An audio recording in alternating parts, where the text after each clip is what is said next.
What is up, ladies and gents? That is Tim. That is not me. Let's see if we can get to me. That is me. We'll switch those a little bit later.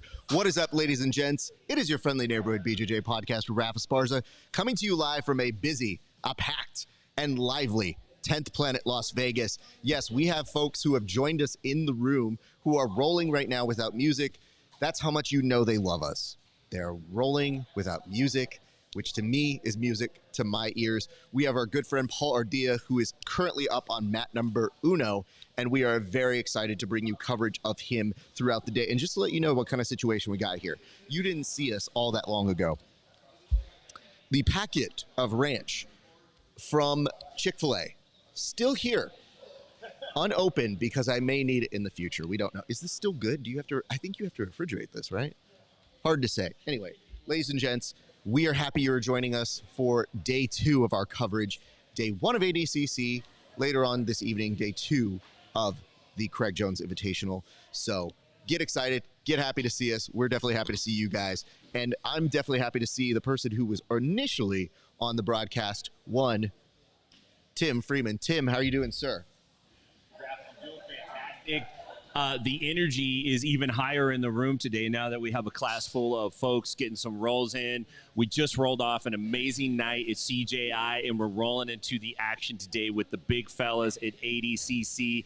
I'm pumped, I'm tired, but I'm excited, and I'm ready to go. Tim, behind you, there are people rolling. I know. Are you nervous? I really hope somebody gets posterized behind me. It would really make my day. Okay. Are you ready and able? Because you do have an advantage right now. You are technically in a gi. That's true. So it could disorient people at this gym. There you go. I'm going to Bravo choke somebody. Absolutely. Well, that's good stuff there. Let's talk to our other correspondent here. KEVIN Sherrill, you have a tense look on your face. Why the long face, sir? Oh, it's not long. I'm locked in, man. Paul's right about to hit the points in his first match on mat 1, and I am deeply invested. I think regardless of the way this ends, the broadcast is going to get cut off as I flip this table. Good or bad? Well, do not flip. These tables belong to me, you housewife. I just want to make sure people know these things. So while I'm fixing these, let's go ahead and just fix these cameras very quickly here so that way people know which one belongs to what. Noah Chen, we see you in the comment section. Hopefully everything is alive and good on your eyes. But I think we fixed part 1, part dose. Okay, guys. Does it feel weird to have 2 events happening in one day? Are we ready for it? We've been talking about it, but now the reality is here. Are you mentally prepared for 2 events to happen in your face? I'll start with you, Tim. You know, I think so. This is the only time I can remember it going down like this. I do remember EBI being on a Saturday and Metamoris being on a Sunday down in Southern California, and it had a similar feel, but the events certainly weren't overlapping, and there wasn't as much tension and bragging rights at stake. It does feel weird, but it's kind of cool.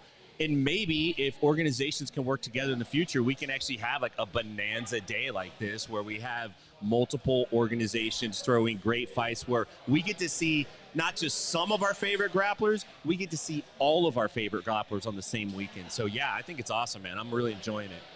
Same question to you, Kevin. And Kevin, the best part is I need to potentially just get a screenshot of you, because the look on your face, you're listening to me, but your buddy Paul is up. How hard is it to concentrate right now?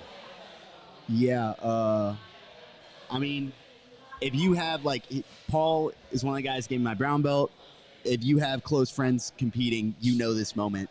As far as having 2 events running, I think it's spectacular, man. I think it's going to do a really good job of comparing and contrasting, like, what's lacking in our sport, what could be done better, what is happening with the presentation. I think they're going to challenge each other. I think they're going to come out of this with notes, and jiu-jitsu is going to be the better for it. I think the competition is going to make us better in general. I see a note here that says, guess those comments about J.C. Penney suits got everyone stepping up the suit game. Looking sharp, guys. Well, thank you for that. I mean, I don't know. Nobody called me as having a J.C. Penney suit, so I want to make it very clear we're in a different space. And we have Mr. 305 on the right-hand side of the edge of this. There's 305. It is scoreless right now for Paul. What does Paul need to do? Not like he needs to hear your advice, but Kev, what are you wishing? What are you hoping for right now for Paul? That takedown, man. He's been testing the waters with his fakes. Paul's got a really, really nice level change. His hand fighting moving on the outside, he's faster than Declan, it looks like. I'm going to go ahead and, like, you know, there's a running thing with commentators. I'm always like, you know, Lord save me if the commentator likes me. It's never a great look. You know, you want him to kind of be impartial. Yeah. I'm not impartial. I'm absolutely sitting here in my head doing the math, finding ways for Paul to win, man. Oh, look at this. Andy Varela in the We got the house. double What's marriage going on, suite. bro? We'll chat with him shortly, but we have process to get through here. Fantastic, man. The nice part is, when Andy Varela showed up, I said, that's either Andy Varela or a really happy Raiders fan. So I'm very happy to see it's the former, not the latter. Well, listen, I have to ask this. Before we go to the board, what stood out to you guys being there live? I was not there live for the CRAIG Jones Invitational. Like, what stuck out to you guys? You know, I think the number one thing from watching and from talking to people is that they did a pretty damn good job on the production. People were very happy with it. It seems like the online live stream was going well. The in-house production was good, and I feel like people came with big expectations and they were met. And I was really interested to see how they pulled it off, because I thought that could potentially be one of the things that hurt them if they made a huge fumble on day one, and they didn't. They kept the football in their hand and they protected it, and they did a great job. So overall, that really stood out to me. They executed pretty well last night. So I have a little thought experiment here. And it's mostly because we have the time today. You know, when people say, like, I don't got the time. We got the time today. We're going to be on for almost 11 hours. I'm going to do an experiment. For the last minute and 23 seconds, I'm going to keep the camera purely on Kevin Sherrill. So, Kevin, do what you need to do. I give you no prompt. I just want the action to be on you for the last minute 15, Paul Ardea, because Paul's going to call us, I'm sure, and he'll have words about if we do something or don't do something right. Oh, for sure. He's going to rewatch this. Kevin is very tense right now. I could feel it sitting next to him. Yeah, man. I'm coming out the seat. Like this is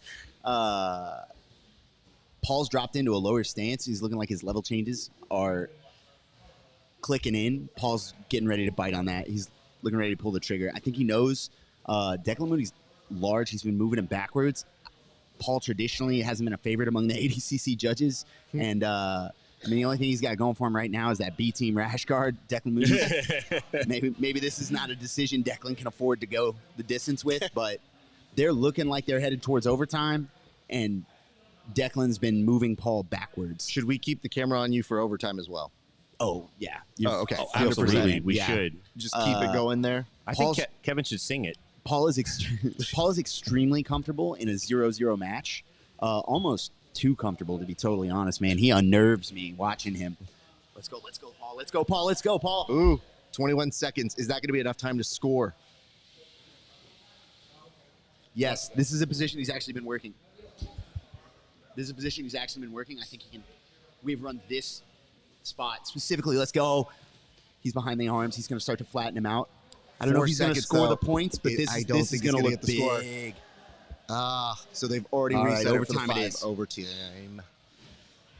Okay, nerve-wracking. Good news is you get in little exchanges like that. You get the better of it. You start to realize you can score. You can build off that momentum. Keep the salt in hand, because you're going to need it soon. Yeah, man. What did you put in hand there?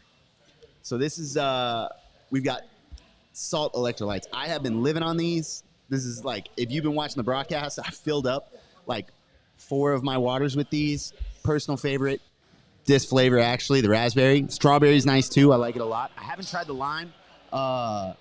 If you ever I have like a problem with citrus. So what does that mean? I've tested.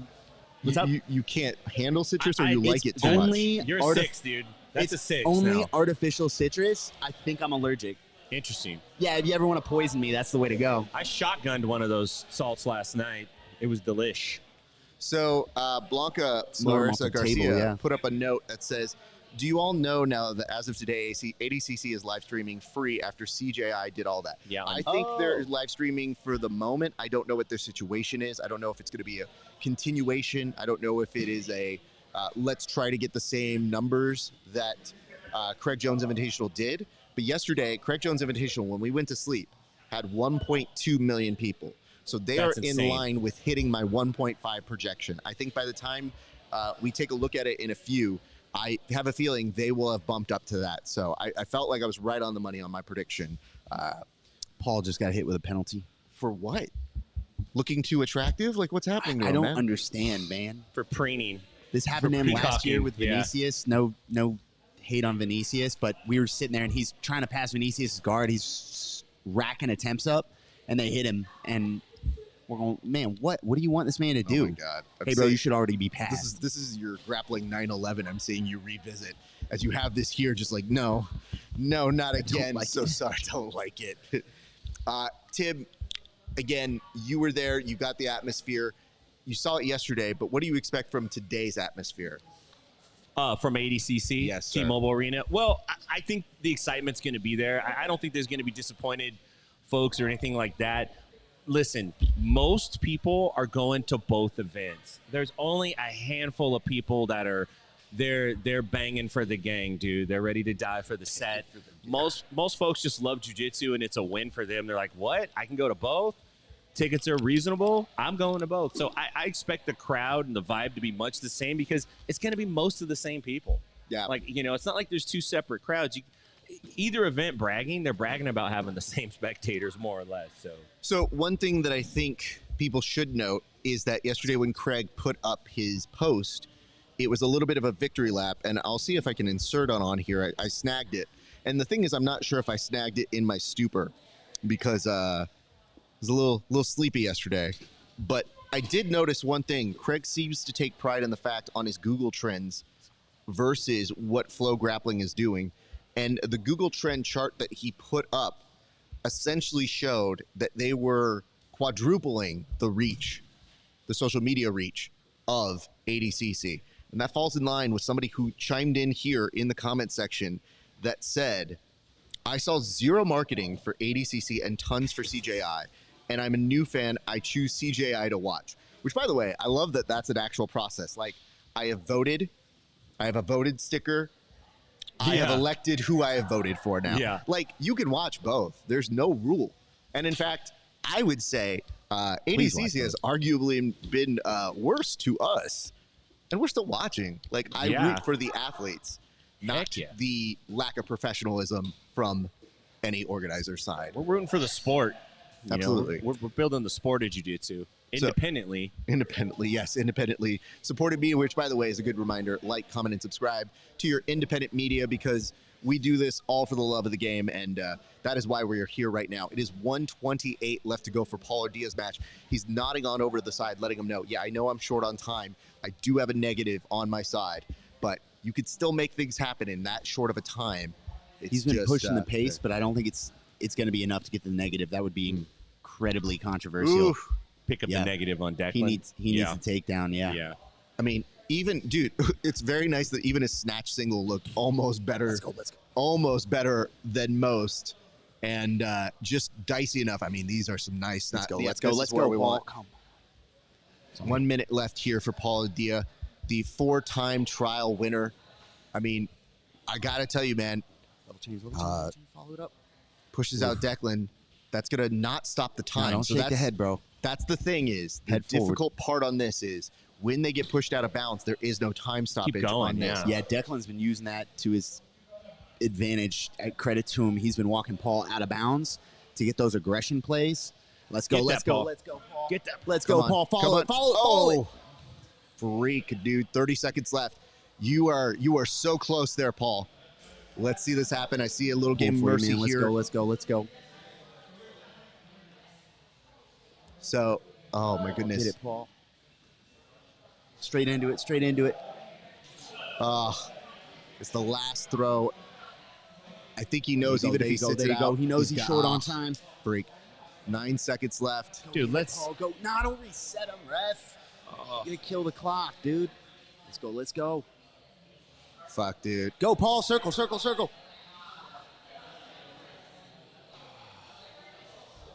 You know what? I don't know if Paul is exhausted. I don't know if he's all right. Kind of on the floor, and I know it could be a reaction to the moment, but I think the hardest part of that overtime is I saw him look really exhausted. And Yeah. I'm hoping he's okay. I'm sure we'll be able to catch up with him later. But, man. Paul Ardea, friend of the show, unfortunately is eliminated here. So Lee says there's a 7 to 9 second delay, boys. That's actually not that bad. You know what you can do? Pause your feed. Or just know things in the future ahead of us. So YouTube has this thing called latency. It's a whole thing. I'll get into it one day. But for right now, just know you're fine. It'd be different if this dude's like, there's a 10-minute delay. I'd be like, well, there's a real problem. This dude's like, you're in the future, man. Yeah, man. Okay, so I need this. Oh, God. We'll get to Egghead in a second here. But George McGowan says, I choose CJI as a new fan of BJJ. Seems more of a thought-out show and a non-nerd BJJ fan. Looking forward to day 2. Sooner watch CJI Super Fights than Gordon Ryan 2. Well, you know, I mean, we don't know how long we have Gordon Ryan, honestly, in terms of a competitive, active black belt. Yeah. We see him consistently in our scenes, but it's less and less. And I think you're going to see him more as a showcaser than as somebody who's going to get involved in the tournament. That's why you have the Felipe Pena match that is absolute nonsense. Like, does not need to happen today. And yet, it is going to be part of day 1 festivities. And I think it's possibly to go ahead and sell, get people interested, which, sure, I'm sure that it does. But by and large, we don't need to do that. You know what I'm saying? Like, we're good. We could have just gone on. It was just clearly brought on by the pressure of the Craig Jones Invitational. So thank you for your feedback here. And I want to point this out at just some nerd stats like that. It says, I wasn't trolling, I promise. Well, yeah. If you say you're not trolling, that's usually a pretty Ricky move that you are trolling. No troll here, guys, but... You know what it is? He thought that if you say it, it's like no homo. It's like no troll. Yeah. Doesn't make it not troll. No offense, buddy, but... So saying this here, this is bullshit phantom negative point. Yeah, man. That is from Egghead. Yeah. And Kevin, what exactly does that mean? Like, what in your interpretation does that perspective say? Yeah, I think he's on board with, man, I hate to do this because I don't ever want to put it on the athlete. You take the wins you get, but that's twice where I feel like the judges have been out to get Paul, man. Like, I don't think Declan Moody put enough out there to call for a negative versus Paul, and you're taking the match out of Paul's hands while, neither of them are breaking through, neither of them are getting the takedown. It's, It's a top close 16 competitors in the world. Yeah. He's having a hard time breaking through on the takedown. So's Declan. They're having exchanges, but I feel like they tried to use that maybe to create some action. Here's an additional question.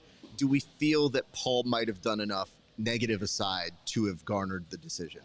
To have gone what? Garnered the decision. And I'll pull this on over to, hold on, I'm not going to implicate you. You got to go home. To Tim. I'm sorry, I can't hear you that well. What did you say? It's okay. I was asking if you think that, negative point aside, Paul might have done enough to actually merit getting the decision.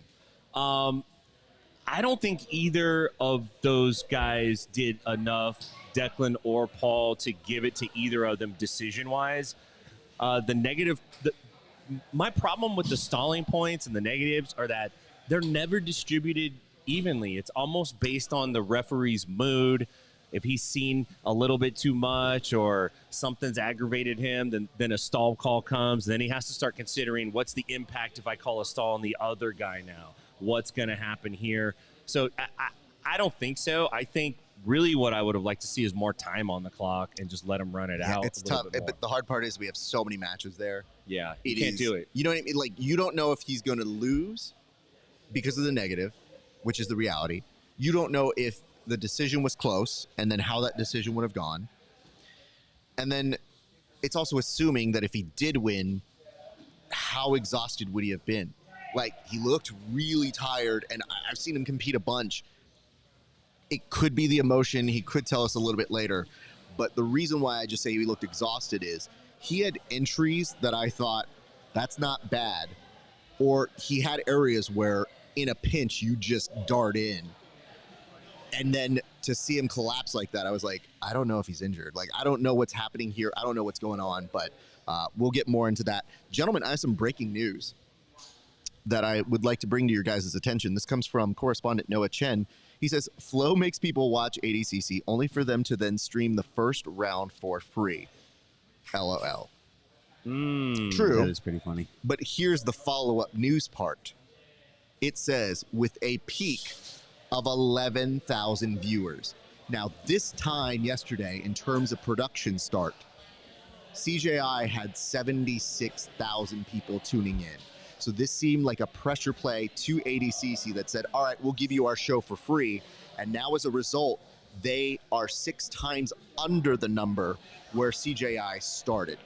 And if they're only doing it for maybe these first rounds or these first few minutes of the show, it may backfire on them and watch them go into then marketing and inflating the views by advertising and getting people to watch it through that.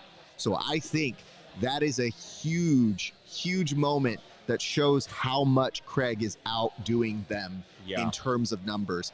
And it was a risk to put it on. And don't get me wrong, I'm glad they gave it away for free so that more people could see it. I think it could backfire in their face. Or it's an opportunity risk where you say, if we do this now, maybe we'll gain people throughout the rest of the week for tomorrow, but it's behind a paid structure. And I don't think that it's going to get more people that aren't in the demo buying more subscriptions to that. So I think that that's very telling to me. Is this the first time that ADCC in the modern age has been on YouTube where we could actually see the viewership numbers? I don't think we've ever really known what the viewership was for ADCC. I have always wanted to know what the viewership numbers are. I don't know if it's the first time that they didn't go to YouTube for a little bit.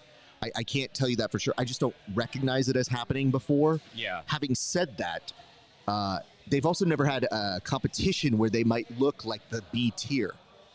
So now, in doing this, it just goes to show, like, I made a point on this broadcast many times to say, ADCC, run your race, run your race.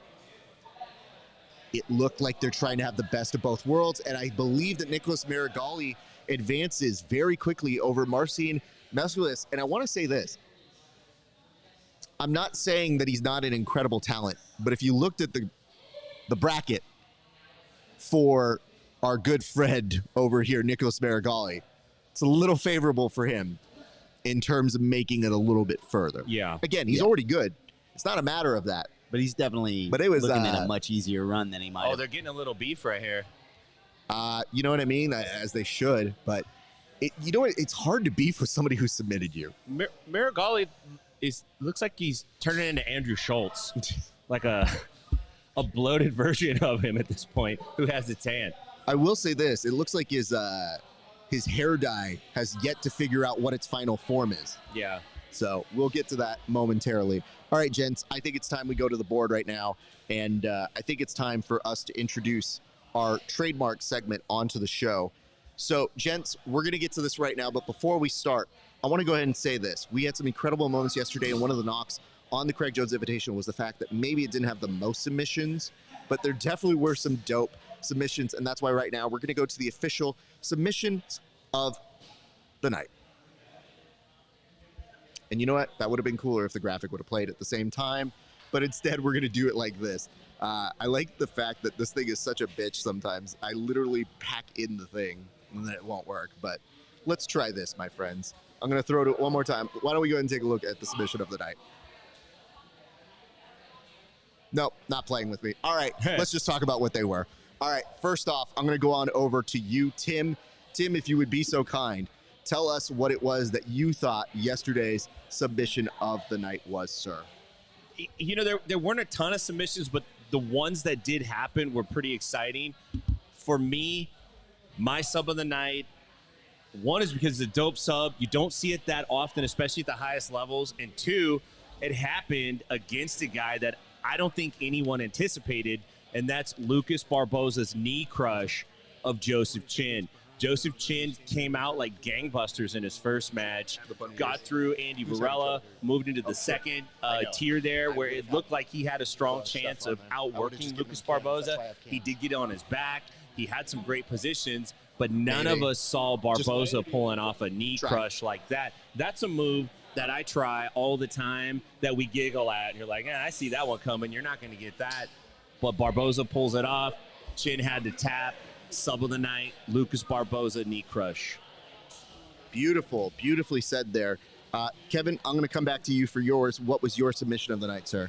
I've got Levi Jones Leary submitting Roberto Jimenez. I think there were some pretty remarkable submissions last night, but the sheer technical prowess that he displayed transitioning and connecting between attacks in those entanglements just kind of blew me away, man. Like that, he really showcased just how far ahead he is of the game. It's not as if Roberto messed up. He didn't get caught.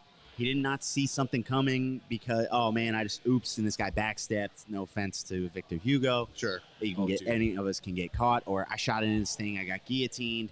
Something classic. Levi Jones Leary pulled off some wizardry. That's my submission of the night for sure. Good man. That's a good one, man. That is actually, that was so dope. I want to give some unsung hero praise because it's easy to say this wasn't the submission of the night, and there's nothing incredibly showy about it, but I want to bring the perspective as to why I was impressed. Nicky Rod submitting Owen Livesey is still impressive for this reason. Owen's an incredible grappler, and he made him look like it was the simplest thing in the world. Yes, the oversizedness, great, but what it did was it brought a showcase moment for a showcase performer. It let you know, oh, Nicky Rod could win this $1 million. And I don't know that I felt that way about anybody other than maybe Levi Leary Jones. And even then, you know that bracket is stacked where a lot of things could happen.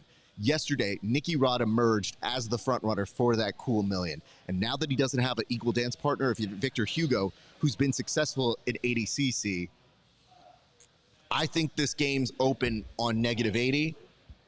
But I think you are looking at somebody who is going to not only be in that consideration for that final, but if he makes it look easy at that division, I wanted to put the due praise there. So congratulations to him. And I actually thought at one point it was going to be a camel clutch. Like I was like, yo, this dude's done some pro wrestling.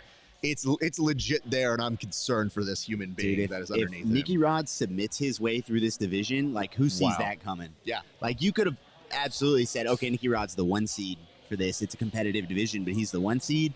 Nicky Rod submits his way through is a twist I would not have called for. I mean, it's yet to happen, but it's looking like it might. Well, don't forget, Nicky Rod was known for years as the black belt slayer, right? Yeah. And then people were like, I haven't seen him slay a black belt, so, you know, whatevs. It's all good. He does what he does, but it's kind of, I think he's lived down those rumors now. So. Yeah, the he's just a blue belt talk is pretty much gone. It is gone. So, gents, can you hear now? Yes, thank you very much. That's way better. So normally for Fight Companions, we do this. We didn't know how many people were going to be actually showing up to open mat today. So there is a little bit of going around live TV, my friends. So Kev, we went through those. I do want to bring up some quick quotations from the audience before we get back to us. And it says from MacTube, let's not turn this into ADCC versus CJA and just enjoy both shows. Yeah, that'd be nice, but it's what's happening. And ADCC did it as a result of the Craig Jones Invitational. I think constructive criticism is fine, but you also have to look at the idea of they took a shot and it is worth noting exactly what happened. So yeah, I'm not telling you to not watch one. That's the big difference. But I think it is blindsided to not look at what each one is doing particularly well. And I think the trends are speaking in the favor of it. So just wanted to bring that up. Let me see if we have any other comments quickly before we go to our second topic. And it says, Kev taught me that. Look at him. What did you teach him? My guess is the calf slicer, but I'm not 100%. Which I got to give credit. Chris Wojcik's coach, Jeff Serafin, taught me that same calf slicer that Hulk hit. Guys, so their experiment, maybe they heard me do my little diatribe. The free ADCC YouTube stream ended. Who won between Don't Moody tell 'em. and Ardea? You got to subscribe. Sorry, guys. Sorry, but it's behind a paywall. You got to pay. Yeah. If you were a member of the, Nobody won. if you were a member of the Grappling Hour Patreon, I would tell you. Yeah. Which, by the way, Grappling Hour on Patreon at Grappling Hour. Support us. My boy Tim over here also has a Patreon. Go support him as well. So, all right, let's go to our second board topic right now, which is, guys, what was happening in the crowd there? Now, this didn't happen when you guys were there, but something did emerge in the crowd, and I'm not quite sure if we can put an encapsulation as to what happened. But Tim, I'm going to charge you with the ability of telling us what might have happened out there for those boys. So there was an incident that took place with Marab, who, and I'm not exactly sure went down, but he basically jumped reverse. Usually we're used to seeing guys jump into the pit or jump over the rail and go onto the mat and argue.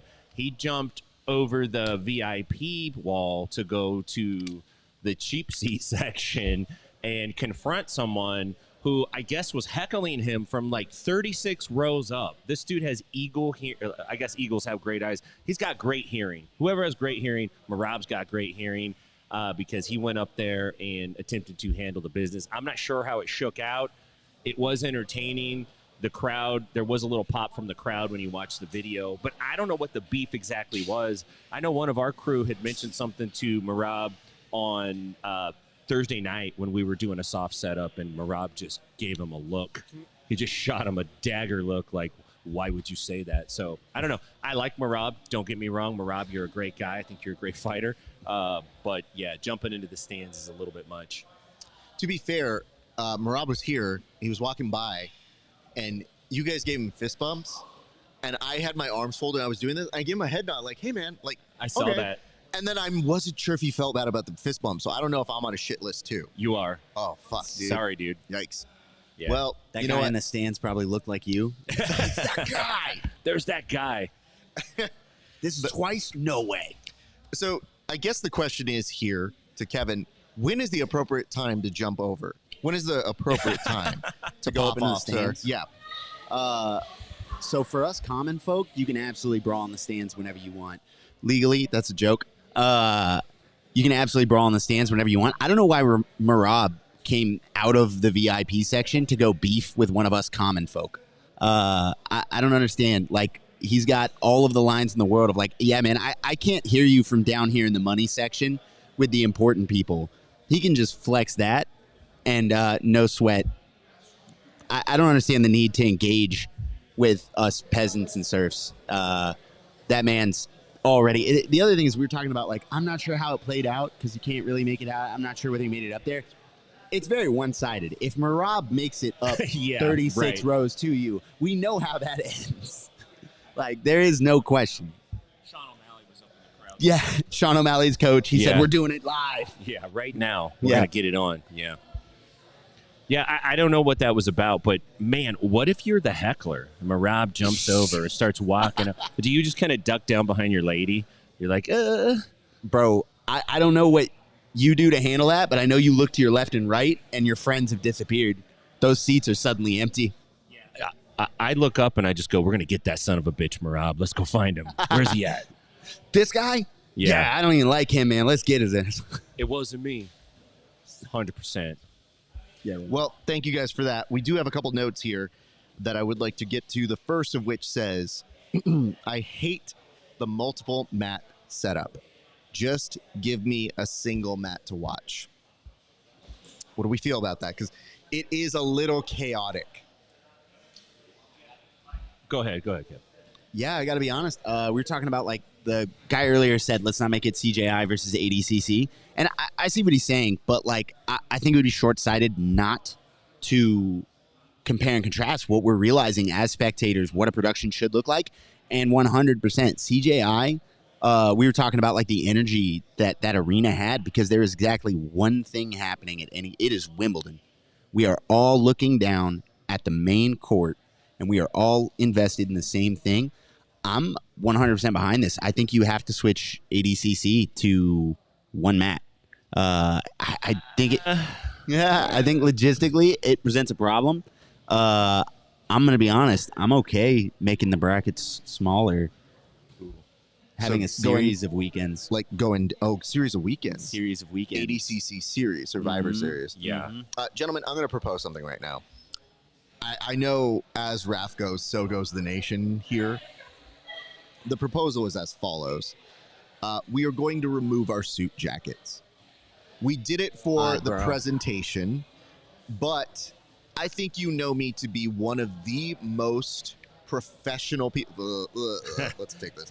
I am a professional person in jiu-jitsu, but by default, I'm probably one of the higher end. I would keep a suit on day and night, but I have to keep my guys here safe for the rest of these next hours that we will be on television. So, gentlemen, suit jackets may be removed. Raph has that tie is a full Windsor. He is automatically one of the most professional men in jiu-jitsu. Now's when I get exposed for not wearing the dress shirt. It's all right. But what I would tell you is this.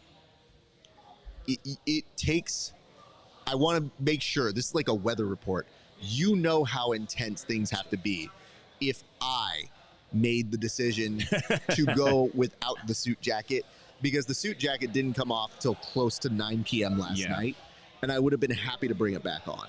It's just you're feeling the stank. You're feeling the effect of the rolling and the lights and the room and the heat outside. The air conditioning can only do so much. And I was just reminded in my brain, Coach Casey keeps the air conditioning off when they're training.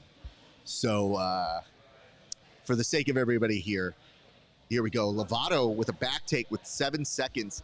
That should be good for points, but he's outside, and people are wondering. There's a lot of Brazilian hands up in the air. There's 3 points. He's going to go in the vans. Yeah, they typically don't award the points if they're attacking the sub until the sub is finished, and then they'll award points or whatever. That's cool to see Lovato out there, man. I like this, Egg. Is Miragali trying to channel 2019 Gordon Ryan with that dyed blonde hair? If he gets the Burger King crown, then we got to call him out. We got to stop it. We got to run it back. I, for a split second, thought he was actually emulating a David Bowie role. I was like, is this man just turning into David Bowie as we speak? Is he emulating him, or is it now new wave policy? Like, you don't have a choice. Yeah. It's a test of loyalty. Your hair is going to be gold for ADCC. Greg McLaurin, CGI production was on point, and it made 12 hours of straight BJJ very engaging and kept it interesting. I would agree with that. I could see that happening. So, all right, let's go to our next topic here. Gents, we go on over, and this one is must see. So we're already in the middle of it, but I have to ask you both, what are the ADCC matches that are must see for today? I don't have the brackets directly in front of me. My laptop died, so I apologize. But must see is anything in the under 66 kilogram division. We've been talking about this forever. Those are the best guys in the world in that division, and those matches are going to be fireworks from top to bottom. I also think that as much as people may not want to admit it, you have to watch Gordon Ryan, and you have to watch both matches. You just have to see him. Everybody wants to know what he's going to do, and he has the potential with 2 victories this weekend to really solidify his place as the best no-gi grappler that we've seen. Michael Pixley just submitted Vinicius Tritor. That has to be a huge upset. That has to be a huge upset. That's phenomenal. Great work, Michael Pixley. Yeah, nice job. So that's must-see in my opinion. You got to see the under 66 kilogram division, and you got to watch the super fights. Those are the two major things that you want to watch. Let's go to Kevin. Kevin, what are your thoughts? Yeah, I have 4 first-round matches that I made a note of that I thought were going to be bangers, just based on the athletes involved, their style, the way their styles clash, and the energy they bring in, and the way they attack. And I had to delete a couple because we're already deeper into the first round. This is no longer a pre-show. Man, curveballs all weekend, guys. We've been rolling with them. So at -88, you got Achilles Hocha versus J-Rod. Neither of those guys has ever put on a boring match in their life. You've got Gary Tonin versus Mateusz Szczynski at 77 kilos. If you're not tuning into that, I don't know what you like about jiu-jitsu. Oh, my gosh. DeAndre Corbin and Fabricio Andre at 66 kilos.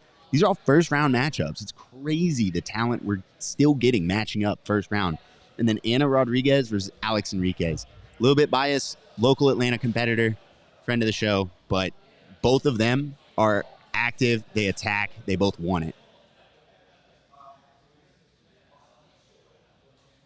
Love to see that. Thank you so much, buddy. So now we're going to actually continue getting a few more comments in the section. And it says, Flow is going to make more money off subscriptions. I don't think they care about comparing YouTube videos or YouTube views. They will.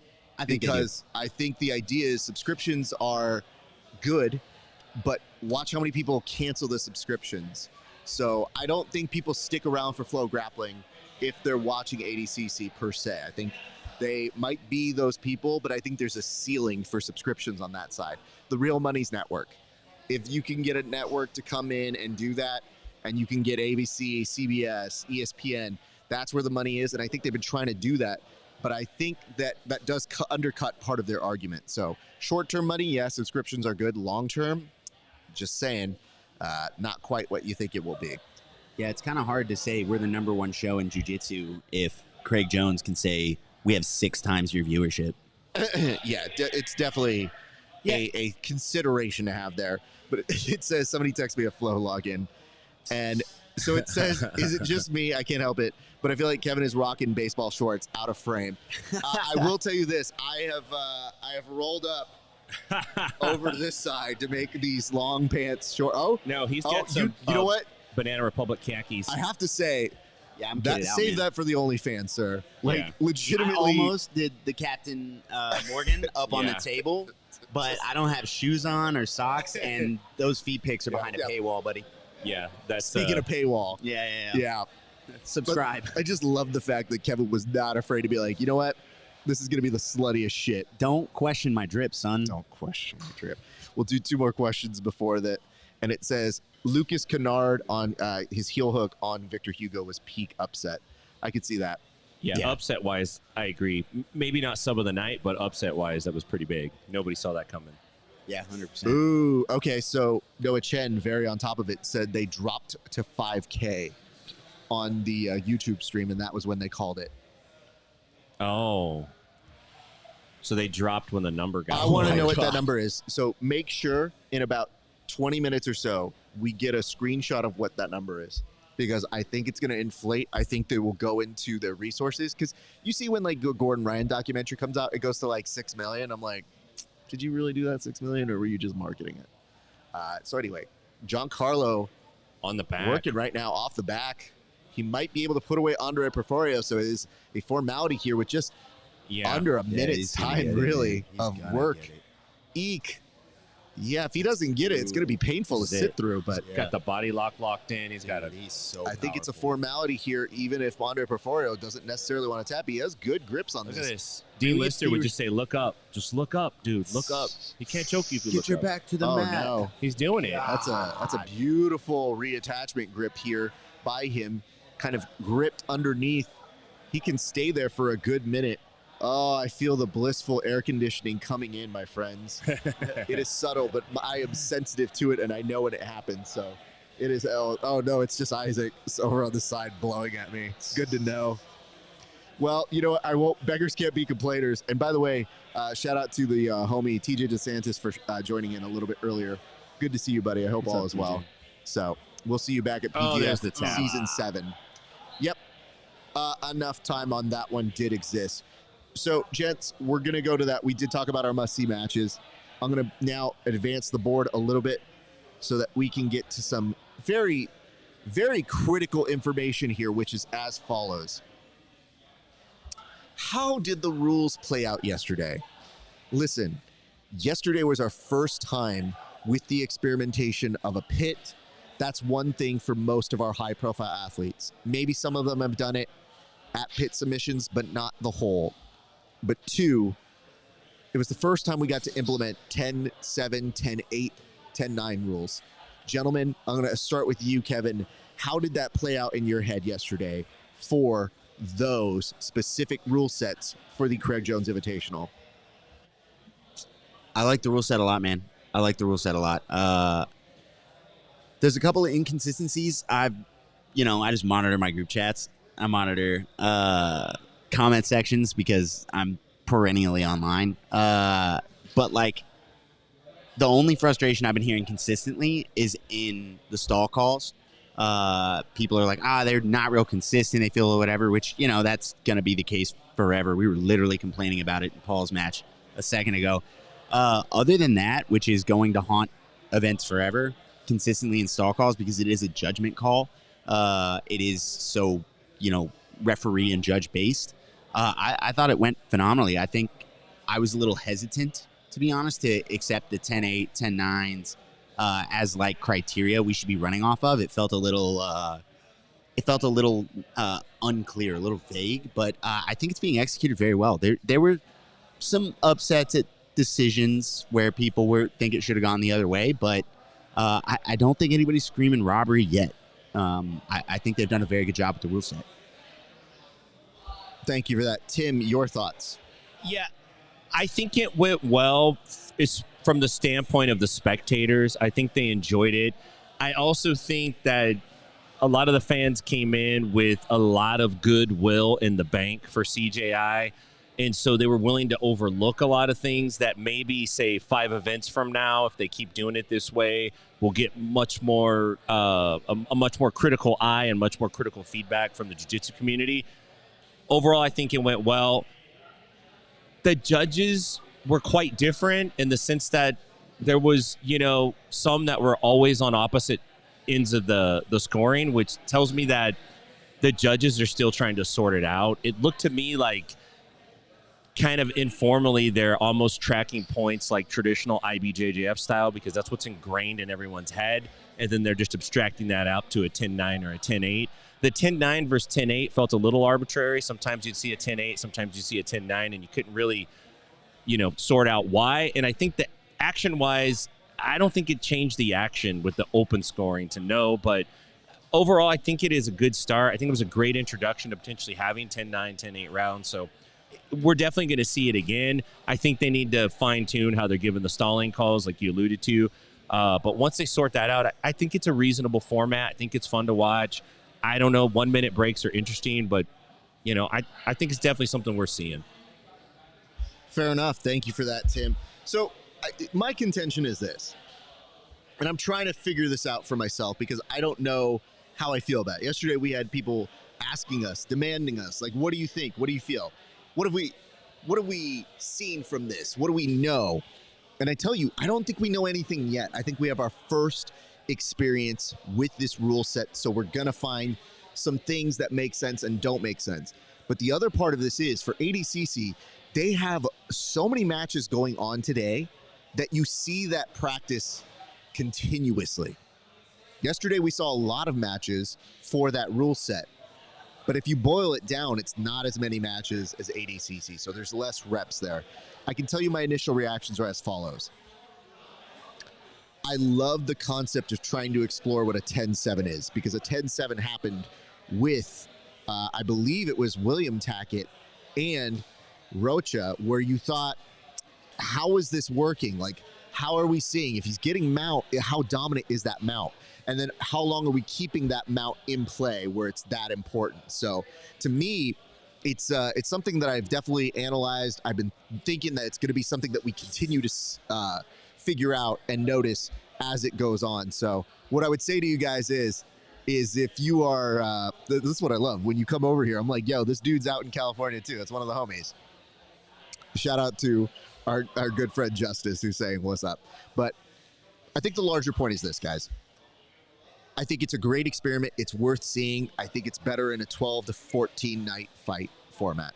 I don't think you could do it for as long as you did it at the Craig Jones Invitational. And what I see is, to complement that sort of thought, and Keelan, I don't know if you're still here, but somebody called you out. Not you specifically, but they just said, like, one mat don't make sense, or all. Or all. Not that at all, just or all. Denarius, I would say this, my friend. I think one mat makes sense if you have the amount of fight night matches. So it's 12 matches, 10 matches, I'm in. But that window of people who can attract a main audience and captivate you to be there that night, that's a small window, and those prices are going to go up. So if people are willing to do that, that's fine. But it is something worth considering. So I would definitely entertain it. But yeah, Keelan, just to let you know, just one mat don't make any sense. So there is that. All right, let's go to our board back here again, and we'll get the crew back in momentarily. But to you guys, I just have to say, it has been impressive to see what we have seen. We did that. We're going to go to how did the rules play out. But now I kind of want to prompt a different aspect here, which is understanding how did people utilize that wall. So I'm going to come back to the board. I'm going to ask you, Kevin, what were things that people were using for the wall that you saw that you thought were intriguing or of note? Yeah, Andrew Tackett seemed to have a very polished back take off the wall. There was at least one time where he ran Nicky Ryan directly into the wall, like two-hand shove directly into the wall. Nicky Ryan's butt hits the ramp, and Andrew Tackett is airborne taking his back. He knew that was coming. He knew what he wanted. You have to imagine that wall they built at Fight Factory, they worked on some strategies and said, oh, there's no way this guy glues his back to the wall as soon as he hit. He's gonna squat. He's gonna sit back up against the wall, and there's gonna be back exposure and a clean line to wedge myself into that space. It was really slick. It's crazy to see as these rule sets exist and these new, like I'll say a prop exists. People create techniques on the fly, and just that's got to be the first time we've ever seen something like that. The pit's been around before, but the Tackets are creative, man. The Tackets are creative, and we're seeing potentially a new meta exist. Check out their BJJ Fanatics flying off the wall. DVD coming in. Thank you for that, Tim. You know, we saw a few interesting things that happened off the wall. The one that stood out initially was the way that Pat Downey used the wall against Luke Rockhold in his match. He was able to actually corner Luke into the corner and kind of keep him there. He used it really effectively. We saw him try to hit a blast double on it. It was well thought out in the sense that he's a pretty good wrestler, and it pretty much makes sense. Like slanted wall, wrestle, you go to wall, right? So he did a good job of that. We saw, I can't remember if it was Ty or Cade who hit the crucifix on Nolf, or tried to hit it, and there was a lot of wall action there. It was Ty is there. Yes, yeah, sir. There was a lot of wall action on that.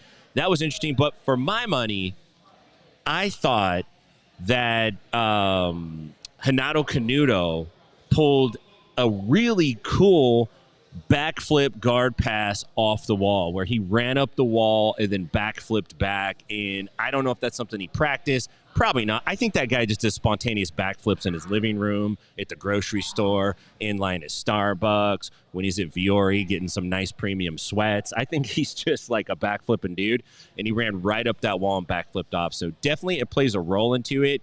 And I think as we start to see this, as you said, prop show up more and more, we're going to see more creative techniques off of it. And we'll probably start seeing them show up in more and more gyms. So pretty cool. Understood. Thank you so much for that. Woo! I did get a note here from our friends Egghead and Noah Chen. Both pointed out that the stream ended with 8K that we can screenshot now. That number will inflate once it kind of depreciates and they get a second to settle in. I think it'll probably hit about 30 to 40K is kind of my assumption, because if you have 5,000 people or 11,000 people tuning in at one time, once it gets around to computing for about an hour, yeah, I think it could do that. But that is a drop in a bucket. That was how many people were tuning in at every single moment of the Craig Jones Invitational. So just saying, I did notice this, which is Canuto did practice that backflip off the wall the day before per his Instagram. So that's a very good detail to have here. Thank you so much for that. You know, I wouldn't know. Normally you think we'd hire like a teenager to be our social media expert, but instead we have the opposite of a teenager who is the most plugged in on people's social media. Yeah, he I don't know if Canuto's ever had a day job, but if he has, he lost it doing backflips. Yeah. So That man was backflipping hold off up. desks and stuff. I need to address this because there's some unnecessary hate here, and I don't necessarily know what to do with this comment. But Tim, do you want to read it? Yeah, this is from Paul Peters. Why does this bald dude look like he sits in his car naked with binoculars? Listen, first of all, I never take criticism with a guy that has two first names. So, Paul Peters, you can't even pick your disciple right, man. Like, let's get with the program, Paul Peters. dude. You know Paul what it is? Peters, you got the name of a dude that would be sitting in a car with binoculars. Paul Peters was the name that like Stan Lee thought about, and he was like, Paul Peter. Oh God, that's terrible. Terrible. Nah. Peter Parker. Got it. I Peter got Parker. Yeah. it. I just love that it's a koala too. I was gonna So say, this dude tried to sucker you in with the most adorable Yeah. animal in the Yeah. world, and then was just like, "Yo, you bald." Like, Well, if you see me sitting in my car, come tap on the window. You'll find out what I'm doing. love it. Amazing. And then I will say this: 3 5-minute rounds is so bad whenever the fight sucks. Correct. It feels like I have to watch a shitty match 3 times, kill the energy. You know, we were talking at home and at the Airbnb yesterday after everything was said and done. We kind of came up with a thought, and you guys tell us what you feel. But what if it's like fighters, the Ultimate Fighter rules, where you have 2 rounds and then a sudden death round that you go into if you merit it? Because that is similar to MMA. And, you know, it's something to consider. The only thing you lose is those comeback story in the 3rd rounds. But as of yesterday, we didn't see that. So there is that. Go ahead, Tim. We didn't even see anything close to that yesterday. We didn't see any comebacks. We saw this dude jumped off to the lead, and basically they take the match. I like that. It would make the event go faster. It wouldn't be 9 hours anymore. So I think that's a great idea. Yeah, I'm solid pro in the. After having watched it, I'm definitely in the camp of we drop it to Ultimate Fighter rules until like I don't know, maybe the finals. I don't know. We haven't seen the finals yet, right? Yeah. We drop it in their 5-minute rounds. You know what I'm saying? But like, we haven't seen anyone drop the first 2 and win the 3rd. Yeah. It hasn't happened. There's been no comeback story. This was actually one of my fights to watch, these matches, because, okay, Ryan Aiken versus Pedro Moreno. I think Aiken can beat him, and it's looking nicey, because if he does get to that footlock, I think Pedro could be in some real trouble. Yeah. But Ryan Aiken, if he advanced, and I believe somebody in his bracket, the guy he's paired up with, if they both advance, I thought that would be a fantastic match. Let me go ahead and pull it up here on my side. I think I saw it was Pedro Moreno, Ryan Aiken, and then Jacob Couch versus Achilles Rocha. So I thought Ryan Aiken versus Jacob Couch, if that did happen, could be fascinating. Yeah. So there is that. Yeah. Oh, we got the tab. I knew he would look really well there. And Pedro, for his credit, was trying to put in a good fight there. But Ryan Aiken showing he belongs on that world stage right there. Good for him. I will point this out, you guys. I will say, if we're looking at the rule sets and what will and will not play, I legit think if you do 12 matches, you have to expect that half of them are going to be bad in terms of playing that 3-round strategy. Sure. But you ask yourself, what makes a good fight night on like an Apex Center fight night? If you got 2 good fights on an Apex night, that's a pretty good night. If you get 5, that's a unicorn, especially if it's a main event card. So to me, now that you're getting into that world of MMA, you're asking for these matches to deliver more. And that is a hard ask in a sport where there's not necessarily knockouts, where people go like, ooh, I want to see that knockout. You're asking for people to really get to a slightly more dangerous version of jiu-jitsu, which we all want and like as spectators, but that as competitors is hard to produce. Because believe me, most of these people who are out there are trying to win. They're trying to break motherfuckers down. It is not easy. So just be advised, that is what we are slowly making our way to. If you guys are just like, I don't know, man, it could be better. I wish better. You go, me too, but we have a new thing, and I think we still got to test it out multiple times. I think what spectators need to realize too is if you get to that point you're going to see your favorite guys less. Like last night, we saw all of our favorite guys in the same night. When do you get to see that on like an MMA card? That doesn't happen. You might see 2 or 3 people you like, and then it might be 4 or 5 months before you see your next favorite dude again. Right now, the format, it's long, but we see everybody that we like in one night. You start stretching that out, it gets different. So we see over this way, it says, Damon Lee, what's up, the homie? Last night showed me that wrestling using submissions is totally entertaining for fans, while traditional jiu-jitsu without gi takes casual fans and the initiated completely out of the event. Without a gi. Without a gi? Without a gi is crazy. If only they added the okay. gi when it goes to the ground. This is like one of those weird things people slip into contracts where they trick you, right? They're like trying to convince you that one thing is bad and one thing is good, but they're actually doing the other thing where they're trying to get us to say that the gi is good and they should be in the gi because it's more entertaining. You know what? It's the Rachel McAdams, so you agree. She's a fugly slut. You go, wait, did I?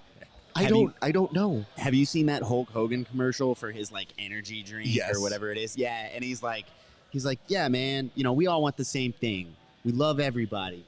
We want our families. Like, forget all the political division during this election season. We all want the same thing. We love America. We love each other. We love our family. We want to live a happy life. We want the borders closed. You know, we want to. And it's like, whoa! Yeah. You just slipped that one in there, huh? You thought. Hey, brother. Hey, brother. It's real American, brother. Yeah. I would do the Hogan voice, but this guy's stay intact. So I'm like, nah, impressions are at a mile a minute this week. Damon, I think what you're trying to say is wrestling using submissions can be entertaining. I think there's also a slight novelty, and I don't know how long it lasts, but it goes back to how would a average person do at the Olympics? And I think that's what we see with wrestlers, where you go, how would a wrestler do in jiu-jitsu? And the answer is sometimes pretty impressively. Yeah. So I'll there say is this. that. Go ahead. Wrestling with submissions is not entertaining. A mismatch in wrestling against a guy who has a mismatch in submission skill. That Nolf versus Tyro Tola match was a banger. Yeah. And it's because Nolf knew he could initiate and go after him, and Ty said, please initiate and go after me. They wanted to bang it out, or the closest thing we have in jiu-jitsu to stand and bang. Think about it, like Isaac Michel has been working with him too. So at base, they kind of prepared him, and it just showed that it worked. Now, a lot of people work with jiu-jitsu specialists, but this one demonstrated like, no, that camp worked. And give him some time. It could be compelling. Why don't we put him up against a slew of other people? I definitely was there. I mean, Nolf, come back to jiu-jitsu anytime you want, dude. fam. I think you made a whole bunch of fans in that arena. Like, anybody that watched that match and didn't walk out a fan of Jason Nolf, I don't know what you want from competitors. He put on a show. He did great the entire time, man. Yeah. It's a mistake to keep thinking about this is wrestling and that's jiu-jitsu and that's judo. This is grappling. It's all grappling. And the best guys right now are mixing it all up to where you can't even tell where the seams are. It's like, what is he doing? Well, he's just grappling, man. That's what's going on. Yeah, man, he's just moving. He's moving. We want to give a shout out to today's presenting sponsor, which is Salt Electronics. That'd be great. Salt Electrolytes. Sorry, I haven't taken enough today. That's how you can tell this is working. Shout out to today's presenting sponsor, Salt Electrolytes. They are infusing us with energy here right now. They are making sure this broadcast is happening. There is salt in this to make sure that I will make it to the finish line, because we want to make sure our team is properly hydrated, properly taken care of. And not only are they taking care of us for our health, but they also sponsored the show and made sure that we can make our way out here. So much love, appreciation to you guys. Thank you so much. I just dumped one on my laptop to help revive the battery because it will give me energy and I need it. So let's see what happens. So stressed out. So, okay. Somebody please, Rob, do you mind taking care of that computer? Do we have a blower? Computer blower for that? You could probably just wipe it. I think it'll be fine. Don't. I'm going to turn it upside down. No. Literally, go take it from him. Anybody who knows how to clean a computer knows what you're doing is not right. I'm a computer guy, man. Oh, my God. Okay. Computer love. check my 2 camera bags. There might be some fiber cloths in there. I don't know what Let these me know if you nerds are have. talking about. I was looking up brackets. Oh, shut up. The salt is Yeah, going to these hydrate nerds my over computer. here. This stream happens because the guy with glasses knows how to make it work. You dork. Jacob Couch looks like he is going to be eliminated here. Well, you were a little bit ahead of us, Mac Tube, so thank you so much for that. Deep trouble. Oh, So let me say this. It says it was very obvious that the less entertaining matches had guys not using a strong wrestling base. Levi Jones Leary would like to talk. yeah, I disagree. A bunch of the subs came from the bottom, too. Yeah, dude. Joseph Chen pulled guard and was putting Wrecking on folks, a yeah. very exciting match with him and Andy Varela. It's about having a dance partner, man. It's not about a particular style winning. It's about an approach with that style that is offensive, that is aggressive, and having a dance partner that's willing to find out. So, Damon, you're my boy. You know I love you. What is this dude doing on the cameraman behind in the Jacob Couch match? Literally laid on out. the floor, laid down like he was Burt Reynolds for Playboy, But and then slid down. he was shooting between the other dude's legs, though. Not like Yeah. weird, but just like laying and he had the camera there. It was Just on. underneath here, like, bam. Got you guys. Little nutmeg action between the legs. Let me say this. Damon, you're my boy. You know I love you. Look I at that. actually think that rule set there at the Craig Jones Invitational is very engaging for those who are submission wrestlers or submission grapplers who pull guard. That doesn't always happen. And in this particular case, for somebody like a Joseph Chen, we don't have to allude to the bullshit of I can't wrestle, because that's what happens sometimes. And it looks like Rocha is Achilles. Rocha is he's bleeding from the eye. Boy, leaking, dude. So we're good. It's just me touching this. I realized what that was there. Oh, yeah. You want to plug it in? Sure. Oh, yeah, sure. Sorry about this, guys. So this is how you can tell. Egghead, thank you so much for taking care of that, my friend. All right. So that is what we have here. Damon, thank you for those comments, though. Appreciate you guys. We want to go this. It says Couch got Nikki Ryan. Let's not polite. verb that. I don't know anybody got Nikki Ryan. Oof. That's not nice. Yeah, I don't like that one. That was mean. I gave out Nikki Ryan's phone number on the air once on Inside BJJ on What? accident. I was like gonna call him, and I was just saying the numbers as I did it, and then somebody hit me up. They're like, "Yo, dude, you gave out that." He was like 16 or doxed 17 at the time. A teenager online. Yeah. Great work. I went back and took it out. I was like, "Sorry about that, buddy." Oh my God. What a terrifying moment. Yeah. Like that's the shit that keeps my anxiety up at all times. It did not bother me one bit. I was Okay. like, "My bad, dog." Fair enough.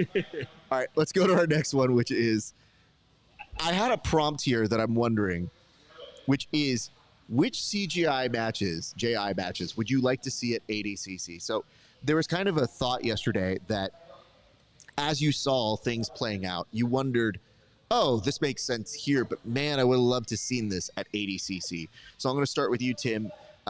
What matches that happened yesterday at the Craig Jones Invitational would you have entertained or been interested to see in the format we are currently watching in front of us right now? I would like to see Andy Varela and Joseph Chin in ADCC format. I think maybe Andy would have played it differently. I would have liked to see that. Outside of that, probably that's the biggest one. A lot of the matches, I'm not a super fan of ADCC rules, to be honest with you. I feel like there's a lot of gaming in there, and there's some opportunities to like not get scored on when you're really technically in not a good position and you're doing things that you wouldn't normally do just so your hip doesn't touch the ground or things like that. But I would like to see that one ran back and see it in that format. I know we saw him in WNO, and I know that Chin got the best of him there, and I know we saw him at CJI. I'd like to see it one more time, man. I'd like to see those guys in ADCC, or at least that rule set. I feel that. Thank you so much for that. We're going to go on over now to Kev. Kev, what are your thoughts? I'd like to see Ty Ruotolo and Jason Nolf run that back in ADCC rules. Yeah, I could see Kirk Fleet and Felipe Ancho as well. But really the Nolf Ruotolo for sure. I think Nolf would do better in a rule set with hard rules. Like the idea of just kind of having a win over judges on being better is kind of vague and maybe takes a little a little bit of faith and a little bit of understanding in what like jiu-jitsu judges are evaluating. While he was in that guillotine, I mean, after he popped out of it, or not the guillotine, the reverse triangle with the little straight ankle at the end of one of the rounds, he popped out of it and he looked at the crowd and just kind of shrugged. I'm sure in his head he's going, I wasn't in danger, I'm fine. But like, it's scoring, right? I think if you give him like a hard rule set of this is what a takedown is, this is the position you have to put somebody in and keep them in to get a takedown, and you give him somebody like Ty who's willing to stand with him, I think you get to see a really cool match. I think you get to really see a cool match, and he'll attach and try and force those positions. That's one I would love to see. Let's bring this back. Thank you so much for clearing this up for us, Salt. You did mention something that I think is a fairly obvious thing, but it does bear repeating here. Yes, Raph is correct. Salt and electronics are not friends. So let me tell it to you like this. Before I had super expensive equipment, I would have been the dude who's taking a wet wipe, whoop, whoop, whoop, whoop, cleaning a computer. Wojcik with a quick submission. I didn't even As he see needs to. it over Josh Hinger. And I have to say this, I haven't seen Josh Hinger compete in a minute. So Wojcik has such momentum right now. Mm-hmm. And you know, the weird part is I like Hinger. He's got his time. He's definitely an accomplished ADCC grappler. It is just a testament to, man, that's how good Wojcik has been on the scene. So props to the daily grappler, if you would. Yeah. Oh man, what a great beast of a human being. And I mean, Josh Hinger's one of the older athletes. I think he's 42 years old, but he's still really freaking good. Still Josh Can't Hinger. make a He still mistake can go, against bro. him. Yeah. Yeah. What happened with Rocha? Is he done? They have to stitch him up, or I don't know if he's still out on the mat. I didn't see it. he got busted open. He had a banger going with Jacob Rodriguez. He there. did. So let me see here. Random question. Are they all? Does anyone know who the best guys are at Keenan's Legion Gym is? I rarely see him coaching any one of his guys at big events. Just curious. Well, I know that Sloan Clymer is there. Yep. And if Sloan, I hate rolling with that guy because it's like he's made what humans were made of like 10,000 years ago. Mm-hmm. He has that DNA. Yeah, And he's it's good, just, man. it's not fun, and he doesn't seem to care that it's not fun for me. Yeah. But yeah, he's one of the main guys there. We know Justin Flores is there, right? I don't know if it depends what you call like Keenan's guy. guys, Yeah. because like PJ Barch. PJ Barch shows up to just randomly. Yeah. I mean, they've got a nice Justice League that they kind of have show up there. And homie Bobby Winter, he's there too. They're growing, and they do a lot of their shit discreetly, is what I see. Like, they'll show you the pictures of them coming together, but I think their superpower is that they have a nice vast shadow group that goes out and kills it. So There's a lot of there's a lot of MMA fighters, UFC guys that train out of there and put their time in there, and you'll see them on the scene. I think Touchy Feely's out of there, but I'm not 100%. Patty Pimlet's dropped in before. There's a deep cast of UFC guys that train there. So I think they're recapping how Ryan Aiken made it. I think they're also going through and showing some other highlights throughout the day, so they're getting caught up as well.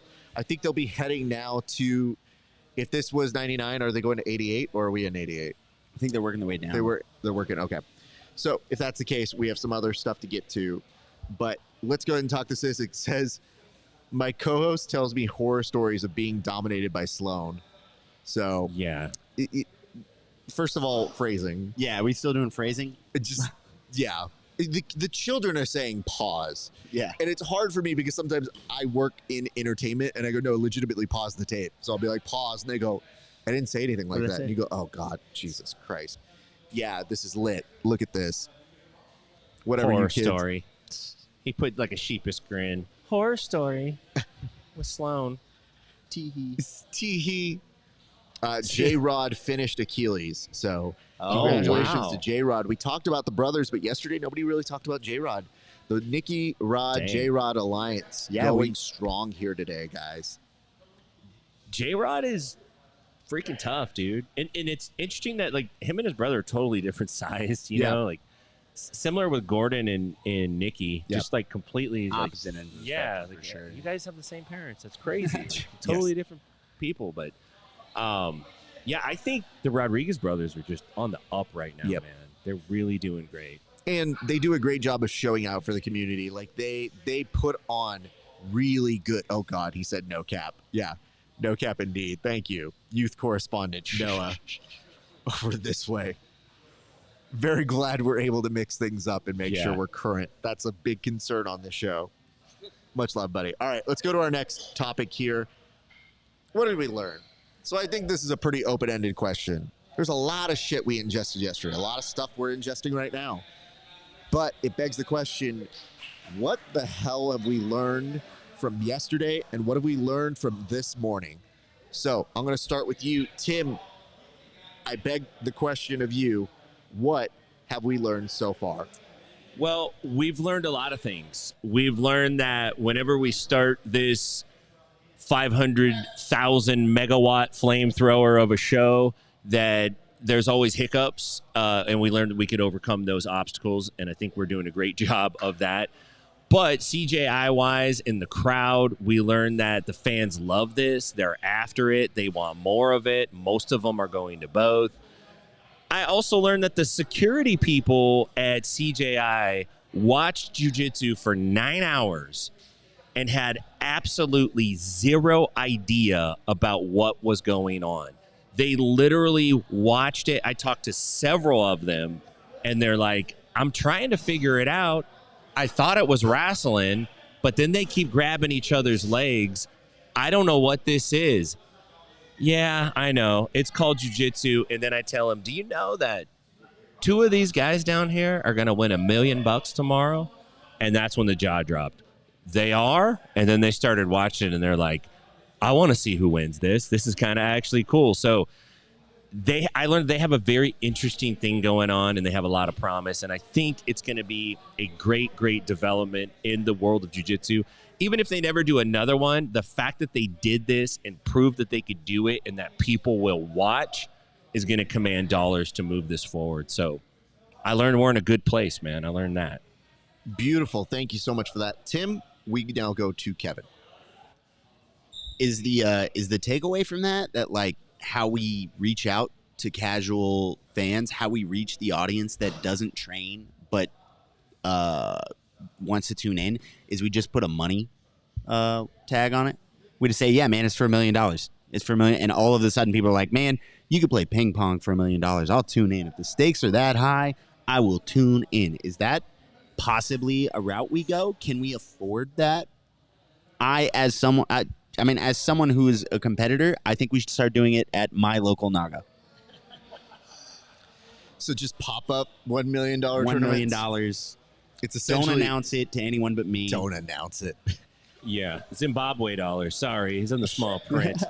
There's a large part of me that is still intrigued by how we entertain people, but don't forget, at one point on ABC, the most popular show, and I mean this, it was the #1 rated show, was Who Wants to Be a Millionaire? Yeah. And people forget this, but like the game show game was kind of dead, and Who wants to be a millionaire? Yeah, Who wants tough. to marry a Davi millionaire? Hamos, yeah. Davi, I think, just got Taza got him. eliminated. Taza ended up getting him right now. Good for him. Bar, bro. Little shotgun knee bar. Good for him. Our fan favorite, Mika Galvo, is up. He is up. Yeah, Thank they're you for doing the that. replay, but they'll come back. If that guy doesn't come back today, he's If going to be he so doesn't- bummed, man. Today's the day. Yeah. I It's your boy. legit. So what you guys don't know is on Twitch, a lot of Brazilians find us, and then they're like, "Hey, give me the thing, give me the show," and I go, "I don't do that." So the first 10 minutes is always fighting. So at least this dude peppered it in with like some, "Hey, Yeah. what's the word on Mika?" And I go, Oh, "Oh yeah. yeah," and then all of a sudden it became, Talk more "So about you Mika." guys gonna show it?" And I go, "You Oh, know wow. what, dude? Mickey just jumped armbar. God bless." God, So, yes. man. Now we can talk about Mika. Mika's a savage. Yeah. dude. Mika's an absolutely. absolute savage, dude. Mika has to be odds-on favorite, right? Yeah. Oh, yeah. Oh, yeah. He's It's- taking as- the back. He took the bag. As soon as whichever Ruotola it was that was going to be in his Yeah. division left his division, Mika became the slam dunk favorite. Okay, and I don't even I don't follow this as much on social media for the children, but they were kind of chirping off at each other too, right? I saw that Mika was kind of saying like, "Oh, the Ruotolas are gone. It would have been fun to compete against them, but they had to go somewhere else. They were too afraid to come this way." And the Ruotolas were like, "Bro, we're going after $1 million. Yeah, we're going to win Try money. that shit somebody else." Dude, I don't know. So Fabricio Andre no longer trains with them, right? Melky Galvo's camp. I don't think so, but Yeah. I don't know. Yeah. And there's beef. Correct. And there's Yeah. beef there. Apparently, it was not an amicable split. Mm.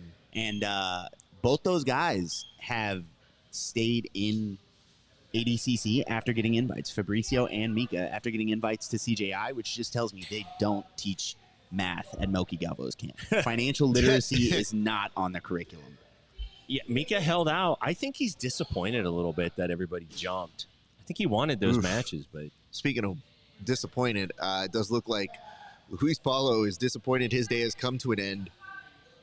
not surprising though. I did Not not for expect us. No. Mika to get pushed out in the first round. There's no way that's going to happen. I mean, he's gone against those guys. If he's Brazilian in Brazil, he's gone to go against those guys a lot. Look at that's this. got to be tough. Colin White, Galvo getting by the spicy. way, what an appropriate name there. Colin White saying Galvo getting spicy. Yeah, he stays spicy, bro. Like that indeed. We did try to say that yesterday. And it says these matches are going Is he wearing a black belt? fast. What's that? Mika is wearing a black belt over his rash guard and he shorts. is. Yes. Oh, what a fashion statement. Oh, and it has the IBJJF approved white bar. Yeah, Important. it's the Yeah. athlete, What not the professor. the yeah. shit. Yeah. Oh Wait, my you can't wear God. the red bar in IBJJF?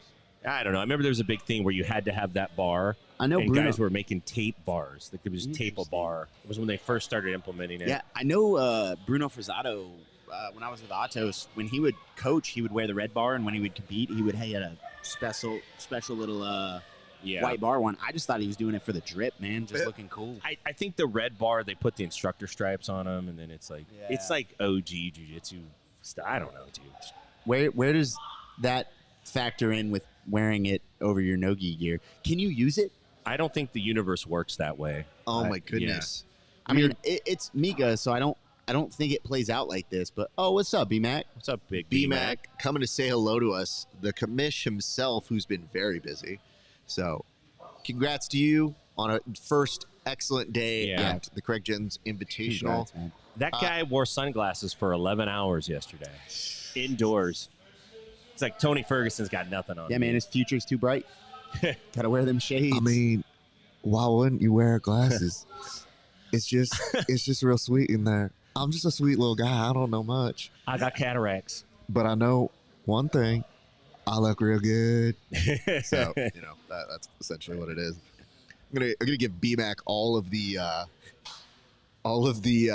wonderful moments on the show where I'm just gonna turn him into a action star very quickly and give him all one-liners. Oh, what's that, Mr. Bond? You thought you were gonna win? Oh man, that's real cute. Oh, okay. He's got that Bill Clinton-esque charm. That's you exactly know, what it is, sir. that little drip at the end. Is PJ Barch on another mat? Yeah, so this is the hard part. Yeah. Flow doesn't have the ability to multi-stream this on the stream. So I've been looking for an opportunity to get multiple mats on one TV. We have to split it up. Yeah, and right. The mats were a little busy this morning, so we didn't have the opportunity to set that up. And Craig Jones knows what he's the remote fucking did not doing, work for the dude. Roku, right? He did, but Good talk. he does know what he's doing, but they got to improve. So anyway, yeah. let's go to this. We did get these notes, and I want to make sure they get said. Luta Libre individuals typically like to wear their belt over their no-gi attire. Yeah. So Noah, thank you. That's great. I just given what we're watching, it is a fashionista moment. It's definitely a statement. You know what I mean? Like you're Yeah. coming into He this, didn't do and it I don't know last if you year. guys have ever been to an ADCC trials experience where someone wore a gi. Yeah. They also have worn singlets. Like it's mostly everybody's coming over, and I feel like Emil Mika Fisher, before he walked out should have stopped and been like, He should have popped it like pop, pop. What? You know?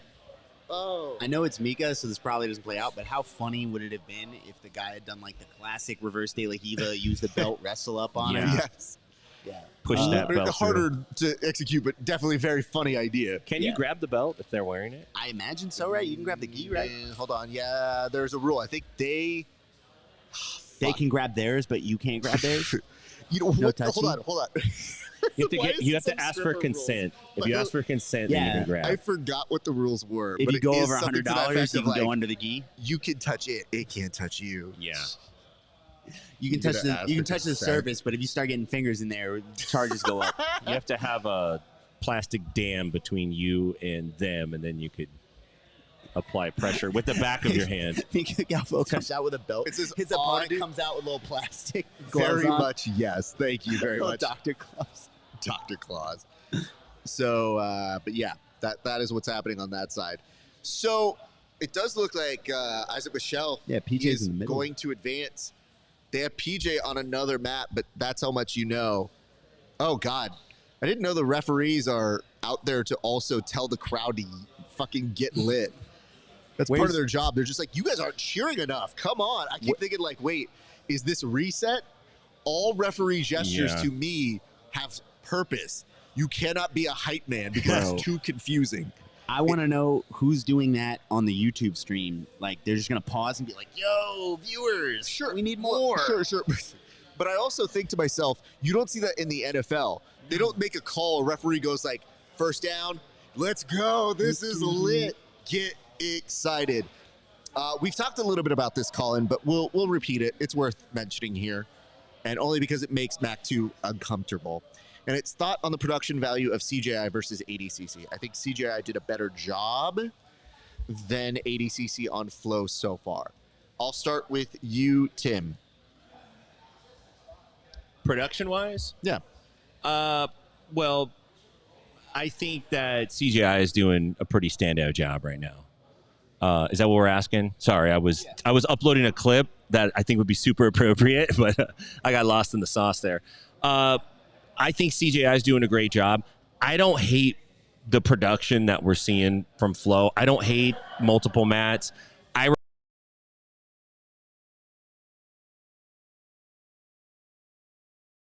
Videos. Hold on. So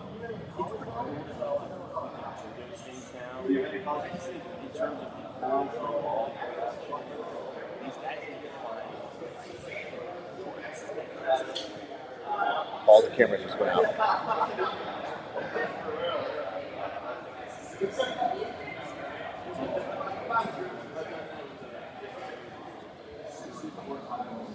Yeah.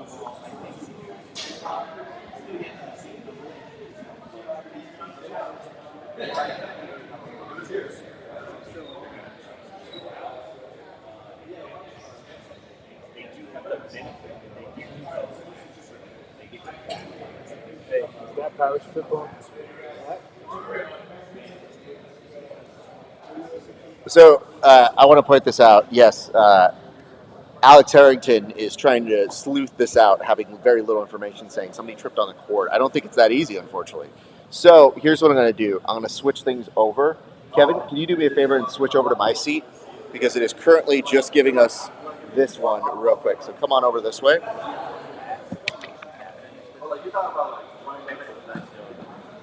Moving on up. I'm about to forget about you.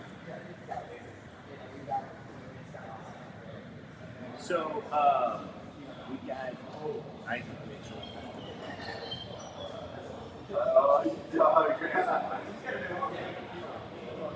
No, I mean, that's just flying power. No.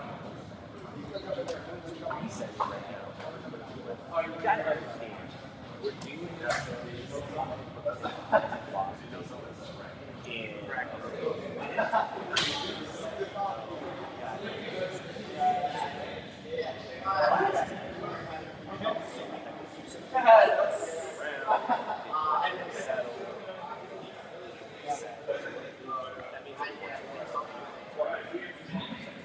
Laptop.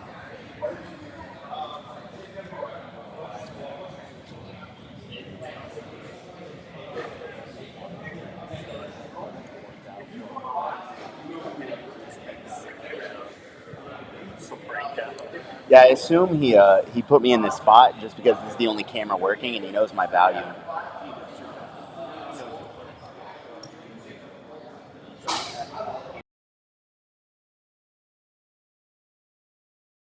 Hey, Did this Isaac Kev. Michel just get submitted? Oh no, he's just hyping. He's just getting hyped up by his boys before the overtime. Hey, that's what's Nope. up. Before the decision. What am I doing? Sorry guys, I can't actually see. I'm just guessing. Let's see who's gonna win. We're This trying to match. fix this situation. Cool.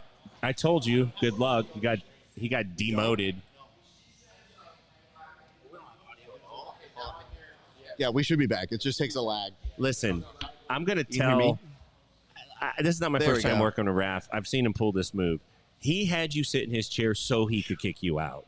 That was a whole that was a ruse. It power was an play. elaborate ruse. I saw the notes in the production meeting. It was an elaborate ruse to get you over there and then get out. We're gonna clip that. It's Yeah. probably already up on Instagram. That was the power play, man. Yeah. He wanted me to see what it was like and realize that like I can't sit in that chair.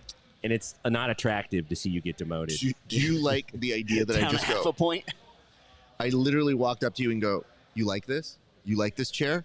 Get the fuck out of here! And never look at it again." Yeah. good You don't chair. even It's stare not at this chair. yours. You know what the best part is? Is that it chooses the last comment, the placeholder comment. It was peak of 11,000 views. So it just wants to remind you guys that's all they had. Not by choice. I didn't do that on purpose, even though we've liked giving them some mess here. Believe it or not, we do have one topic left here in a second, but we'll get to that just before. Did both of you guys get to weigh in on what you learned? I think Tim, just me. you- I did. Just you. But Yeah. Kevin, what did you learn yesterday, sir? I learned I like one mat as setup. I used to like the simulcast.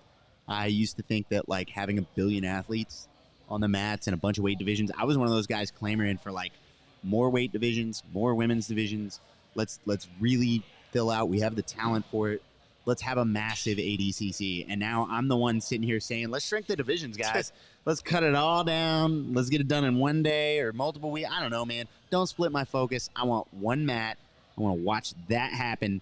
Fuck a weight class, bro. Plus and minus 80. I've been converted, guys. That's the one. I really think that adds a lot to the production value. ADCC's not doing a bad job, but I'm great. sitting here screaming, the future is now, old man. I've tasted what we can have and what, and I don't want to go back. I'm part of the new generation. Yeah. You can't boss us anymore, ADCC. Listen, CJI is my master now. No, well, listen, guys, they don't pay us. So until then, Yeah. Fabio Colon and PJ Barch, I think they've run out of time, so we'll see I if think there's a PJ hand won raise that. here. PJ was up 3-0, I thought. Okay, so if that is the case, PJ should advance. I was about to say, I'm sitting here talking trash about how I don't want to watch it. Glued to Congratulations, the PJ screen. Barch. Nice, PJ Barch. Who Butter does Panther. make it to the next level of the game? 10 Meanwhile, seconds left Gary over here. Tonin. So, isn't it 2 R's on Gary Tonin? Yes, it is. Womp womp. Really? Yep. Yes. He's not cool like Gary Oldman, where it's 1. That's just what he does. But We have had a leg lock shootout this entire time. Oh, wow. It's this. Oh, wow. Is he going to score for this, though? He's got to come up, right? Oh, shit. woo! In an E-bar. Come on, guys. There we go, Gary. Dude, he was sitting there just unafraid of Mateusz Szczynski's leg locks, which is Yep. a statement. So, Gary has had many looks over the years. Yeah. This is the most normal looking I've ever seen him. And that's with the weird, like, Wolverine grayed out old man Logan little Yeah. mutton chops on the side that are seemingly not the same color as the rest of it. So is that a toupee? Is that what he's wearing right now? This is. Because he does have some divots that sometimes go into his hair. I don't know. I think it's in between jobs, Gary.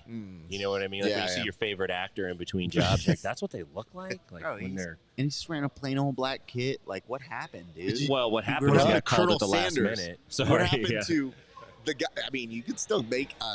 They had time. And like Tim's like he was here 2 weeks, had no notice. I'm like, bro. He literally just grabbed his gear and left. Exactly.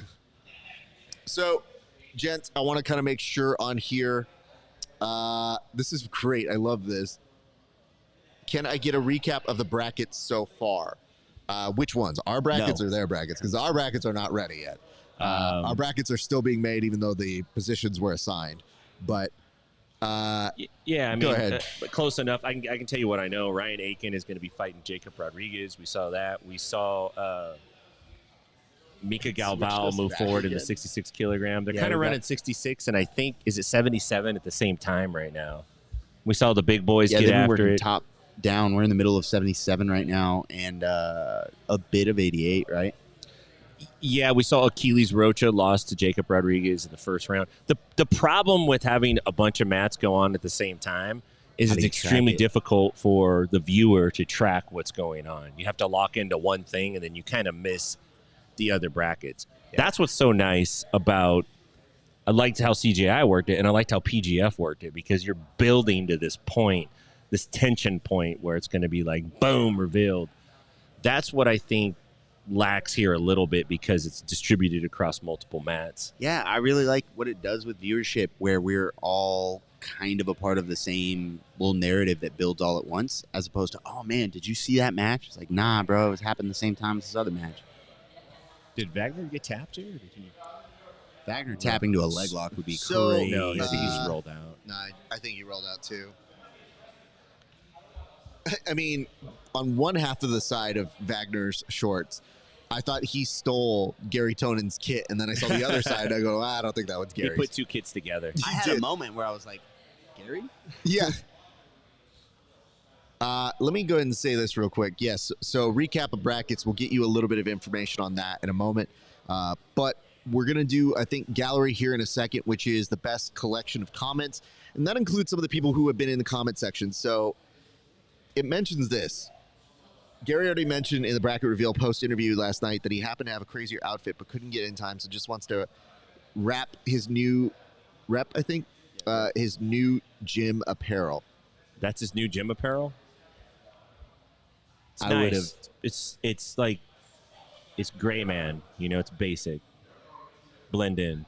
I feel like with Gary, when he says that something crazier could have happened, it just speaks to how lazy he is. Is really what it gets down to. You guys should have seen it.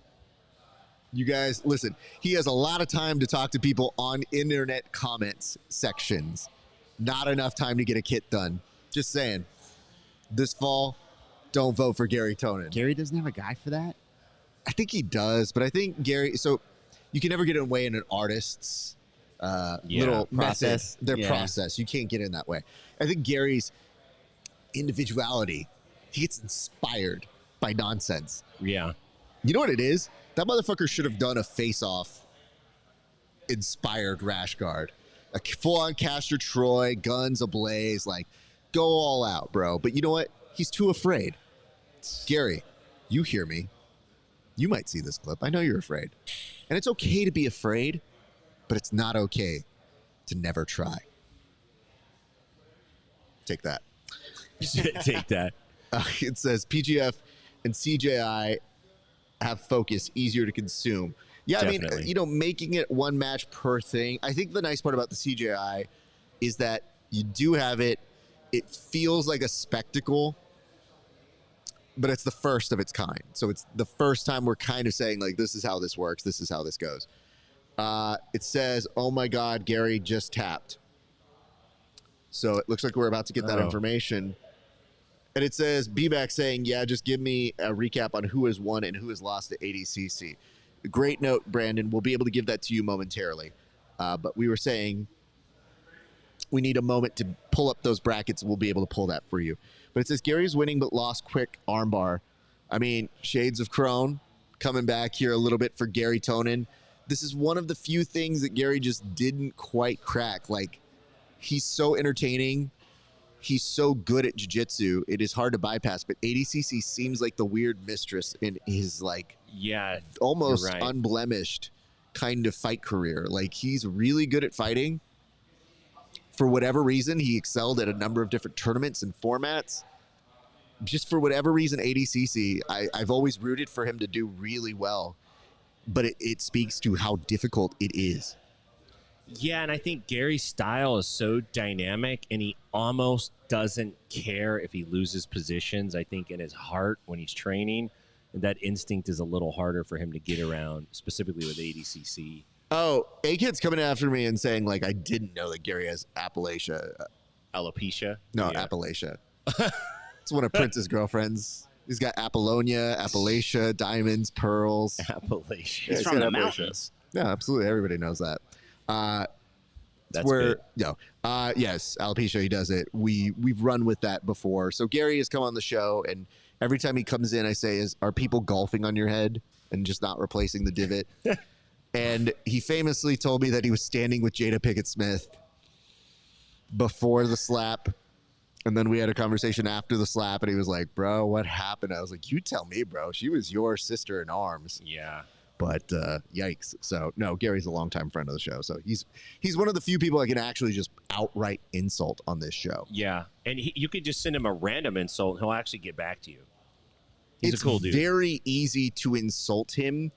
And our interview style has always been, he's the little brother I've never wanted. And why are we not on JT Torres? I will take JT Torres over the rest of these. I'm with I it. feel like we should be able to vote.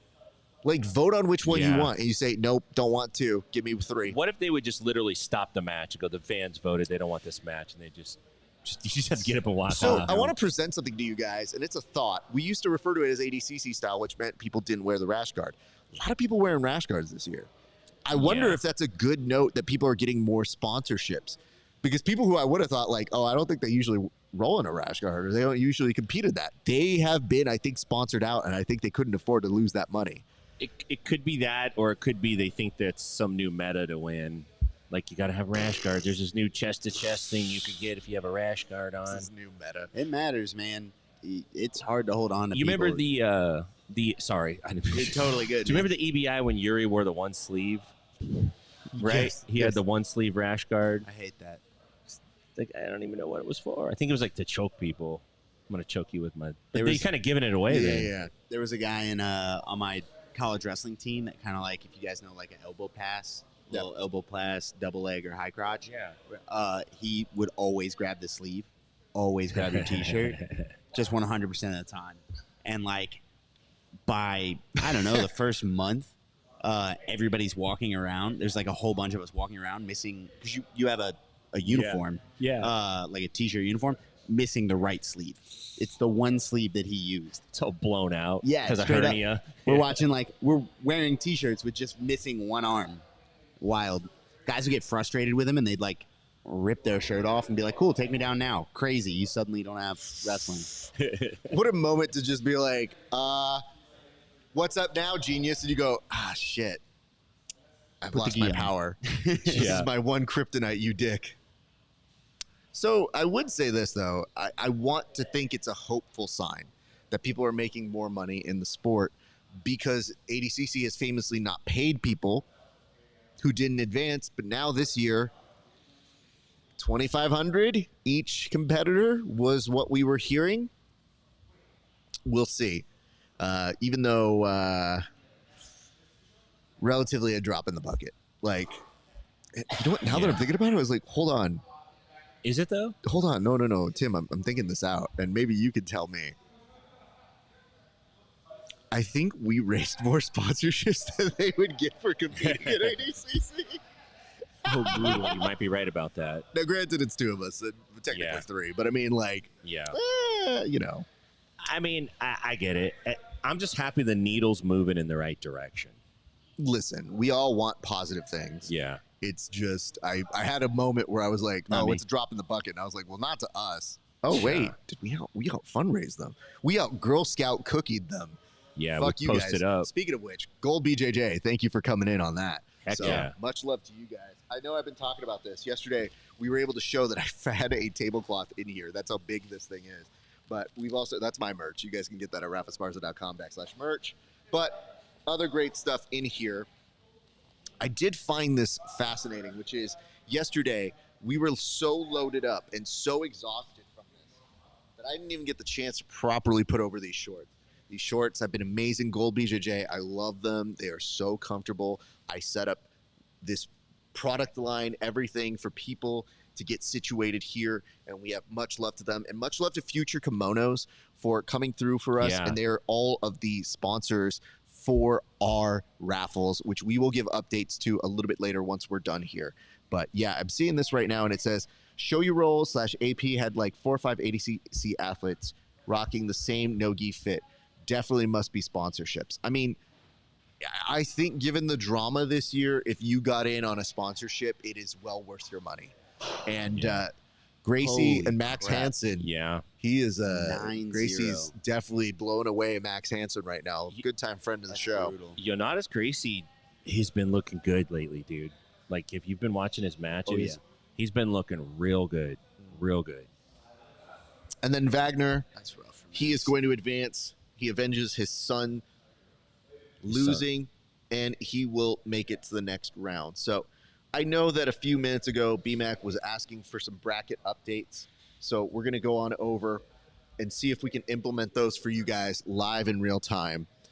But as I'm getting that prepped up, I'm going to bring on some of our gallery comments.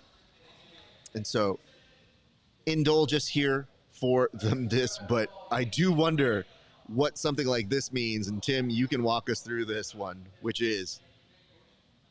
So we got, this is a popular buyer. He says, I really wish they drug tested just to show what they're on, and then include a line in the tail of the tape. Steroids used. Steroids used. Tren, Anavar, D-ball. Yeah, but we need amounts. I need to know 500 milligrams of this. But I love this idea. You can find it for Jonathan Gracie. He popped in the IBJJF. You can find exactly what his stack is. He like popped so bad he didn't even try to hide it. Man, it's gonna be crazy when it turns out it wasn't him. Don't sue me. They should. But like he popped in the IBJJF. There was a bunch of them, and one of them we were like, bro, he didn't even try to hide it. He was like, yeah, I did it. I did it. Anyways, I'm gonna win this whole thing, and when y'all get the results back, you can strip me or whatever. But Yeah. I still won.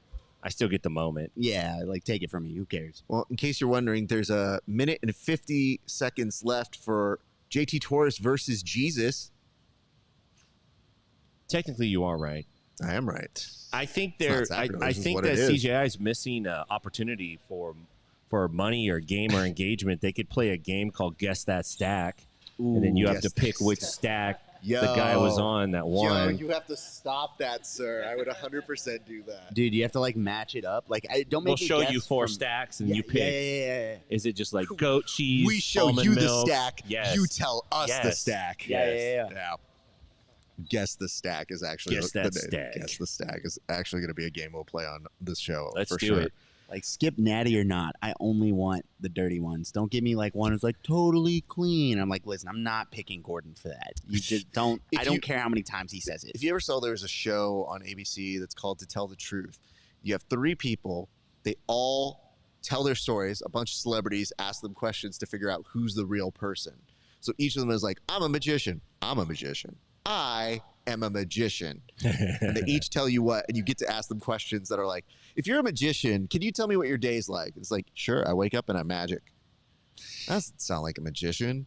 Well, Come to find they're the revealed person, but everybody comes in and comes in. I like the idea of who's on stack. yeah. They each come in, they're like, I'm on stack, I'm on stack, I'm on stack. And you go, tell me, how much do you bench? Person on stack. And it's like, I don't even look. I just put plates on. I'd just be strong as fuck. Yeah.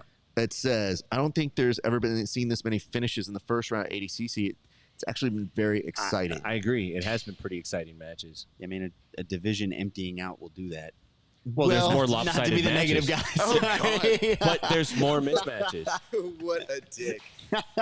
Dunkables. Not to be technical, but I mean, like, you're seeing more matches because some people, the qualification process, they're Yeah. DEI hires. A third of these guys work at Home DEI Depot. hires. They're fighting DEI right now. hires. You know what I Yeah. mean? We got to get These- some wrestlers and some judo these guys. diversity Yeah. grapplers. Oh my God, diversity grapplers. Yeah, I saw Mo down at the local Home Depot asking if people know how to wrestle. Get in my truck. What's your day rate for wrestling? You have a day rate? He $65. said, I need you for about 15 minutes. I'll give you guys a 6-pack of Corona at the end. Are we good? Senor, you want me? You want me lucha? I lucha, no, senor. I know grapple. I know You're full all- lock. I lucha. Tienes un mask? He says I lucha, and it's like, all right, well, put the belt on over the rash. Egg said we got Dante Leon versus We do. Dorsey on Matt One. Yes, and I wanted to see that one, but you know what? Fuck this. We We're got just gonna- Torres in the Yeah, background. Jogo's going to win this one, man. Let's go straight to this. Matt, which one? I said it's Matt One. One for Dante Leon. There we go. We're just going to have to manually do this bitch at this point. And we got to sit through the Here's some good news, Had a everybody. type commercial. The storm has calmed. It's gone. Yeah. I was wondering if we were going to say something. Yeah, like we lasted them out, man. First in, last out. We didn't do a single round of jiu-jitsu, but first in, last out in training today. Yeah.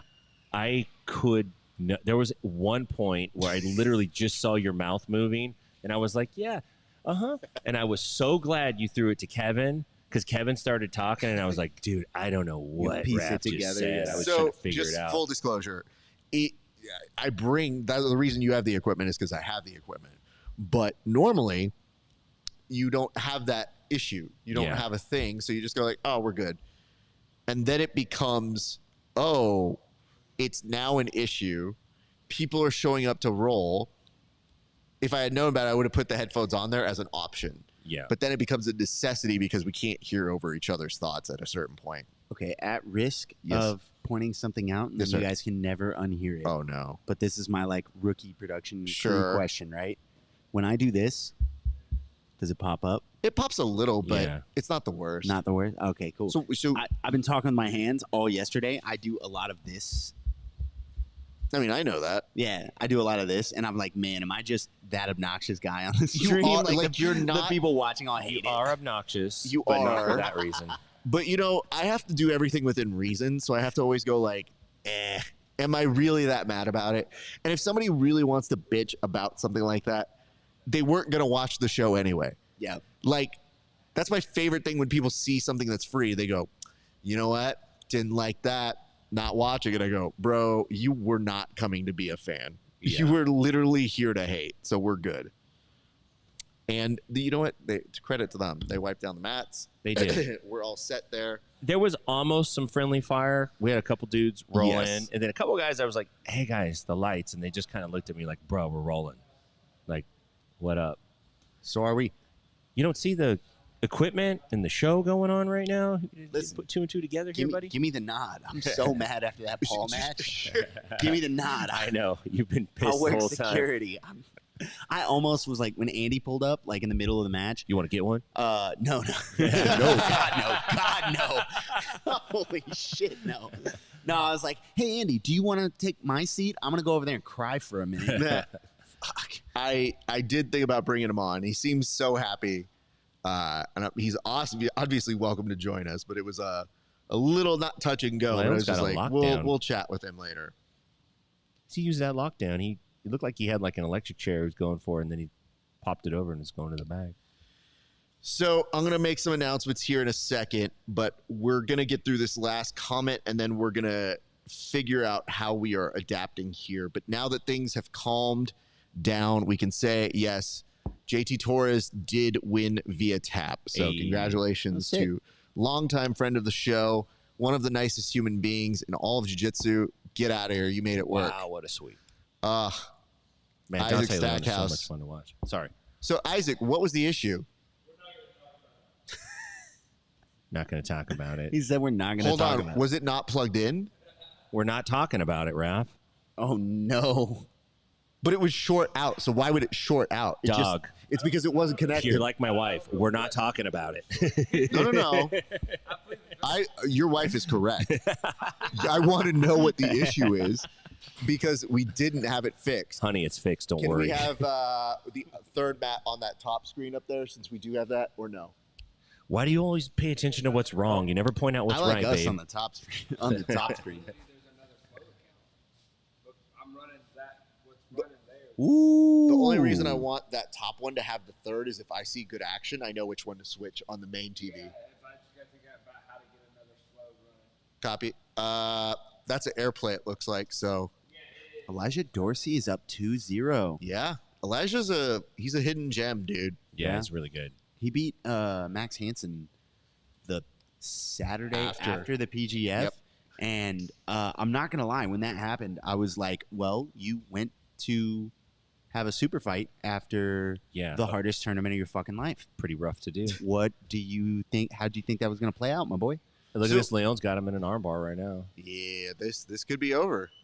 Yeah, how impressive is it that Chen looked phenomenal against Dorsey? WNO. Let's get it, Dante. It's getting slowly His arm is stuck. pulled in. No hate on Elijah, just huge Dante fan. I feel I like Dante too, but he's not been on the show, so I want Elijah. Oh, Elijah's been on the show? Yeah. All right, forget that. Dante man. is You're good, famously, Elijah. so I don't normally put people on blast. Dante is famously, Triangling the legs. I was like, yo, come on the show. He's like, oh, yeah. Does not come on the show. He's trying to And break I was like, the yo, come through. And I'm like, okay. We had an agreed time, and then he just didn't show up. And I was like, hey, bud, I would love for you to come on the show. And now it's just become like a running joke where every time I like say something nice about him on Instagram, or I'm like, yo, he's really good. Good job, Elijah Dorsey. I'm like, yo, dude, it'd be great to have you on the show one day. He's like, yeah, maybe I might come through one day. And I go, so now this is just a running joke that you're never coming on. Yeah, you're teasing me. Okay. Well, now all I'm ever going to do is say, you've never been on, and we've definitely been trying. I think he's on the longest never been there. Oh. So it's now 2 years plus. I had the invite to go out and train with him. Yep. For a little bit, and then PGF season 5. I got into it with one of his guys who, you guys can do the simple math. I'm not going to put his name out there. Sure. I got into it with one of his guys, and then PGF season 6. I ended up being good friends with Max. I thought me and Max were going to fight. I straight up thought me and Max were going to fight. I was like, there's no way we don't. You know what's weird is that it all seems like bad things are going to happen, and then you have a conversation with Max, and you're like, oh, he's cool. I like Max. But he's got a switch. Yeah, 100%. That He's dude about could it. go like lights off and just like, are we fighting? And I go, I don't think I'm in a fight with Max, but he might be in a fight with me. Yeah, he's fun as hell to hang out with, but he will 100% deck somebody. He's like, what if you press him, he's not moving. he's what we call a red ass. He's a cool guy, but you push him wrong, he'll come after you. That doesn't seem like a good enough reason to use that You never heard of a red ass? Never in my life. Yeah, it's You? just like Jeff Yeah. Kent. You guys, You have? I have, but Oh, you know, red I don't think I've used it. I use it from time to time. That's fair. You guys are red ass. What's the etymology of that? I don't know. This is how I always thought of it. Barry Bonds, greatest baseball player of all time. No cap on anybody, but he is. He played with this guy named Jeff Kent, who was a good baseball player, who appeared to be a great baseball player because he batted in front of Bonds his whole career, or a big part of it. Kent was a red ass. Everyone thought he was a cool guy, kind of, but he was a red ass. It's He's just, it's still, fight you. even when you defined it, it still doesn't sound right. Doug, he's a red ass. I want to know how it became red ass. Like, what's the? I kind of don't want to know because now maybe it's bad. Like, Red that's ass? been canceled. We don't Ooh, say that no, anymore. whatever. Yeah, no, it's like you're sitting there like some group is really offended by you, and their 100% casinos want to have a chat with you, sir. I'd say there is some horrifying story behind this. Like, I would tell you this. When I hear these comments, all I ever think of is, I don't know enough. I don't know why this is offensive, but God bless if someone is offended to it. So I think they just put on the other, that might actually be Flowzone, so we'll ask him which one's here. But Josh Sinceros and I wanted to call him Koala, but that's Koala because Gabriel. it's been the kind of day it is. Baby shark wings. So see, sus, pause, thank you. Same thing. And now Rojo Fish says ADCC should have been free on YouTube. Listen, bud, I'm not in charge here. I think the Craig Jones Invitational had a wonderful investor that said, do your dance. That does not exist in this world. So does he not understand, like, one of their major business partners is Flow, bro? Like, I feel you. It would be awesome. I would love for it to be free on YouTube. I would love to just be able to watch jiu-jitsu and fighting, right? Yeah. But, like, that Flow stranglehold exists. it's a stranglehold. So sure, it's a monopoly, but it's also, if Flow was pretty good, I think we'd all just be like, okay, cool. Flow, when I signed in today, actually yesterday as well, and I was checking my stream, making sure everything's good. I check in, I log in, And then it says, would you like to buy a subscription? And I go, I have a subscription.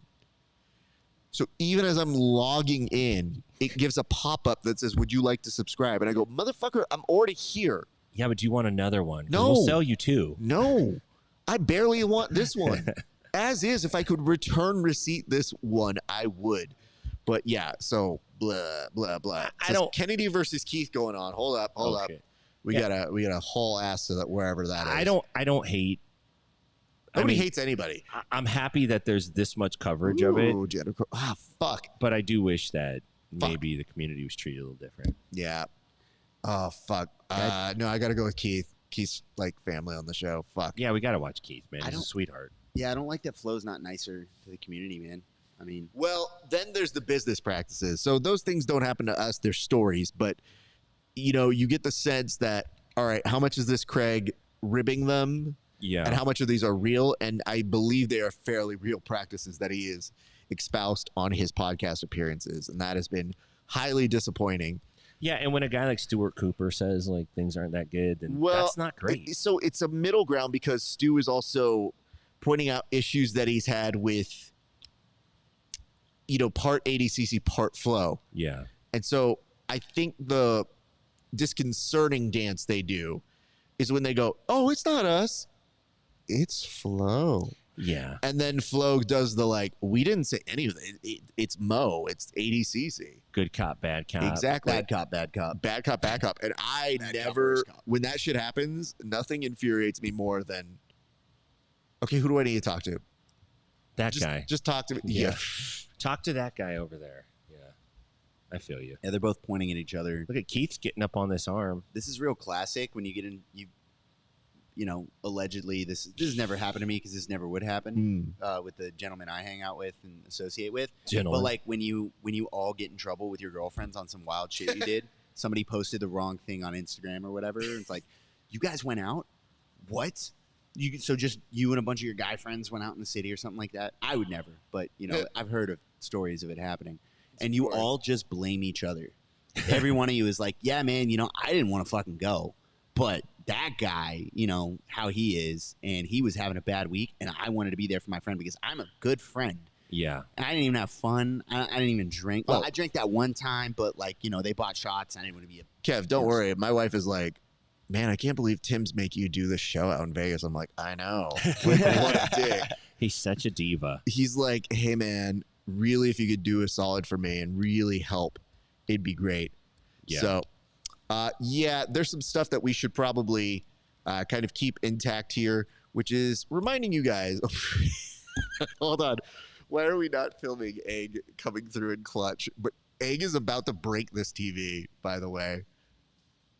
The amount of anger that he's having. So the remotes for Fire TVs tend to basically go and Yeah. open all of them. Like they're so universal most of the He's got time. an app on his phone that he's trying to use to get it too. I think he's trying to work around the But you know remote. what though? I mean, that's the right TV Yeah. to put it on. So we have 3 staggered ones. I just didn't know it was an option. Apparently, there's a battery problem here. There's not enough AAA batteries.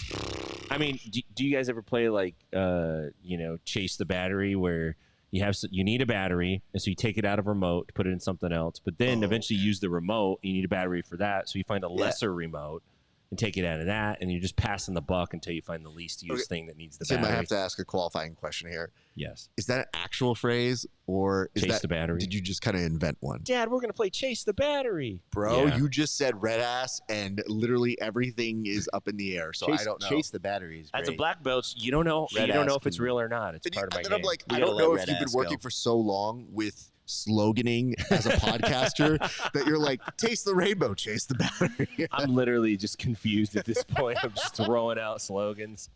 Bro, DeAndre Corbet and Fabricio Andre are having a match. Yes, man. they are. Oh man, these guys rolled in late for open mat. You got to tell them open mat's done, dude. Yeah, that sucks. This Poor is, guys. you know what the sad part is? I know our strategy earlier was not to stare at them. Now my strategy is just to stare Look at in We the them. just put our in the hands face. up. Like, Like- what are you doing? Think No about one's what you here. did, bro. The best part is I'm like, clearly we're doing something here. He's like, "Are you guys here for open mats?" And we're in full. Yeah. suit. No. Let's not make fun of them in person. I don't like that. That's mean. Yeah, let's wait till they turn around. Exactly. Yeah, it's not in person if they're not talking to us. It'd be, right? you know, it'd be different though. They walked away and then they heard the broadcast and they're like, "You sons of bitches! I heard what you said about me." And I'm like, "But was it funny?" Yeah. No? Man, they already cleaned the mats, dude. Why are we doubled up? What happened to Flow Zone? We're doubled up right now. We're doubled up, Oh, yeah. okay, so I think that one is Flow Zone. So, What is wrong? do you guys with mind if them? I keep you on Flow Zone here No, and then cool. switch you out to a different one on this one? Yeah, Dude, man. that's all good. Fabricio Andre. Fabricio Andre. match, I man. got That was you, on bro. my hell yeah. Oh no! Oh no, you don't got me. No. Yeah, that was on my list of like round one tune Yeah, in for there we this go. shit. Yeah, no, seriously, I had that on my list as well. All right, let me see what I can pull from here. We did have one more Ooh. that Tim sent to me a little while ago. This is interesting. I don't know what the context is here, Keith in a but good this was spot. a Reddit prompt, Tim, and you found this, and I'm intrigued to know what the reality is for a lot of the individuals who are in this world. But on Reddit, it does seem, has anyone else been blocked by the main ADCC Instagram page? Yeah, this guy says I made a joke about Michael Buffer being paid higher than any of the competitors, which is actually a pretty funny joke. Facts. And the comment was the most liked on the post. That's you never outshine the king. You blew it there. A couple hours later, I found that I've been blocked. Well, are you surprised? That's my question. Welcome. Are you surprised? No. I think the better thing is this. Like, what are you going to accomplish from this? If the whole point is to grow the sport, you're not going to grow the sport by blocking the sport. Like, And blocking- block ref. yeah, well, fuck off, dude. What are you going to do? Block me? I'm clearly in the stands right now reporting. I just want to point this out. If you continue to just block, enough people will get pissed. And what you have is the luxury of these great matches that we all want to see and experience and enjoy. But then this just takes the joy out of it because you can't take constructive criticism, or you can't, as somebody, challenge the idea of, was this the smartest idea? Yeah. And again, for all of its faults, the NFL, the NBA, they take their shit in stride, and people don't even respond to the prompts in the NBA comment section. No kidding. But even David Silver was like, fine. He's not sitting there being like, what did they say about me, though? What do you What want? about what Yeah. about the It Warner makes you deal? look very little as a organization if you're blocking your Dude. own fans on Instagram. But it's also, Personal, just yeah. think about this. In the list of things that do not grow the sport, I have said it continuously on our show, which is we don't deserve it. Like, when we have stuff like that and people say we deserve to be a bigger sport, I want it to be a bigger sport, but then I go, we don't deserve it. Shit like that? No, we do not. It is clown shoes, clown show. So yeah, I always think about like the people we train with that we all know in the community, the friends, these guys Yeah. that we're all excited about these matches. We all get passionate about the sport, and I think, yeah, we deserve this. And then I think about the broader community, and I think about the way our sport is organized, and I think about a lot of the people that are in business in the sport, and I go, nope, we Yeah. in fact do not. And it looks like Fabricio Andre is on Corbet's back. Yeah, big double leg, body lock on the back. Corbett tried to build up, hooks in. Rough stuff. 3-0 with a minute 13 left. Greg That's Souders is tough. running around. What are the constraints on this?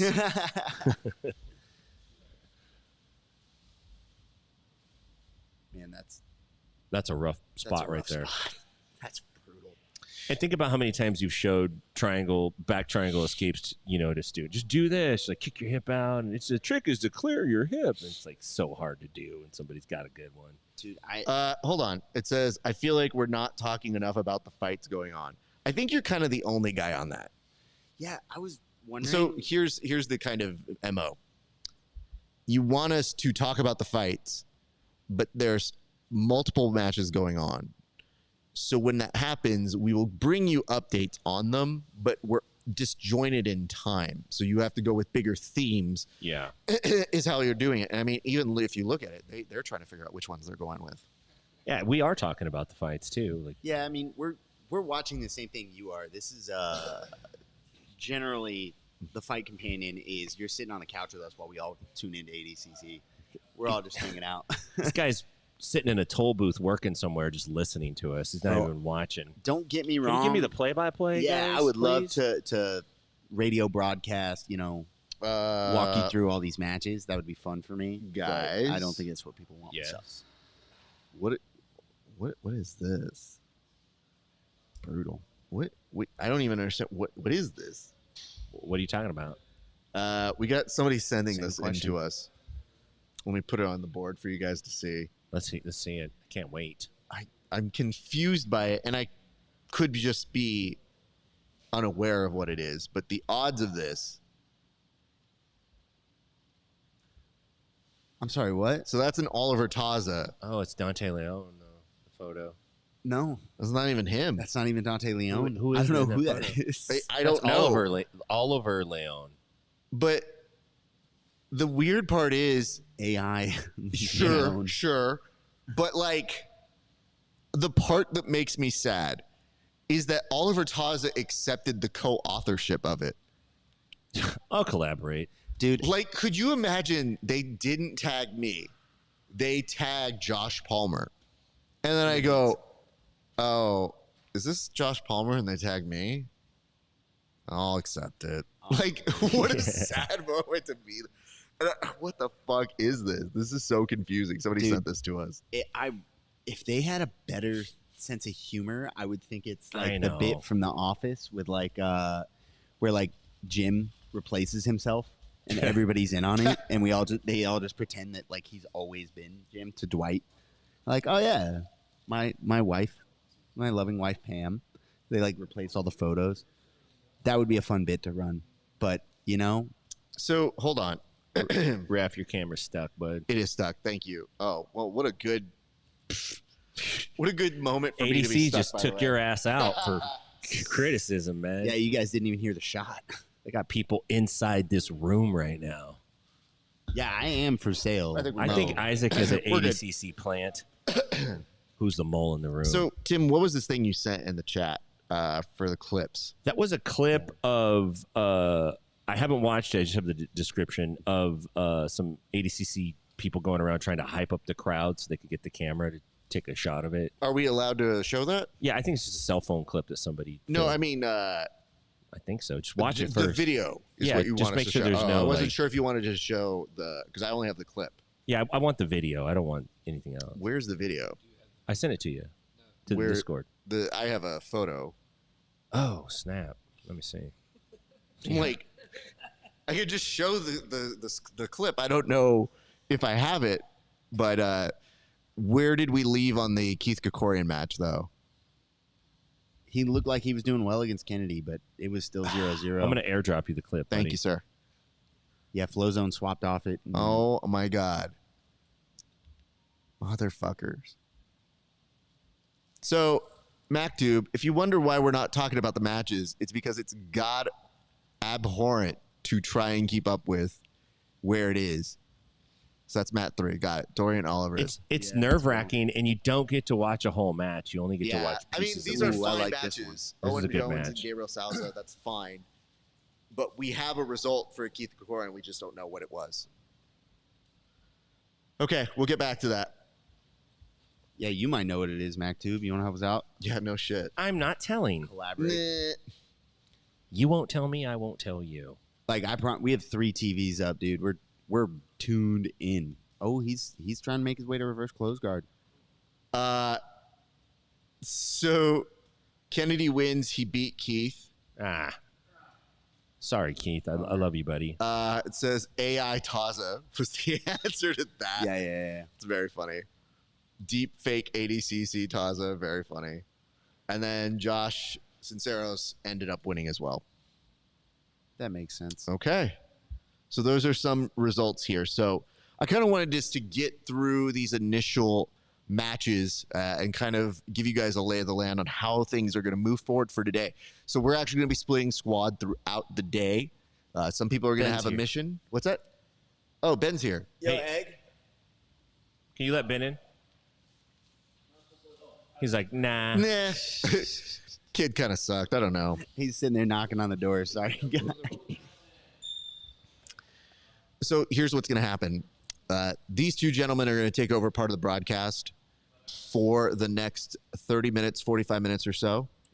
And then they're going to walk you through some of the action while I get a little bit of information and stuff ready on the side.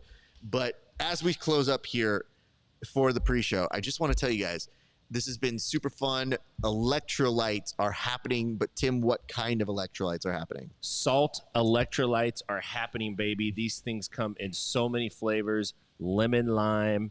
I shotgunned a raspberry last night, and it actually sustained me. It was intense. I'm not going to lie. It was intense, but satisfying. I poured some on my laptop earlier when the battery died, and it juiced it up. It got it going, so good on that. And we also got mango. These guys are great. Riley and company at Salt Electrolytes are doing a great job, and they're also supporting jiu-jitsu, so support them. Check them out, saltelectrolytes.com. Appreciate you guys. Thank you so much for joining. Also, big shout out to our friends over at Inverted Gear. They have been taking care of us. It has been a huge help to us. Our friends over at Future Kimonos, thank you so much for sponsoring all of our raffles. We'll have updates on that in a little bit. And of course, thank you so much to our friends over at Gold BJJ. You guys are awesome. You guys have all made this possible, and it is changing the game for us. We really, really appreciate you guys. And I will show this clip.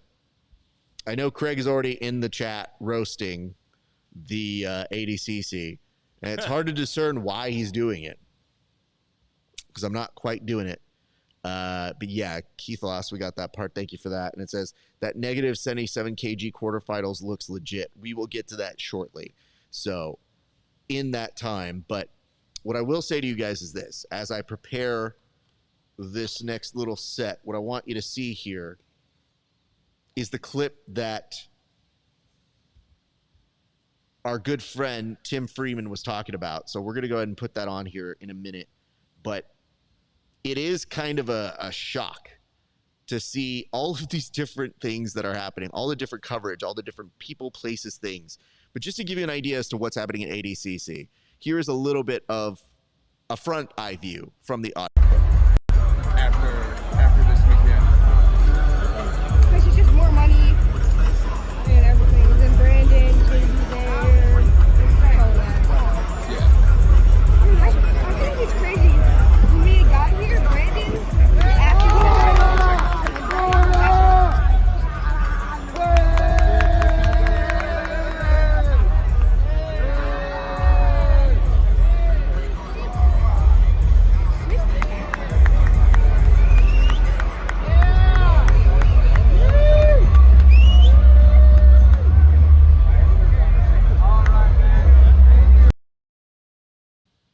That's called a three-piece.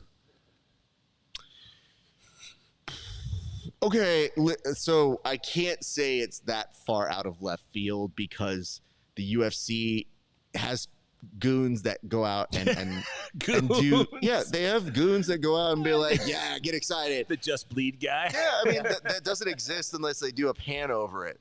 It's just seeing a back view of it, of them saying like, hold, now get excited.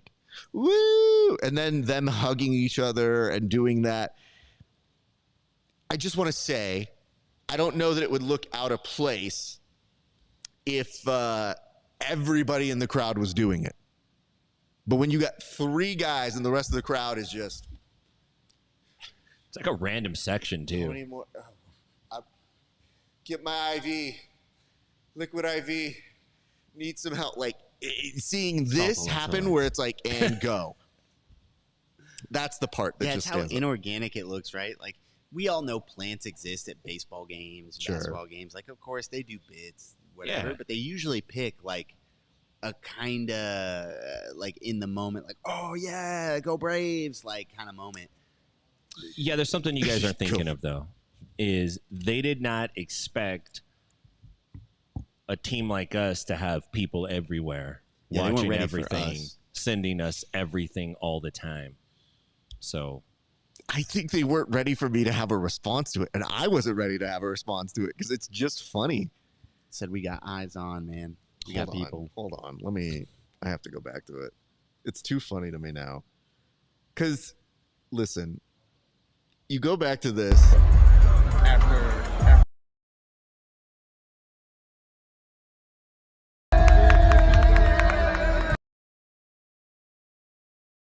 group with no board. Sorry. It's just the yay. Yeah. It's like when you have to sing happy. So on the flight my out, God. Southwest made us sing happy birthday to him. And it's the most unenthusiastic, courtesy happy birthday. Like nobody even changes key. I mean, they don't change. They don't do anything. They just like happy birthday to you. That's what that was. Yay. Yay. Have you guys been watching this Owen Jones and Gabriel Souza match? No. Small eyes on it. Yes. It is probably about to go Souza's way because they're getting stood up, and I don't know what Livesley's or Owen Jones's stand-up is like, but he's not known for it. Gabriel is, and like it's one of those where I think right now Owen Jones would be winning in CJI rules. He's been very offensive. He's been in some deep submissions. Yeah. His guard's been active. CJI rules. He's up 2 rounds. He doesn't have to do shit. I don't know if I'm just hungry right now, but his head is making me crave pasta. Dump some ragu on that. Let's go, man. On point analysis by Tim Freeman. Dump that head in a colander, strain it. So Tim, the fact that you oh man, he got it. Well done, Spaghetti head takes it home. Incredible. Owen Jones makes a statement. Yeah, that was impressive. Yo, that was awesome to watch. Let me see what comments I have here. Owen Jones and Gabe in overtime. I mean, not anymore. Yikes. That was really good. Wow. Well done to Owen Jones. Baby shark. I mean, hey, man. This has been an impressive series of things to see here. Jogo Hayes is baby shark. Yeah, no. Oh, yeah. Everybody's a baby shark, though. All these kids are basically kids. Yeah, That's why you're I say right. baby shark. Yeah. You know what I mean? One of my favorite moments is we had an instructor once, and she was a fairly big pothead. The most functional pothead I've ever met in my life. Like, would need to smoke pot just to be like, and I've met you. You're nowhere close. Isaac took umbrage with that comment. He literally looked at you. But he needs to meet her because I would try to get out of coaching. I would say like, hey, I can't coach until 11 p.m. I have classes late at night. She goes, I'll come over, baby. And I go, oh, fuck. Okay, fine. She'd show up, knock on the door. She goes, hey, baby, try a 6-pack. Let's fucking do it. And I go, okay. And then I would look at her and I go, how much weed have you smoked? She goes, not much, baby. Mama needs some weed. And I go, okay. We would provide it for her. And the next thing you know, she would go from this to, I look down, I go, this is the best speech I've ever read in my life. And she goes, baby, mama's not even tired. You got another speech? I can do one more. And I would be like, yo, nobody writes this good. And yeah, she led us to a national championship. So she the best. Shout out Jen Parker. Love you. But yes, I feel like those are the moments that we have when you hear Tim saying like, you guys ever notice that pasta sometimes smiles back at you? And I'm like, we got Mitch Hedberg over here. All right. So what we're going to do, like I mentioned a little bit earlier, we're going to split this off. Our 2 gentlemen here will be watching along with you guys, and they'll be walking you through the action. So let's go, baby. Are you guys both ready for this, though? I'm fine, man. No, don't say you're just fine. Fine is not ready. Yeah, I mean, I could use some M&Ms, but beyond that, I'm good. I think we could probably get you some coverage for some M&Ms, though. Like 2 packets, maybe. 2 packets. We can do 1 packet. We don't have the budget for 2. Oh, baby, mama needs them M&Ms. Come on, man. Baby. You're gonna come back and there's gonna be 1 less chair. Oh my God. I'm making my move. The other chair is broken. I'm occupying this one. The one now. I'm in is broken, and I want you guys to know that you've broken it for you guys. No, you've broken it. What happened? I've broken 2 chairs. You know what? That's the one I'm going to go with. Yeah, well. I've broken 2 chairs at cheers at 10 Planet Las Vegas, and it's because I just sometimes forget how swole I am. No, these are my chairs, so that's why yeah. when you're breaking chairs, I'm like, these are not 10Ps. It's These called are mine. salad, Kevin. Oh, I'm sorry. You didn't reinforce the chair. I didn't. I didn't know Well, how fat you were. How you know dare how you? Don't talk to the chair swole like I that. am, bro. You're not that Swole. swole. Listen, Get dude. your weight up. I'm just chair. big boned. Get your It's all weight up. air. Clearly, your chair disagrees. I'm swole as fuck. You said get your weight up chair. Like it can strength train. What about? I just got a Gotta do brilliant. something, bro. Speaking of Get pod on that ideas, Jonathan stack. we should make these fighters weigh in sitting down. There should be a weight chair they have to sit on, and that like no standing up, no taking your foot off the scale, no putting your arms up over your head. Oh, I see what like you're getting your saying. blood pressure tested. You basically sit down. You got to put your arm. You can't cross your feet. They got to dangle their feet. Look like a They toddler in a high purposely chair. put the small guys on a tall chair, so Dude, their it's feet straight up. dangle over the It's a side. high chair. That thing's 4 feet tall. They don't. Just as a they way to help you. disrespect them. They help you get up. They give you a little hand up. Give him a little footstool. Yeah. They strap you in. They make a smaller guy get down there, and you put your feet on him. Yeah, be my footstool, son. Come Somebody. hither. What's the little dude's name who punches everyone in the face and Mike Tyson kissed him like a baby? Hasbulla? Yeah, you get Hezbollah in there. Hezbollah, take a seat under this chair. By the way, Hasbulla needs to make his way into the next Austin Powers film as quickly as possible to replace Mini-Me, R.I.P. I'm just saying, it's a good opportunity to say R.I.P. That dude passed. What do We you need a new one. do if you meet Hezbollah and he punches you? Do you punch him Is- back? Wait, who? Is his name Little as? Has Is his Hasbulla, if crew he around, punches or me? is it Yeah. just him? I punt that kid. Fuck You that punt him. dude. I don't know, man. You know what? Because I'm I hate scared the of the fact that Russians. his sense of humor is just like, it's a cake. Ah, and you go, Yeah. dude, stop it. Stop. And then he's like, why you guys treat me like a child? Look what you just did. What I do is I bring him in a room like this, Mm-hmm. and then I have Kevin open up the back door, and like 4 big dogs run in. And then he runs over to me and puts his arms up like, pick me up. And I'm like, I'm not picking you up. You're a grown boy. What a moment here at Kevin. I turn is him in as a witnessing. lost child at Let the the local dogs out police on him, department. Kevin. I take his ID. I turn him in as a lost child. He doesn't speak English. Yeah. Good luck telling them he's not. It's going to take them like a solid 72 hours to sort that out. When producer Rob plays Who Let the Dogs Out, I want you to open that door and throw some treats over here by little Asmola, and let's see what happens. Listen, He's a cool kid. You take him out for like a little breakfast or a little lunch. You just drop some bacon on him on the next. My bad. Wait, I wanted to bury. I wanted to Get it bury on his the, little khakis. bury the hatchet with you here, bro. Bacon. That's anyways. We'll head over to 10 PLV. We'll see how this goes. Jesus Christ. He's All like, right. this is Louis I think this Vuitton. is as good as time at any as to tell you guys Dylan that Dennis gave me this set. Sorry. You see what's gonna happen when you leave, these right? geniuses are going to take over the stream. I've never felt less confident in my decision ever in my life. Nonetheless, you're in good hands. Tim Freeman and Kevin Sherrill will continue giving you coverage here, and don't go anywhere. We still have a lot more show to do. So we now hand it over to the mostly capable hands of Tim To Freeman. the most available hands we have in Hold the on, room. don't say that about yourself. To the most expertise hands we have capable to us right now. And you know what? Before I get off, I should say this. So the homie who came here that I know, Yeah. Justice? I was trying not to say his name. I thought that was part of the bit. no. He it's- said his name. I did say his name, but like the first time he introduced himself, he was like, "Oh, my name's Justice." And I'm sorry, what is it? He goes, "Justice." I go, "Of course it is." What's your legal name, buddy? Okay. And then I immediately was like, oh, okay, we have good roles, but occasionally he does a role where you'll get him in something and he's like,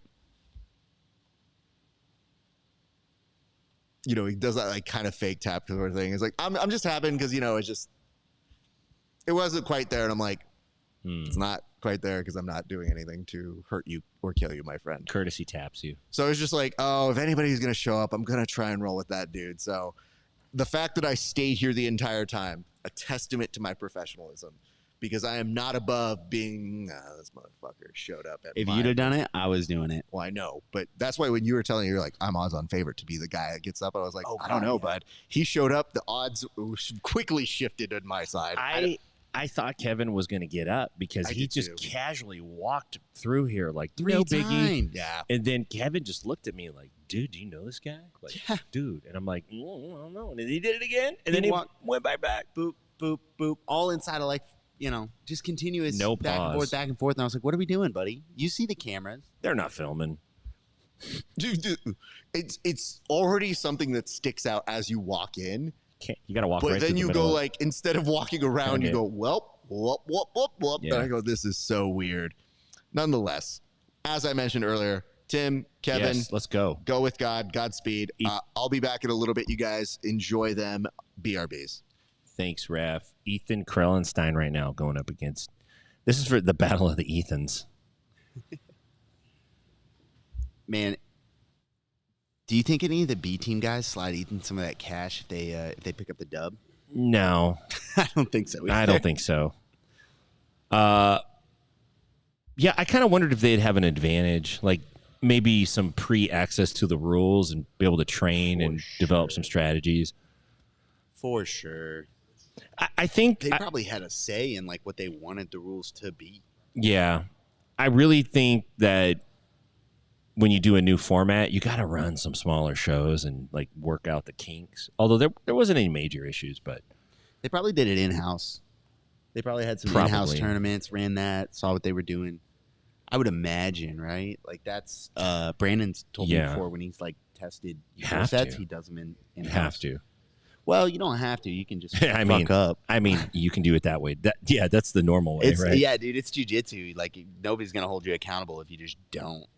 I mean, that's also what I love about it. There was a tournament years ago in the Bay Area, and we convinced Sergio Silva to add spontaneously on the spot a Nogi sub-only division.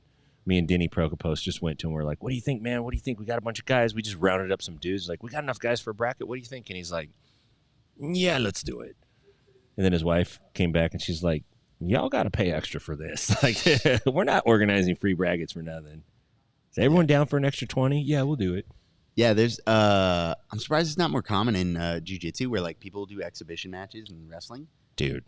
where they just hang around after the Yes. tournament and just start running matches with random motherfuckers. We do a free thing in Nashville at our gym. We call it Holy Rollers. That's our open mat name on Sunday mornings. Everyone goes to church back there, so I'm trying to give guys an out. Like, I'm going to Holy Rollers this morning. It's a very charismatic church. Yeah, we all get together. Yeah. You know, it's about being together.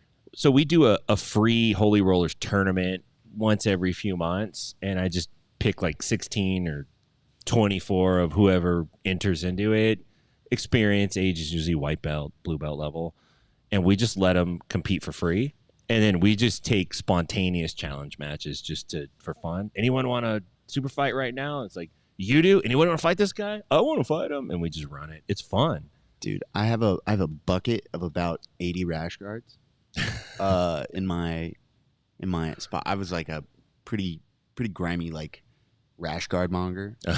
And Monging on the rash yeah, guards. absolutely. Little jiu-jitsu hype beast with all my like half sumo and whatever. All rizzed up. Yeah, absolutely. And so I'll occasionally just get kind of like sick of one. I'm like, Throw it in there. Yeah, this one's definitely like of my 80 rash guards, this one's in the bottom 20. It starts to get the deep funk that comes out. As soon as you start to perspire, you smell it. You're yeah, like, but the white oh. belts still want it. The white Oh, belts still I'll go, all right, guys, I got a rash guard. It's size whatever. And Yeah. if you guys want it, like, step the fuck up. Oh, they and, want it.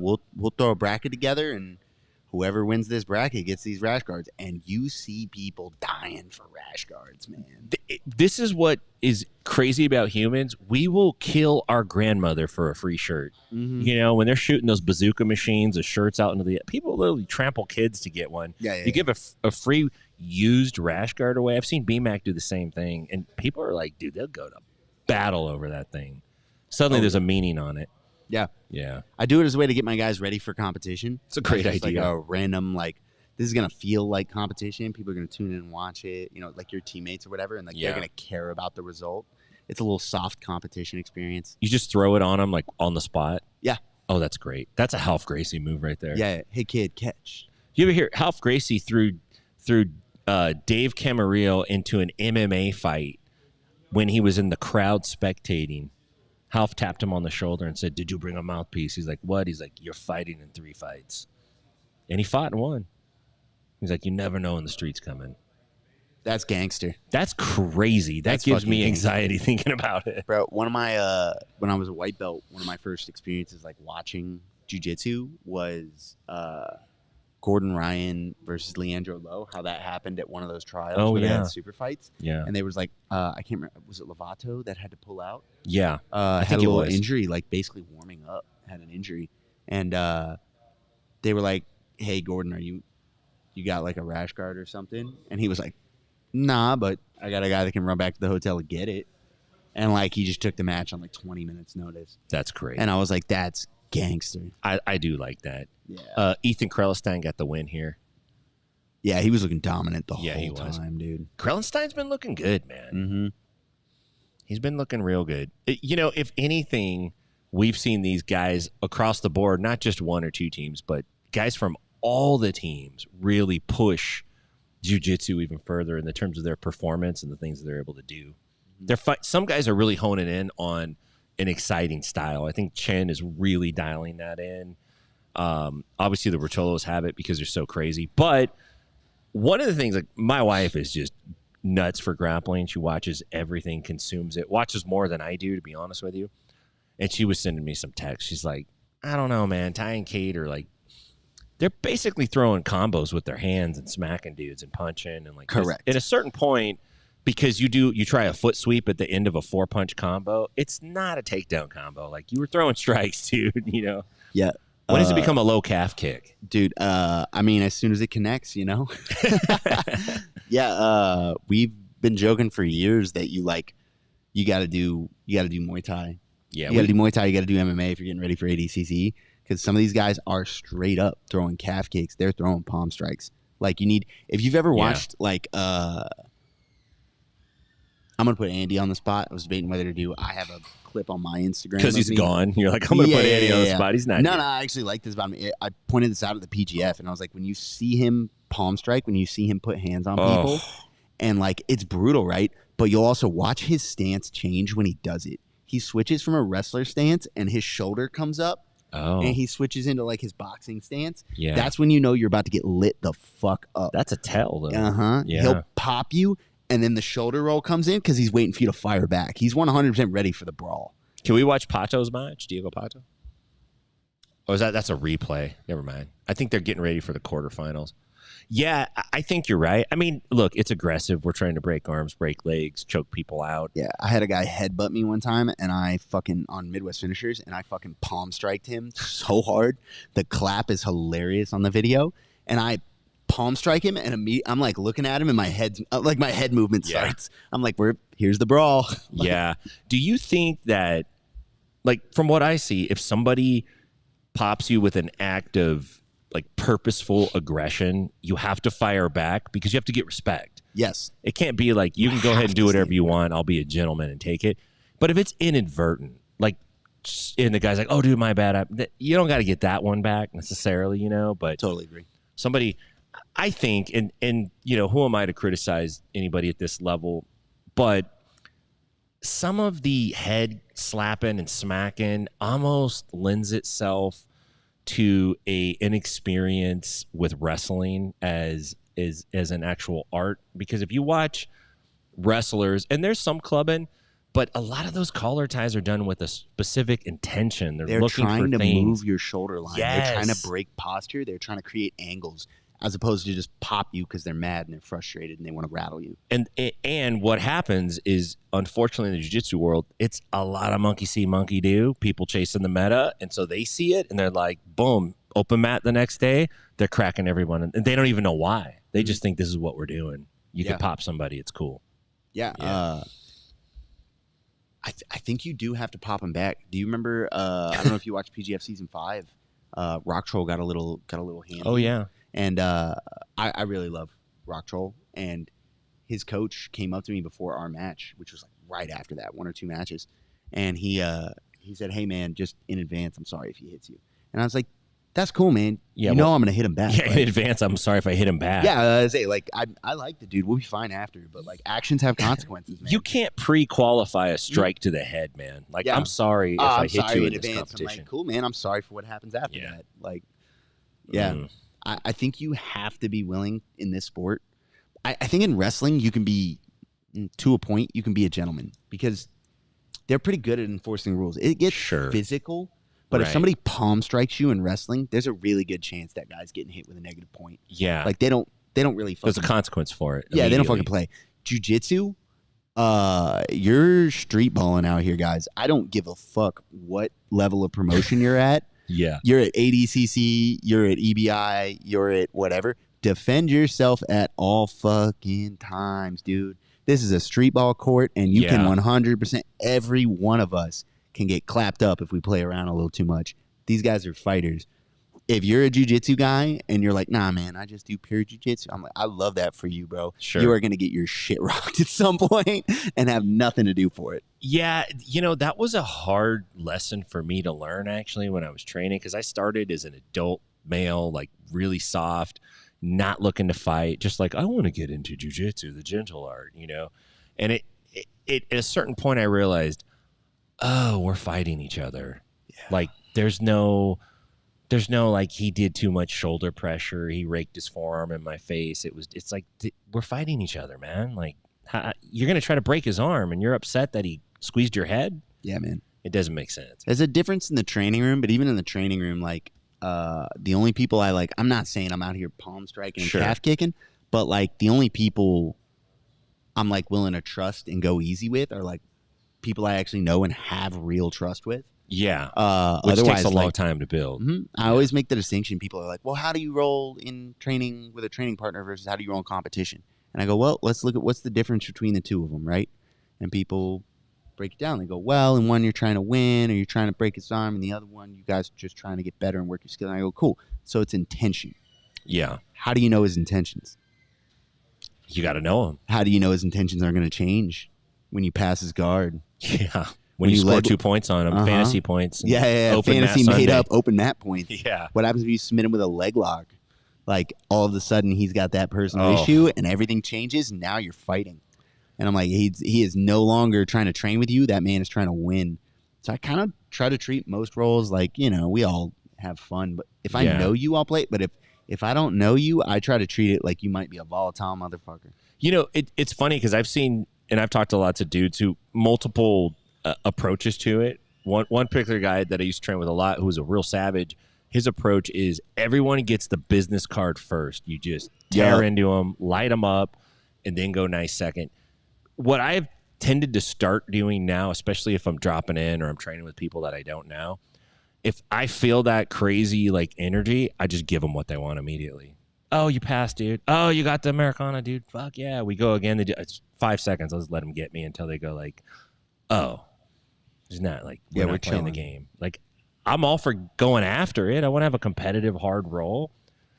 I'm not trying to like overlook the burden of safety, though. Dude, I'm really hoping this continues. So like, it's a little different for me because I'm a pretty active competitor. Basically, because you're young and I'm old. Yeah, kind of. Yeah, I mean, it's I'm pretty young. I can take some risks with my body. For sure. My ego I can pad my ego with a little bit of risk to my body. Yeah.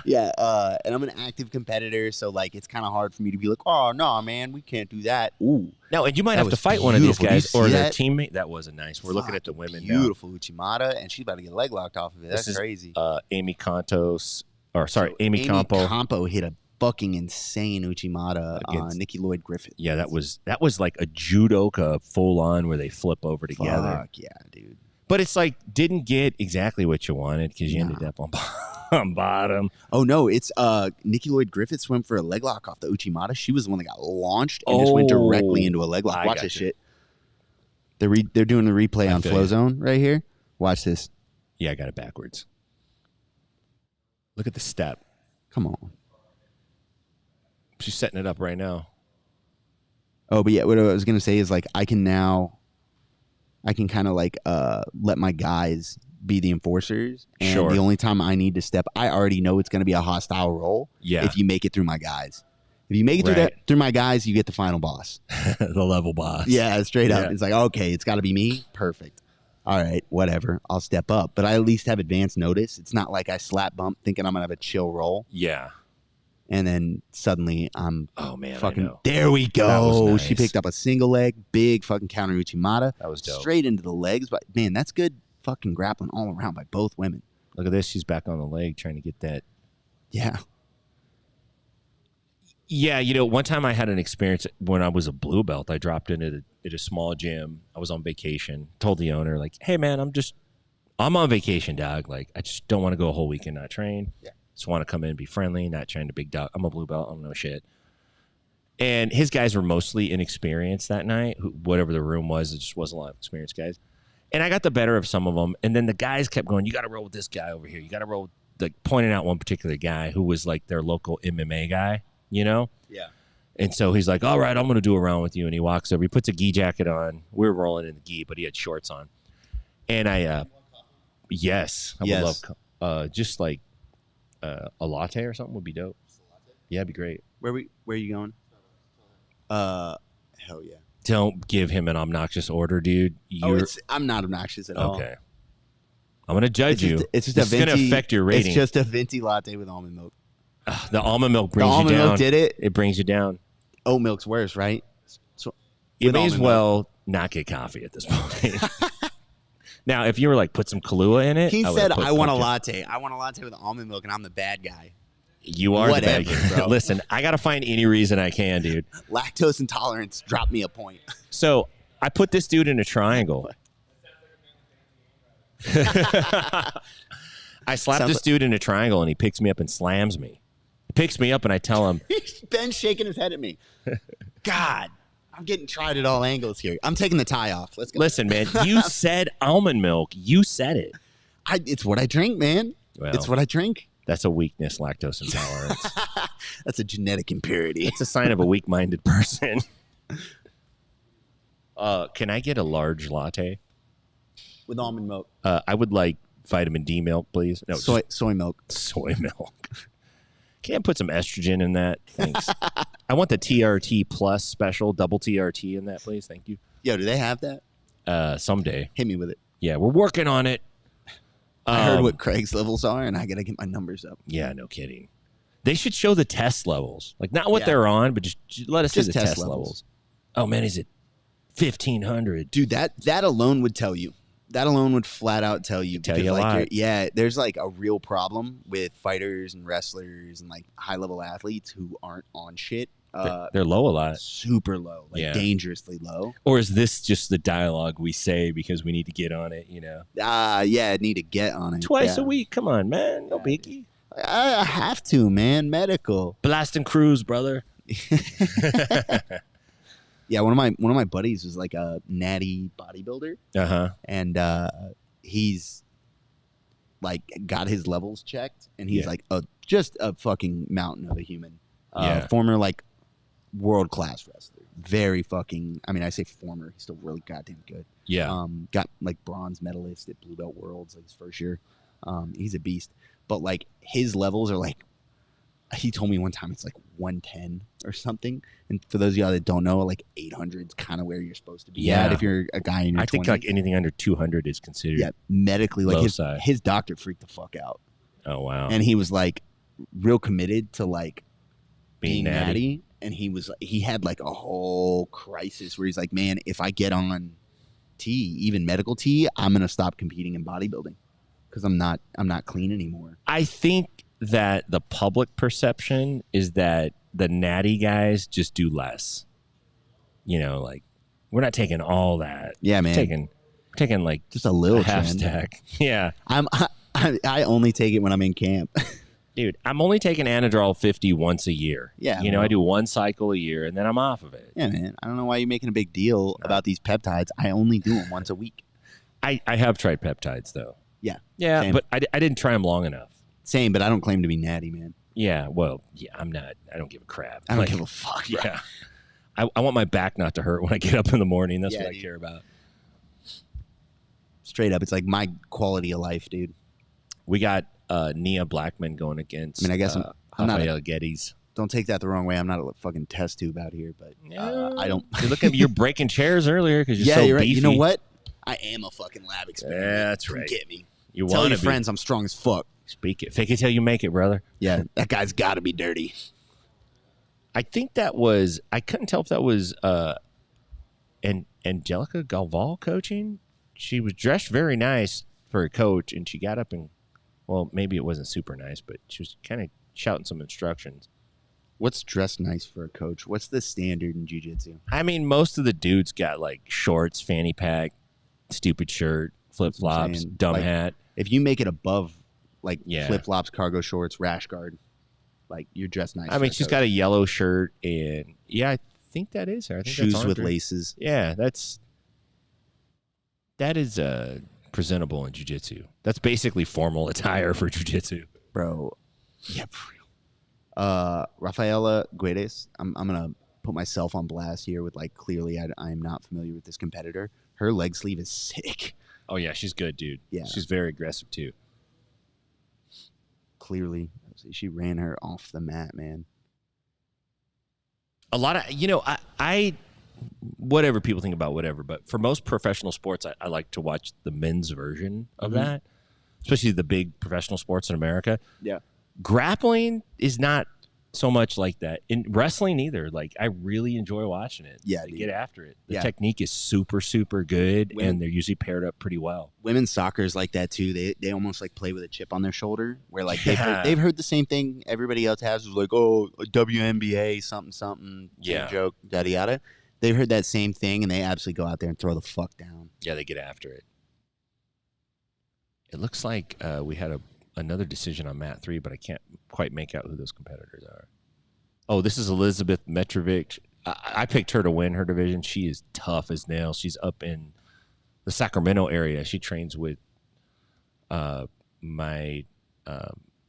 purple belt of mine out there named Jessica, who kind of runs the women's program. She's one of the instructors. She's really good, but Elizabeth has been super helpful, man. She just got kicked in the face.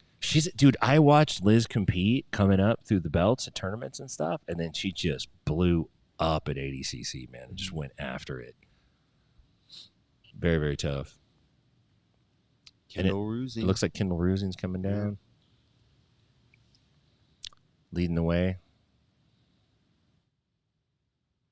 We got, what is this? What's she trying to, what is, oh, look at this. Mitrovic tried to come up on the back and couldn't get it. Got some knee wrestling going on. Now, is that a sweep?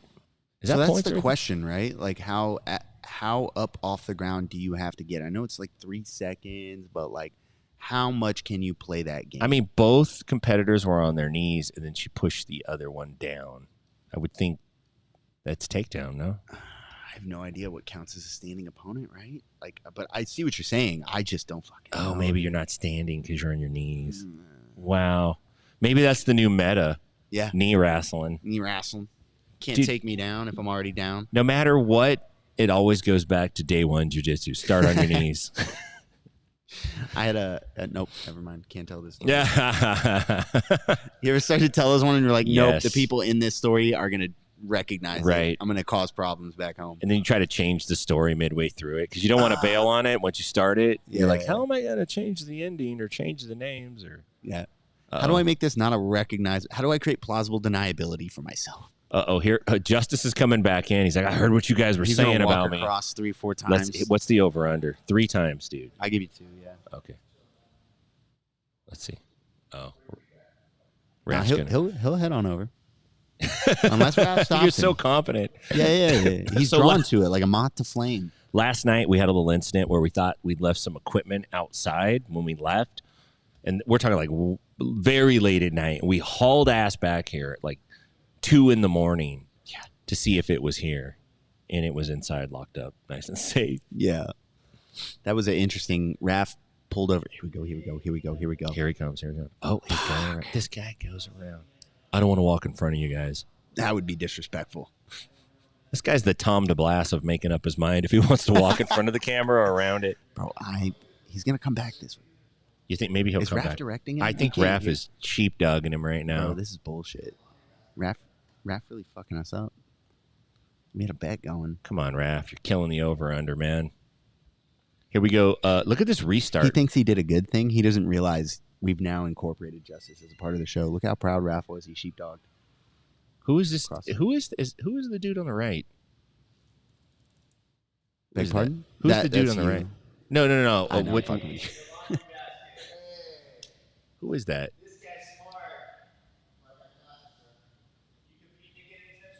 No, I couldn't tell. He gives the thumbs up. This is where they were. Yeah, I was about to say, he just came out there and made her move her leg 6 inches to the right. Quality control. Question? Well, I mean, how many matches have been won and lost on the restart? How many times have you... Look, I tell my guys, look, we practice restarts. I call them negotiated starts. Yes, I tell them, look, man, your job is to take the biggest bite you can take. As much as he'll give you, dude. And if you're coaching, your coach's job is to advocate his ass off for you. Yep. I'm a lawyer up in the corner. Me dude. too, man. 100%. Your job is to work your ass off, take everything they give you. My job is to advocate for more than that. Yeah. Yeah, I've had a couple of my guys. I coach them up on this shit. And I had one guy, one of my white belts, went out of bounds and on a back take. Didn't even have the back, didn't have the hooks. They go back to the middle, and like he's going against a blue belt. He's in blue belt division, and he starts with both hooks and a rear naked choke. And the ref This is how I says, remember go. it. Yeah. And I was like, what the The ref is like looking at his phone. He was like, I can start here, and he goes, go. I love it when the ref does this thing like he's imparting touch to his memory where he taps each connection. Here. Got it. And then they drag you over and immediately. Totally different. He's like, Ah, fuck. Which one were you? you were in knee shield, now you're in butterfly. And he's Yeah. like, good. It looks good to me. Let's go. Bro, I will argue with, I think I did it a bunch of times on the PGA. I will argue with the ref. There's one where like Nick Saff tried to stop us. It was fucking, who's our boy? Schwartzstoffel. Oh, yeah. All right, so I'm sure you guys want to know. Yeah, man. Yeah. All right. The only reason I'll do this is just because of the absurdity of we did bring it up. And this is just voice of stopped God him, over huh? this. What's that? You stopped him, huh? Stopped him from what? Walking in Walking front of in the front. I mean, I sure as hell was right in front of it. So I Dude. was like, you can go around. We had an over-under. We were trying to bet. What's that? We had an We had a over-under. bet on how many Yeah, times it he If was- walked that I was across. going to actually do that? No. How many times he was going to go okay. through. We knew 10. for sure he was going through. Yeah. We watched you escort him though over And we to were the like, side, "Fuck, kind man." of. You like directed him a little bit. Dude, he tried to, you directed him this way, and he tried to go around you. Raph cut him off. Yeah. Cut him off with the You had to pass. stay with him, dude. So hold on. You I'll make a put good myself- guard in the NBA. I think you have a future. Thank Yeah, you. yeah, yeah. A good guard in the NBA. Hold on. Let me go to a shot with all three of us. No, that's fine. No. I'm back on. Fuck you guys. I need a minute. Hold on. We'll come back. You're not gonna. I think Raf's got a button attached to when this back Yeah. ejects. Every time you mouth off, you get Yeah. ejected from the seat. I think it's gonna jam in the side of your body. All right, so here's what happened. I walk in, or you guys go, well, you come back, he heard your thing, and I go, there's no way, but let's go see. Yeah. Because I immediately am like, all right, I got time. That's what I was waiting for. And then the weird part is, I see him say stuff, and he's like, hey, bro, what's up, man? He's like, what are you doing here? I was like, what am I doing? What are you doing here? I'm like, we're just doing a fight companion thing. He's like, sick. Did you guys go to like Craig Jones? Did you go to that yesterday? I was like, I was here. They went. And he goes, dude, so sick. So great. Chopping it up. Man, I lost my rash guard. Where do you think it could be? And I like see a hamper over there. I go, I don't know. He's like, do you know where they keep the stuff? And I was like, bro, I don't go here, man. Like, you know where I live. It's Like, your rash guard. and I thought it was like, bro, if you were so inclined to be taking off your rash guard and continue rolling, yeah, how do you not know where it is, dude? you would have known where your rash guard is, but like you were going ADCC style Dude, with homeboy. I'm blown over away. that side. The guy that walks through our setup here Yeah. also takes his rash guard off to roll. That's crazy. It's well, okay, but I mean, Does he- let's put it this way, he's in good shape, so I understand. It goes with the territory. No, yeah. He is also the guy who will take the rash guard off at the podium, Of and I'm course. always like, Wins a big match. Rash hey guard's man, all coming good. off. Oh yeah. He takes it off for the drive home because it's not hygienic to have a full And kit on. Hold on, the I ride have to home. say, I feel like it's one of the times where I go like, you know what? I think I want to wear no rash guard with him too, to show that I can beat him and not be as stacked as he is. Yeah. But Yes, like, that's Technique over everything. I will tell you, in general, very friendly, very sweetheart. It's just, it always comes off because we're just two different people. Seems like a nice guy though. He's very Yeah, nice. I've trained with him before. But He's a cool fuck off. Second, as he was walking over this way, he just said this because I thought like, all right, I have no bit to come back to other than he just came to get his rash guard. Walks over and he's like, hey man, so when are you competing again? And I was like, this dude's in my weight class and he wants to know when we're competing essentially. Right now. Wow, I should have said that. Ooh, That run would it. have been the move. because I can beat him. So I was like, fuck, dude, that would have been really good. And you know what? We turn these cameras around, bro. Oh, 100%. Dude, 100%. The problem is it might take a minute because I don't know. I am a little loopy from this weekend, so I'm not at full you're strength. running on what, 3 hours? And this 4 dude hours is sleep? coming in just being like, I just got yoked. I'm watching jiu-jitsu. And I'm like, dude, I'm on 1 hour sleep. I don't remember what X-Guard is. How does this work? So anyway, he just does that. He goes, when are you competing? I was like, I don't know, man. I was thinking about it before this, but this was too much work.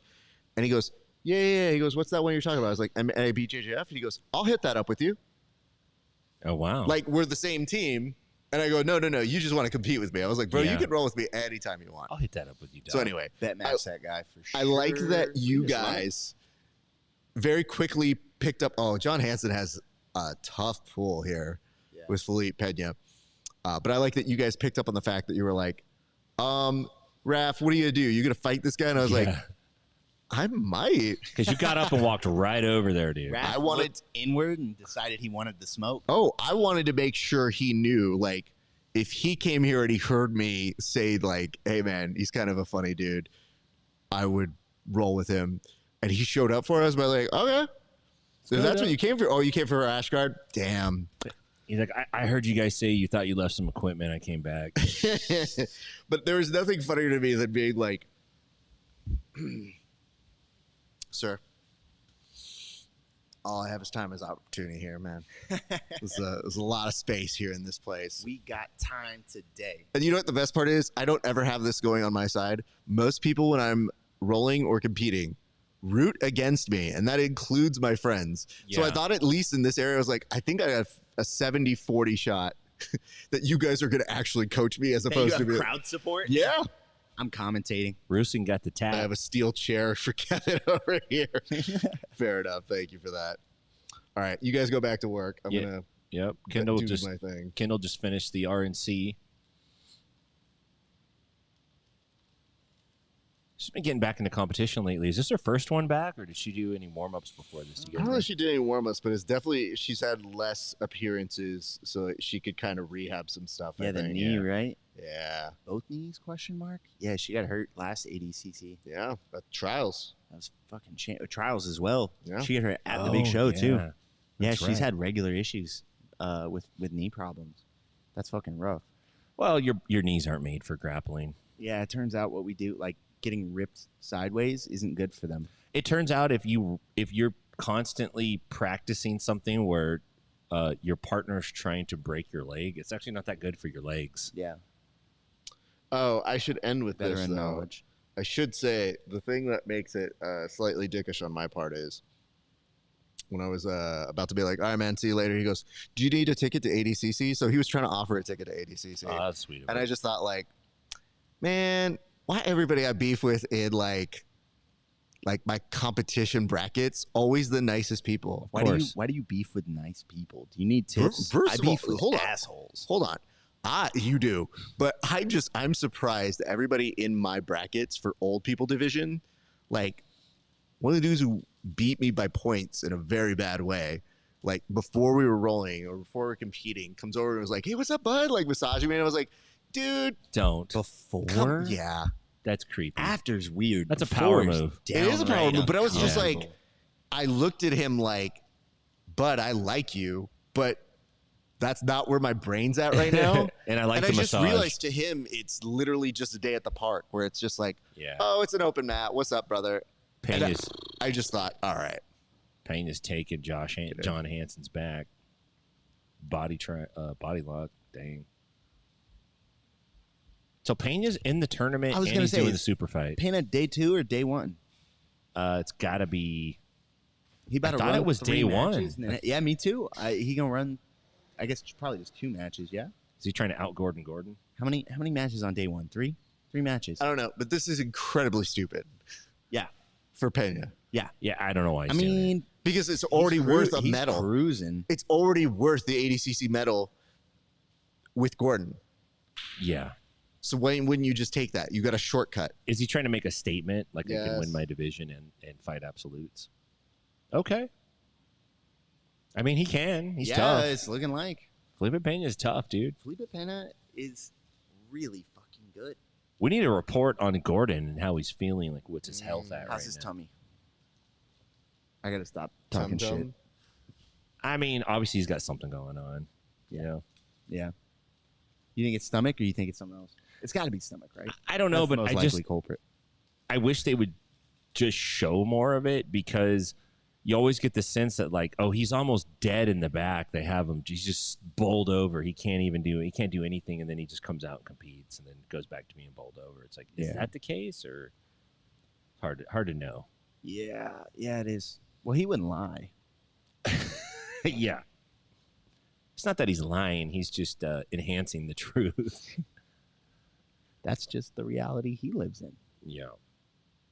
Yeah, I wonder how many folks on the ADCC side were paying attention to CJI last night.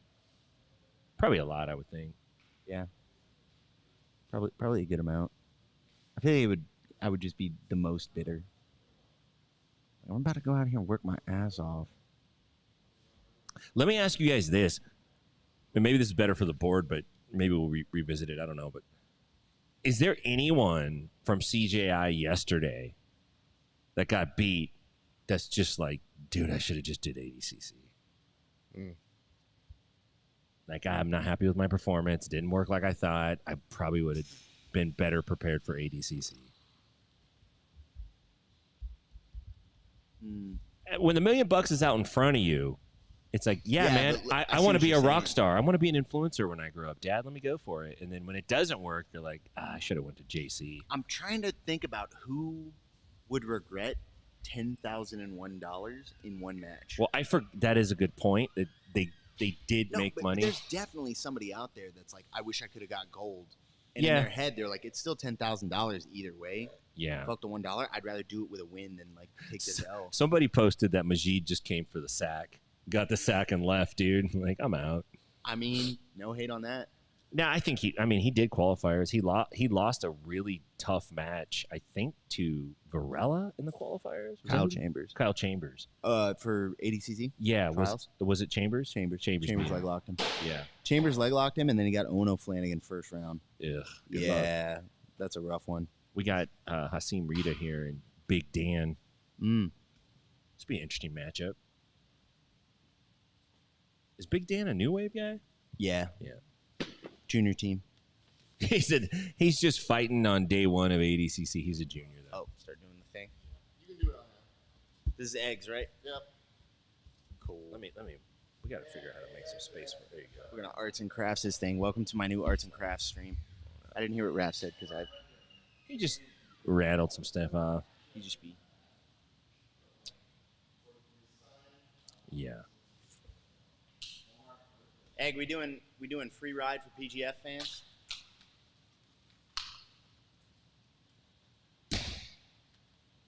Yeah. Free rides to CJI for PGF fans. You want the number? I mean, it makes it easier for you. But I mean, You tell me. Those two letters were gonna break me. He's right. You tell me. So Big Dan's on top now, trying to pass Hasim Rita's yard.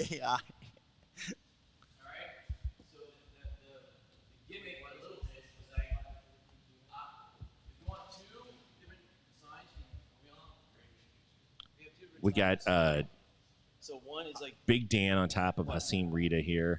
the mic will pick you up if he's And- down. Yeah. We got Marigali going up against. You're gonna end up on this Rita stream Name anyways, here. dog. So, I mean, here's the thing. The idea is that, yes, I will give free rides to the CGI from the ADCC. The first one will be if you have PGF knowledge. PGF trivia. Yeah. So I will actually give you, like they used to do that the taxi show. You're going to kick them out of the car, though? They won't even get in the car. To get They in the gotta car, answer a question. you They have to gotta answer ask it. at least, you have to answer at least, Just one question. I two. think. Two. Wow. Two really easy ones. I'm gonna do All right? free ride. What is the PGF? to CJI? So just for PGF. an acronym. Okay. What does acronym stand for? All right, and two, here's a really easy one. Who has the most wins in PGF history? That's not easy. That's hate that one. super easy. If you're a PGF fan, But what if they only watch season 6? Or if they we only mentioned it Yeah, a they million mentioned it times. a billion fucking times. I don't know who that I know person because is. I'm the guy that mentioned know? it as one of the Is it commentators. Carlton? It's me. Oh, it's you. No. Oh. He has the most stalls. Most draws for sure. Is it most, Carlton? Most stall calls. Actually, most draws. I think you do have that too. I definitely have most You draws. have, yeah, dude. both the most. I'm like fifth all time for matches or something, or like fourth, and like most of those are draws. But to be fair, handsome Kevin Sherrill, PGF season 3 runner-up. So he's like the Craig Jones of the PGF a little bit. Bro, that's so funny. I've been calling myself the Craig Jones of the regional circuit for years. Ever since PGF season 3 when I got second. There you go. Yeah. Boom. You're like the Bam. Craig Jones of Newfoundland. Like, not necessarily Australia, just another place, Like, you're like that Kirkland Craig- brand. Papua New Guinea, And now all of a sudden, like everyone's like Googling Newfoundland. Where is that? It speaks to our educational system in the U.S., Of Atlantis. You're the which is actually Crete, perhaps. yeah. But that's like some of the theories. You're gonna make someone's head hurt. Well, I Too mean, much knowledge. not all of us have 20-pound brains. It's not my fault. Yeah. Okay. That's why they call you egghead. You gotta have a big brain in that Make head. your brain swell.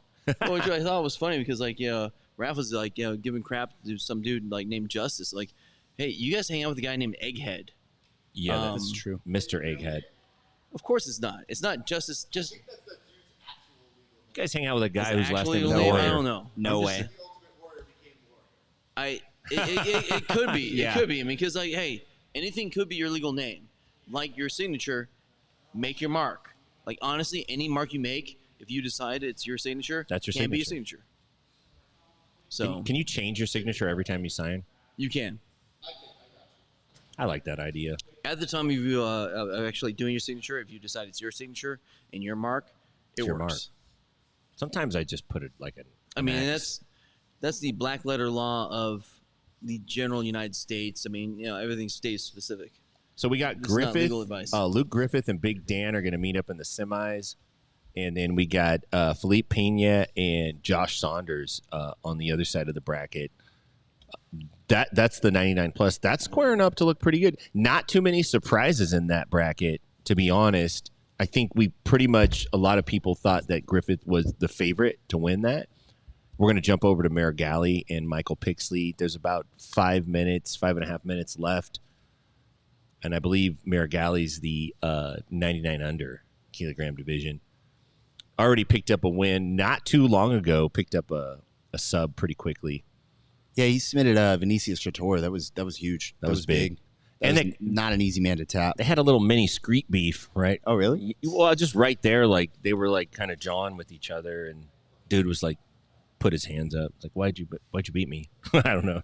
Was it him or you're talking about Marigali? Yeah. And his thing? Yeah, I thought you were talking about Pixley. My bad. No. Pixley also submitted his guy Trattor, and then I don't remember who Marigali submitted. Oh, sorry. Yeah. It was, yeah, you're right. They had that little street beef. Man, that's a tough one. I think if you're gonna have the beef, you got to have it before the tap.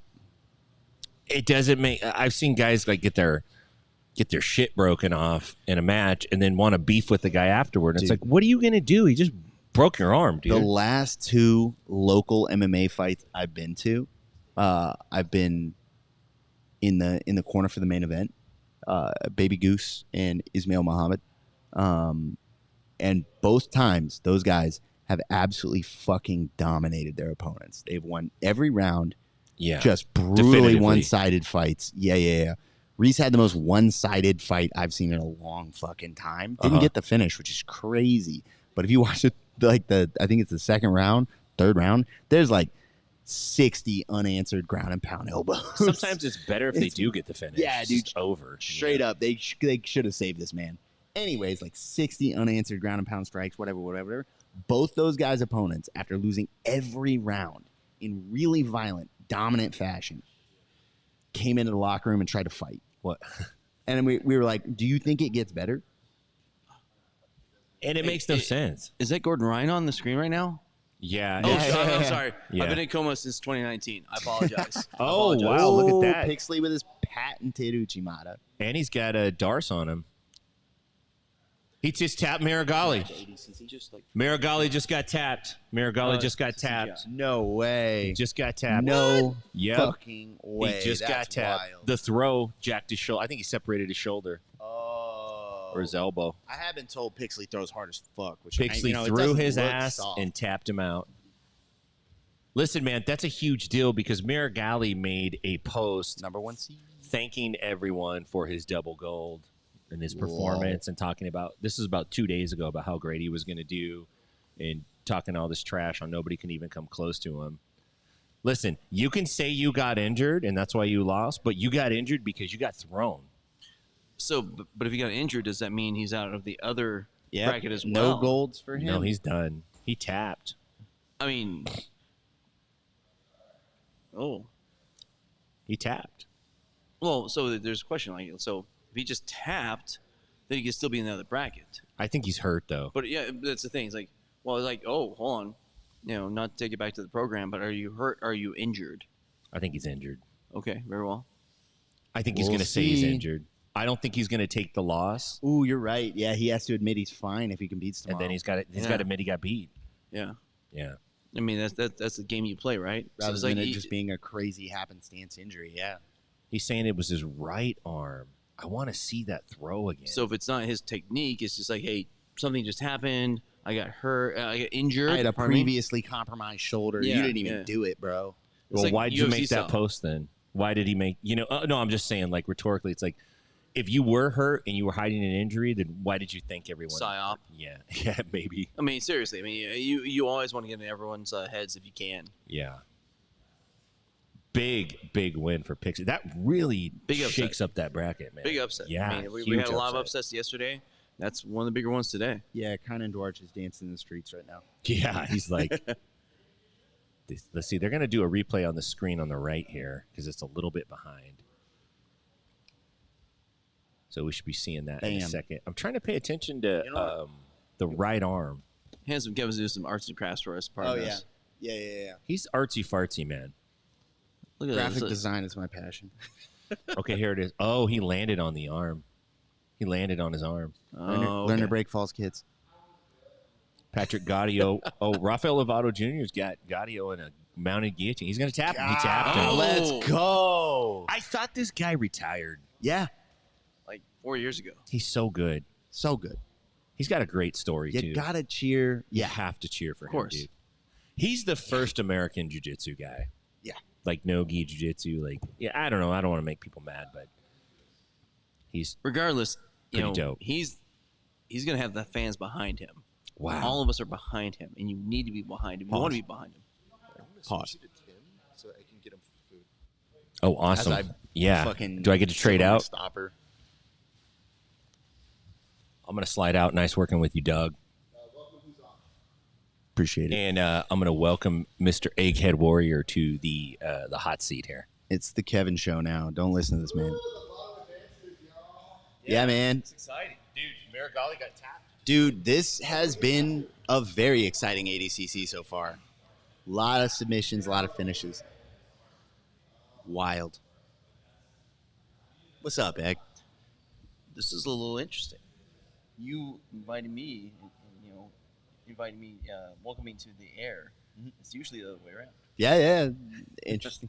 How the turntables. Exactly. No, it's amazing. The Bullpen covering ADCC and later on CJI, just like bringing the coverage to the sport that it deserves, that you deserve as fans. Because seriously, jiu-jitsu is an amazing sport, and it deserves all the coverage, all the storylines, all the interest that any other sports. I mean, I was messaging the guys that, earlier, like cornhole's on ESPN News right now. Middle-aged dads throwing freaking beanbags. These guys are putting their lives on the line. I mean, true athletes doing amazing things. Come on, guys, let's get this on ESPN. Yeah. But until then, we're gonna give it the same type of coverage Hell yeah. because we love it. Except we get to curse because we're not on ESPN. Hey, Raph, can you swap us so we look at each other, or my blue belt is happy? Yeah. Oh, she just tunes in every now and then. So she tunes in every now and then. Why do I have to appease somebody who just isn't here for the long haul? What if it's me? What if I want this thing to line up? You, I don't care about. I can tell you that. Maybe very that's why I easily. said my blue belt's in. I was I like, put it nah, on bro. her. And why are you looking up there? That's a reference. For all that get fans Shouldn't out be there, looking up there. I'm on that screen. I'm on that. That's my favorite TV right now. Yeah, of course. Again, you're in charge of keeping him orderly here, so please make sure that he is not appearing as some goofball that's going to ruin the integrity of this show. It's okay. He knows I'll wrist lock him. Oh, me and Egg are gonna have that match. I forgot PGF qualifiers. We're gonna run it. Oh, so are you doing PGF Nah, I qualifiers? have no fucking idea. I was like, I have no Well, fucking idea. I mean- I've. Sorry, go ahead. September 28th, right here, actually on these mats we're at right now. Oh shit, really? Will be the qualifier. So about 40 some odd days away. Who knows? We'll see. Yeah, man. Sometimes I want to do it, and then sometimes I realize I weigh about 190 pounds. So just by even jumping in, I'm giving up 15 pounds to guys who are about 225. I just don't want to fucking. Yeah, who are you don't know. probably walking at 225. Maybe. Yeah, man. Like the breaks that happened last season at 175 were fucking terrifying. I don't give a fuck what anybody says. Like the breaks happening last season were fucking terrifying. I don't care how much of a dog you think you are. Adding about 40 or 50 pounds to that shit, because like let's not pretend like even some of the most dangerous breakers were even like above 175. Jed Thompson looks like he's about 160. Grown boy. I mean, at least 20 pounds. I mean, because you think like Kamoy, he was cutting a lot. So it's 30 pounds for sure, right? Going from 75 to 205. Then how much do you think you increase the cut by? That's a very good point, because the bigger you are, Yeah, the more you can cut. That's true. That's true. I mean, you know more than anyone. You D1 wrestler, etc. So there's a lot of liquid you can like squeeze out. So man, 205. You'd be talking about somebody almost like at 240. Yeah, dude. Like Monsters. Ryan Aiken just made 190, right, for this ADCC, and that dude is fucking huge. I mean, like That one dude's leg's fucking almost huge. like 140. Yeah. Good So Lord. you're looking at like the guys in the minus 99 division, and saying, yeah, is he gonna pull up to the PGF? So I don't know, man. I keep thinking I want to do it, and then I think, how do I feel about taking 50 stall calls while I try to avoid, whoever, the monstrous leg lockers that are going to come through and have a massive weight advantage on me. But So we've- I don't know. But we've seen in certain ADCC trials that a smaller guy with more cardio can actually take out the bigger guys. It can happen. I man. mean, obviously, you're as a wrestler, you have the cardio, you know how to punish yourself. You can push the pace, and I mean, granted, in the PGF, it's all subs or nothing. Yeah, but- here's the thing, right? The guys you're thinking of that have submitted dudes, like they're punching up, I want you to think about, like, just name some of them. Name some of the guys that punched up. My favorite, Mario Gayor. Hell yeah. Shout out Mario. Like now on my little rocket scientist, freaking David Evers. David Evers, thank you so much. Injured last season. After injuring other people. For sure. after taking people out. I'm saying he did phenomenal, dude. Yes. And then got injured. Yes. I mean, Jet Thompson, as you said, was already Uh-huh. kind of undersized, and he took out Jed Thompson, for sure. big Yeah, names. monster. And are you trying to get the fact that most of them are leg lockers? Yeah, they're leg lockers, and you got to engage in the shootout in order to get those. If you're going to be David taking down Goliath, High risk. you got to engage in the shootout. And, like, I love you, B-Mac, but I'm not getting fucking broken for entertainment. I did that once. I did that one time on your show. You don't get two. So, season 3 finale, injured? Oh, no. Definitely tapped early for that one. Okay. I watched him cart off Kevin Beering and Gio, and I said, "Nah, I'm good, bro. Okay. I'm good." I actually, literally, what I said to myself is, "My mother is in the arena. My mom is watching this. No matter what happens out there, win or lose, I am walking off that stage. Yeah, that's fine. Like I made my peace with whatever happens here. I'm not gonna put her through watching her son get carted off that stage, right? So I made my peace with myself and I tapped. Nah, it was Elijah. Elijah's straight footlock in season 5. Yes. Yo, that was so bad. Hence the spot. I Well deserved. I hate giving him credit for that, but he cracked the fuck out of my foot. Well, as you said, I mean, you kept escaping that ankle lock multiple times, and all of a sudden, like there's like Just got 10 lazy. seconds left. Like, oh, That's it's we're fine. over. It's done now. Pop. Yep. Escaped it 3 seconds before he does it again and get like, how dumb am I? Anyways, like, it drives you crazy, man. Ruined my whole damn season. Shout out Elijah. Fuck that guy. But that's why you're great, because you care. Like some other dude, like, man, whatever. You know, like the people that actually care, they look back at their losses, even look back at their wins. Like, I could have done that better. You know, whether it be on the mats, you know, boardroom, courtroom, wherever, you're always constantly critiquing yourself, trying to get better. So, we get Yeah, B Mosquito put on a dominant performance. Yeah, I had that conversation with Canuto and Andy Varela. Can't remember who else last season. Some of these top guys. Basically just the guys that I could have that conversation with in good faith of like, yeah, guys, you know, this is granted, this PGF season, way different than any PGF season we've had before. The level of talent's insane. But I compared like PGF season 3 and PGF season 5, where PGF season 3, when I came in, there were no expectations on me, none whatsoever. Unknown guy, no worries. Just got my purple belt. I had a blast, right? Season 5, I expected to fucking win it. I came in there with the expectation of winning it. Not just winning it. I wanted to be the regular season score leader. I wanted to really put numbers up. And that weighs on you. Yeah. It absolutely does. Every tap you don't get weighs on you, man. Even like Elijah was I had Kimoy and then I had Elijah. So draw and then take the pop. And even after that, knowing I'm like not able to really put weight on it or do jiu-jitsu or take the risks I'd like to take, can't really control with my hooks and things like that, I'm still sitting there and going, I'm better than this. I am better than the numbers I am putting up right now. And that shit weighs on you. And you could see it weighing on Canuto. You could see it weighing on Andy. The guys that are expected to do well are going to have the least fun at the PGF, for sure. You see Elijah tearing his hair out every season because the guys with high expectations on them. I came in last season, I'm not gonna lie, I didn't know I was gonna be in the season. I was an alternate, and I really didn't expect to get in. And you know, I was training. I always trained, but I didn't really do a training camp for it. And I came in looking at the board, going, "It's not gonna be my season." It's hard to envision myself beating PJ Barch. I just had so much respect for so many of the guys on that thing. So I came in last season and frankly got to have so much fun. So much. That is the one blessing of all that stuff is I had zero expectations. Like, man, we'll just see what happens, dude. Only thing I want out of this season, I would love for my team to win the cash. And you. Yeah. Oh yeah. I'm gonna get my chunk of change, right? But love the cash. Don't want to get hurt. Other than that, have fun, meet some of my heroes, have a blast, get the camaraderie of the PGF. So I got to come in with a much more positive mindset than when you're, say, ranked third. And Andy came in and was really stressing. And I'm like, dude, it's tough. Everyone in this division, everyone on the roster knows who you are, and they are coming prepared.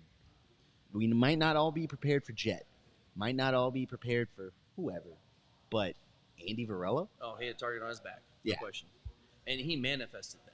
Yeah. He says, I'm coming in, and I don't care what my team does. I'm winning that 20,000 as the champion. Yeah, dude. And he just willed his way to make it happen. Yeah. And he's that guy. I mean, you know, he's you tell him to run through a brick wall. I'm sorry, brick wall. Good luck to you. That's gonna be a bad day for you. But he's just talking about like the idea that expectations. It's that cognitive dissonance. You know, the more expectation you have for yourself, the more you're concerned. We talked about this a little bit earlier. It's one of those keys of having like a coach in your corner of saying like, you know, I can just live in the moment. Yeah. And that's the key. I mean, that's like the key to so many things in life. It's one of the reasons we do jiu-jitsu is that mindfulness, that like being in the moment, that flow. That whether it be competition, whether it be just on the mats, I mean, that's what we all search for. I mean, that is, you know, the stresses of the day. I get on the mats, I just take them off, I hang them up, and I'm on the mats, and that's it. And that's therapeutic. It's amazing. And if for some reason they try to like sneak in, I get choked out because it's self-correcting. Yeah, I was about to say, you can't think about, No. you know, what you got going on back at home because you got a problem right now. Exactly. Oh, no. Kids' school stuff? No. Wife stuff? Work stuff? No. You're here. It's meditation. That's why it's so amazing. That's why so many people are coming to jiu-jitsu from everywhere. I mean, they say this that jiu-jitsu is now becoming, you know, the sport of kings. I mean, you see Mark Zuckerberg. You see that, you know, the Trumps. They're all doing it as well. I mean, everyone's realizing this is freeing. This is, you know, something that makes you better. Not only for self-defense, not only for, you know, your own, you know, belief in yourself, but just honestly for going to see a psychotherapist or something like that is hard for people. But the mats, that's understandable, and that does so much good for you. I have an interesting question for you. Yeah. I don't know. I don't know you well enough to know how much of a pull this question is going to have on you. But I'm going to lay the stage first. A little exposition. Check. So when I was in college, I had the realization. My head coach was Doug Schwab. He is an Olympian. He was fresh off the Olympic team. And Doug Schwab, when you meet people like that, we've all met them if you've been in this sport long enough, that just are so assured that they are the master of everything within arm's reach. Everything within arm's reach is their space. Like, that's their world. If you're within arm's reach, you are living on their time, right? And I had this weird realization of like, yeah, man, like Bill Gates is out there, Jeff Bezos is out there, and they're two of the most, by nature of their wealth, their connections, their infrastructure, they're two of the most powerful humans on the planet. But if Doug grabs one of them by the neck and nobody is around to help him, he's just a guy. He's just a guy. Doug or whoever else you want to put, you know, fucking Roberto Abro grabs Jeff Bezos by the neck. He's just a guy for the length of time that, you know, until somebody can come help him. Okay. Right. So with that, it was a weird understanding for me. That said, you know, obviously I'd rather have $1 billion, but so here's the question. Okay. I'm gonna buy all of your jiu-jitsu, all of your self-defense, all of your whatever you want to call it, off of you, athletic ability, off of you. What's the price tag? None. None? You won't accept it? That's like the, you know, Woody Harrelson, Robert Redford, Demi Moore, you know, the billionaire that's like offering, you know, $1 million or this is back in the day, so $1 million was like a lot. I mean, granted, still a lot. Still a lot, yeah. We're like, hey, I will sleep with your wife. Hey, let me sleep with your wife. I'll give you $1 million. And they decide, oh, it's gonna, you know, change our lives for our family forever. Yada yada yada. No. You don't get to buy me. I mean, and here, wow, we're getting really far afield, but that's almost like, yeah, the PGF Insiders, if you all know our show, that's how we do it. Within 2 minutes, we're far afield. But philosophically, what's the price for you? $8 million. Well, there you I'm go. just playing. At least you know it. No, I was thinking about right here, and so I was like, how much is it where I can like set myself up pretty well forever? Not even living amazingly. What's the minimum where I think I could set myself up and not it's a regret different question, though. It's a different question. For sure. $8 million might be your number you have to hit to retire, and to not be, you know, beholden to anyone. Your FU money, if you ever saw that. Like, Yeah, the gambler. Yeah, exactly. Yeah, that might be your number for the FU money. Yeah, his is $3 million at the time. Yeah, whatever it is. But here's the thing: the question is, how much you're willing to sell your soul for? Because anyone who's done jiu-jitsu for any length of time, that's part of your soul. I would be a fundamentally different person, a fundamentally less happy and fulfilled person overnight. If I don't do jiu-jitsu for a number of days, it's almost like I tell my subordinates, if I'm getting cranky, you need to give a snack to the boss because he's getting hangry. Jiu-jitsu hangry is way worse because it means so much to us. I mean, you know, just there's the, forget what the hell it is, the hormone from just, I mean, give us crap all you want, from the cuddling, from just like human contact alone, you get hormones. No, yeah, that- humans need interaction. They're Yeah, yeah. supportive. I mean, let alone the fact that the older you are, it becomes harder to become friends with people, and so you build camaraderie, you build community through jiu-jitsu. I mean, I moved from the East Coast. I'm the border on the Atlantic Ocean to the Pacific right now, like a few weeks ago, and I have a community building right now because I train every day, 6 a.m. in Planet Oceanside, and I'm slowly getting to know everyone, and it's my community, and you have that. And again, the older you get, the harder it is. You're a kid. Back in the day, before the digital stuff, you used to go to the playground like, anyone want to play a ball? Any ball whatsoever? Oh, you're my friend. Yeah. That's how it was. No, I mean there's so many benefits of jiu-jitsu. You can't buy that from me. It is priceless. You can't have that. Just like the proposal, where the heck the movie was in little older movie. No, you can't proposition my wife for any amount of money because I'll use my jiu-jitsu or whatever I happen to have on me, and we're done. Yeah. No. So I don't know. Does that Yeah, answer what's- your question, sir? Yeah. It's But one yours of those. is $8 million apparently. Yeah, it's one of those questions where it tells you more about the person than like there's no right answer. It just tells you where the person's head's at. Yeah, mine might be $8 million. I don't know. I think it would destroy me if I'm being totally honest. I think I would take $8 million.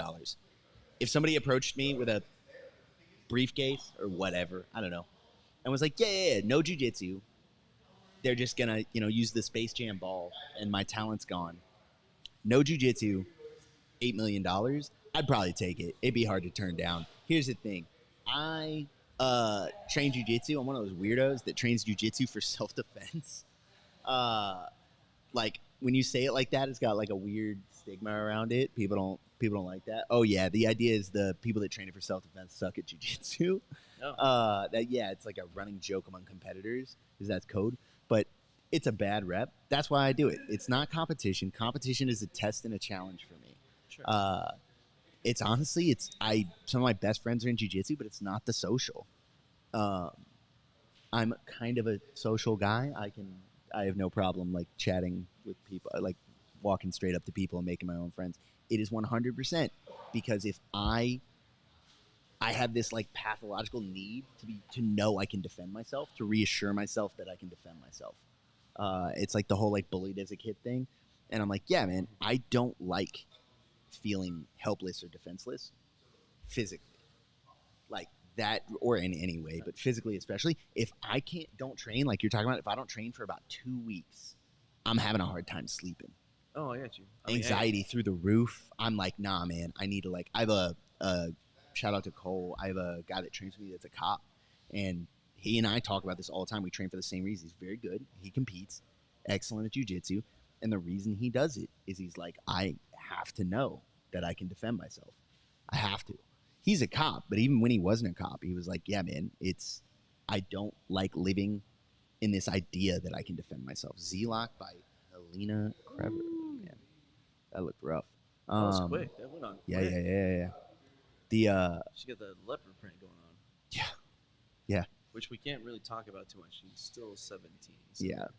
it's She a very, likes very her full like onesie. I think she did like a Power Rangers one a while back. She got a very unique style. I mean, you have to think she's got to be sponsored like crazy by those people. Whoever God, makes yeah. that stuff should make money. Oh yeah. But to your point, I mean, two thoughts. One, we're both in similar situations and very different situations at the same time. Mhm. I mean, you're not you're a fair amount younger than me, so your life is very different. I'm obviously, old man, married, 3 kids, 1 in college. So me making friends is a little bit different than you. Mhm. You've been in that kind of like that, still kind of like single guy doing things, just like hey, figuring out the world type of thing. Yeah. I've been in my track. I've been married 20 plus years. Right. It's a little different for me. My wife doesn't like the wife of a friend. I'm sorry, my friend. Or my burgeoning friend ain't gonna work out so well. Yeah. But then at the same time, as far as like being assured of being able to defend yourself, no question, my friend. We're both there. I know we're both concealed carry holders. Yeah. No question. If we're not wearing our suits, don't ask how many weapons we have on us. I get that is also a very powerful thing about jiu-jitsu. And I just got done at Gracie Charlottesville for 3 years. That's a very Pedro Sauer based self-defense every day, and every once in a while you're like, man, I'd really just like to get on the mats on the ground, let's go. But at the same time, like, this is powerful, this is important. I learned a lot of kind of stuff like that when I studied Krav Maga for a few years. But either way, it's always powerful, it's always beneficial. And regardless, jiu-jitsu, Krav Maga, martial arts, if you're learning to take care of yourself, you're focused on like, hey, I will not be a victim, that's empowering. That makes you a better citizen. So nothing wrong with that. Yeah, I would be a dramatically worse person if I didn't do jiu-jitsu. I think this is no reflection on any of y'all out there. Me personally, I would be a worse person if I didn't do jiu-jitsu because I would be a fear-driven human. And that's part of the point is that, like, once you have the capability of doing harm and of controlling people and of hurting people, you have that ability to be gentle. You have that ability to, like, you don't panic. No, you don't. But at the same time, you also know, hey, anything could happen in the fight. I was about to say, you're aware of it, but it's also like, you're aware of the risk. There's still fear. Yes. You are less likely to panic. You feel more capable, right? It's, that these are problems you are familiar with, as opposed to you're dealing with the unknown, which humans inherently fucking hate. You can deal with things, but you also know that at the same time, there's still the Rumsfeld unknown unknowns that can happen during a fight. So let's just not go there for help. But hey, you know what? If you want to, I'm not helpless. So giddy up. But let's not do that. Yeah. We've all been blast doubled by the trial class guy. Like, we're not really trying to like test every dude at the bar. Like, I don't like that look at all. Especially like, I've trained with some people that I'm like, he just looks like a guy. That dude just looks like a dude. Not super built, not whatever, and he could absolutely F me up. We just, you start to see those people, and you're like, it only takes one of them. It only takes one of those guys for me to have a very bad day. You just don't know what training a person has, what a person has gone through, persevered, whether it be training, whether it be life experience. There's so many unknowns. It's just best to be smart. But at the same time, training at least sets you up for success, at least a little bit. But also, as you said, makes you, humble. And humility is one of the keys to life. Just the ability to learn, to understand that you don't know everything. It's huge. Man, there's a lot of scrambles going on. Yeah, man. This Giancarlo and Almeida match is nice.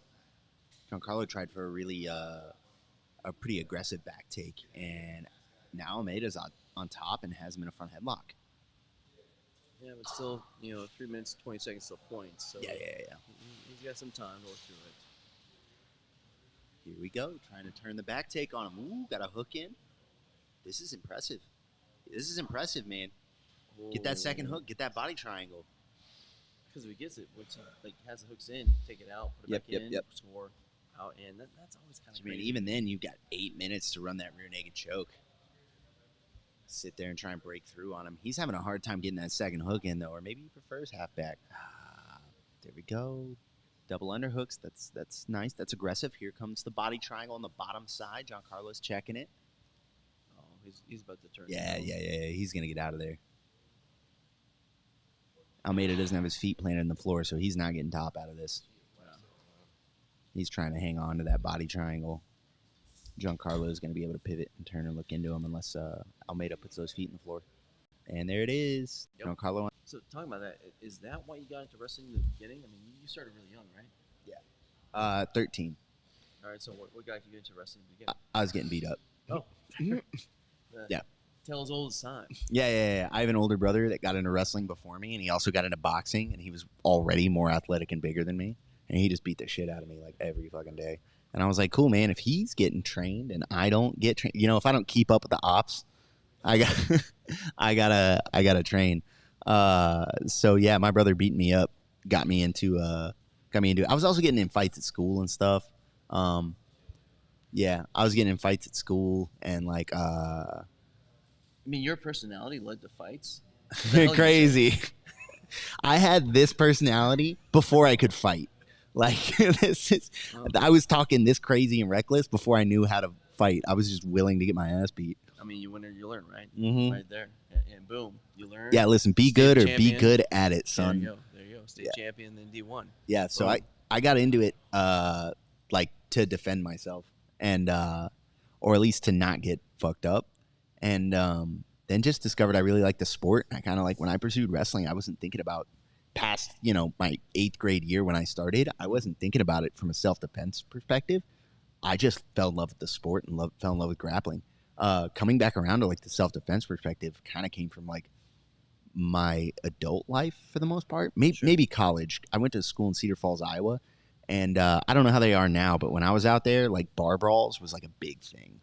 Like there were a lot of country folk who, college kids that came out the country and were absolutely willing to, throw down. Cedar Falls is not a metropolis. I mean, Yeah. there's some meat packing, lots of agriculture, Mhm. some tough dudes. Yeah, they'll take it Alright. outside with you. I've been in Northern Iowa before. Mhm. Yeah, I got you. So I got in a lot, and I Hey, very guys. much so. I have a little surprise for you. We have a PGF vet joining us right now. The illustrious Cam Hurd is Hey. in the chat right now. He'll be chatting with you guys. Go ahead and say hi. Cam, you are on with Egg and What's up, Kevin. Cam? What's up, guys? How's it going? What's going on, man? What's that, Cam? Awesome to see you, brother. Oof. Good Cam, to see do us a y'all, too. solid. Tell us what you were in charge I of heard you say something overseeing. about hillbillies, and he called me on. He's been summoned. He That was wasn't my even cue. watching it. He could sense it. I could feel it. I was like, somebody's calling a hillbilly. It's like a bat signal. We had like a pentagram with some Copenhagen, some Coors Banquet, making things happen over here. Maybe some Man, Zin funny now. enough, you're not gonna believe this, but Oh my God! Get Sir, that man sir, a I real swear to beer, God, you couldn't have please. Oh scripted it my any better. God! For the record, he is not driving. I just Just left so my you know, he's buddy's smart, yeah. cookout. You know, He is it's not driving. Cam, tell the boys no, I'm not what you were. driving. I'm in the car for privacy. There you go. Good for you. Tell It the is boys driving. what you were in charge of overseeing, sir. Well, I've been in charge. I think it was 77 kilograms for the Adcc division, which this whole weekend's been like overload of just so much to keep track of, and everything's been exciting. I was up till 3 a.m. last night watching the CJI, and now I'm tired of shit today trying to watch ADCC. But Curse of the East Coast. it's good for grappling. Yeah, East Coast time zone. We're and then the good UFC card tonight too. I'm sure I'll be up late again. But it's all been good. I wish I was out there. I kind of wish I was hoping to compete at the ADCC Open, but my knee got a little jacked up and been recovering from that, and looking forward to some things in the future. But I'm missing out on all the fun. It kind of sucks. I feel like FOMO sitting at home, just watching along on my phone and on my computer. Well, in that case, welcome, bro. Yeah, it's funny, Cam. I'm sure we'll see you in Vegas. Yeah, Vegas. In just a few months. I mean, I'm sure that'll happen somehow, some way. I just have this feeling. So, but Oh, yeah, for anyways, sure. obviously nothing it's a negative. little tough because we have handsome Kevin over here. But I have to think he might be a little bit threatened because for that handsome, the handsome I'm title definitely belt. under I mean, Yeah, cut stress. the I didn't feed. know you guys were gonna say that. well, I mean, at least drip wise, I mean, he Cam comes in with some outfits. They're like, I have no idea. That's like off the runway. Yeah. I mean, this is nothing special, but like I said, it's hot outside. I went to my buddy's cookout today, and Oh, not now. Just I'm look just nothing like special. the way I've seen you at PGF World 6. I'm not dressed up. You guys, So, Cam, tell You guys us got about the the suit and tie, 77 y'all look kilos, sharp. man. Tell us about that bracket. What Yeah, stood I out mean, to you? What's like- going on? I mean, I don't think there's, Dorsey. I kind of expected to win, and I think I'm trying. I mean, not much really shook out where I didn't think it would. Mika won. I thought Mika is the favorite to me, anyways. I feel like in the 77 kilos, Mika's the guy to beat. If I had to bet money, that's the guy that I think is going to take it home. I think obviously anything can happen. We just saw, Marigali go out, which I would have never guessed. Crazy. Some other guys in the other divisions, it's like ADCC. You got to come, and you never know what's going to happen. You get injured, 1,000 things can happen every second. So my pick is going to be Mika going forward. But I just think that, obviously there's always that chance that anything can happen, and um, it can be somebody's day or it can be someone's worst day, and that plays a huge part in it. Preparation's a big part of it, but obviously, bringing everything together on game days when it really counts. I'm gonna run you through these matchups, and I'm gonna get your take on who you think's pulling it out. So we've got Mika All right. Galvo, and we got Oliver Taza. We got PJ Barch, Mateus Shizinski. Then we've got Wagner Hocha, I believe. Right? He pulled that one out. And Jonatas Gracie over Yep. Max Hand. So then Elijah Dorsey and JT Torres. Any of those stand A lot out of to good you? matchups. You want to any of those stand out? You want to call them out? Think something's gonna happen? Call them out. Yeah, not the athlete. Call your Like I shot, said, bro. I mean, They're kind of busy right What's now. your prediction, Matthew? What's your prediction? No, but I mean, like I said, I think Mika is a favorite to me. I think Elijah's got a really good chance, in making a deep run, if not being maybe a dark horse in all this. Is it out? You think he pulls he's it got a out really over good JT style. Torres? It's a tough match for sure, but I think, after seeing him and do what he did at East Coast Trials, like, I think he could definitely win it. He has another day like that, then that's his match. So I'm looking forward to that one. I think, those two, Mika and him, I'm happy to see PJ get the win as well. Like, I didn't really feel like I was shocked by any of the 77 matches. I Yeah. felt like I could have maybe gone 100% if I would have picked all those. Taza's tough to beat. I do think, he's shown, at least in the trials, that he has a tough time kind of seeing it all the way through. So in that regard, I would kind of hesitate to put my money on him a little bit to take it. Maybe place, maybe get a third bronze, but I wouldn't pick him to win it. Yeah, hard to pick him over Mika with his next matchup is, the guy to beat. Yeah. Right. Yeah, for sure. I just think that Mika's got too much for him. Taza's a great technician, but Mika's a great technician and a super athletic just style. You never know what he can throw anything at you. So he's really fun to watch. Yeah, man, it's gonna be a dope time. If I may. Yeah, for real. I mean, Cam, like I said, since we have you, since you What's stayed up? up till 3 a.m. watching the CJI, what are your thoughts on the CJI? What's your favorite match, upset? I mean, what are your overall thoughts? I mean, there's a lot of excitement. I really like the pit, honestly. I just think there's so many new, like, cool nuances with the rule set, with the pit, with the periods. It's a little long, going one match at a time. But like for the most part, were exciting, especially once they got to the under 80 kilograms. Like, every match I felt like was phenomenal, and there were some upsets, and then even at heavyweight, like seeing Victor Hugo go out was, I don't think anybody would have put a bracket together that had that, but it's been cool, and I think it's good. It's a little bit of an overload from a spectator standpoint who's trying to take it all in and, see every match. It's going to take, like, I think, weeks to go back and kind of watch everything that I missed. But it's good for the sport, I think. Absolutely. One, people are getting paid, and two, there's just a lot of good jiu-jitsu going on. There's a lot of chance for viral moments, for good matches, for success stories and everything, and just continues to help grow jiu-jitsu as a whole. Yeah, it's been a fantastic weekend, man. How do you feel about the PGF? Yeah, for sure. Next season coming up. Oh, man, it's exciting. It's kind of just, everybody's been looking forward to this, and then once it's over, every good competitor's like, all right, well, that was fun. Even if you won, great, but it lasts 5 minutes, and you're like, all right, what's next? So, it's right around the corner in November, 205. I think, there's going to bring a lot more names games now that the last season was as great as it was, and every season gets better and better. It's going to be interesting to see, who they pull, guys bigger, smaller. 205 is kind of like an interesting weight class because you can maybe pull some guys from like 175 that were cutting weight to get to 75, but walk around in the 80s. And then obviously you're going to pull the heavier guys that can cut down to make 205.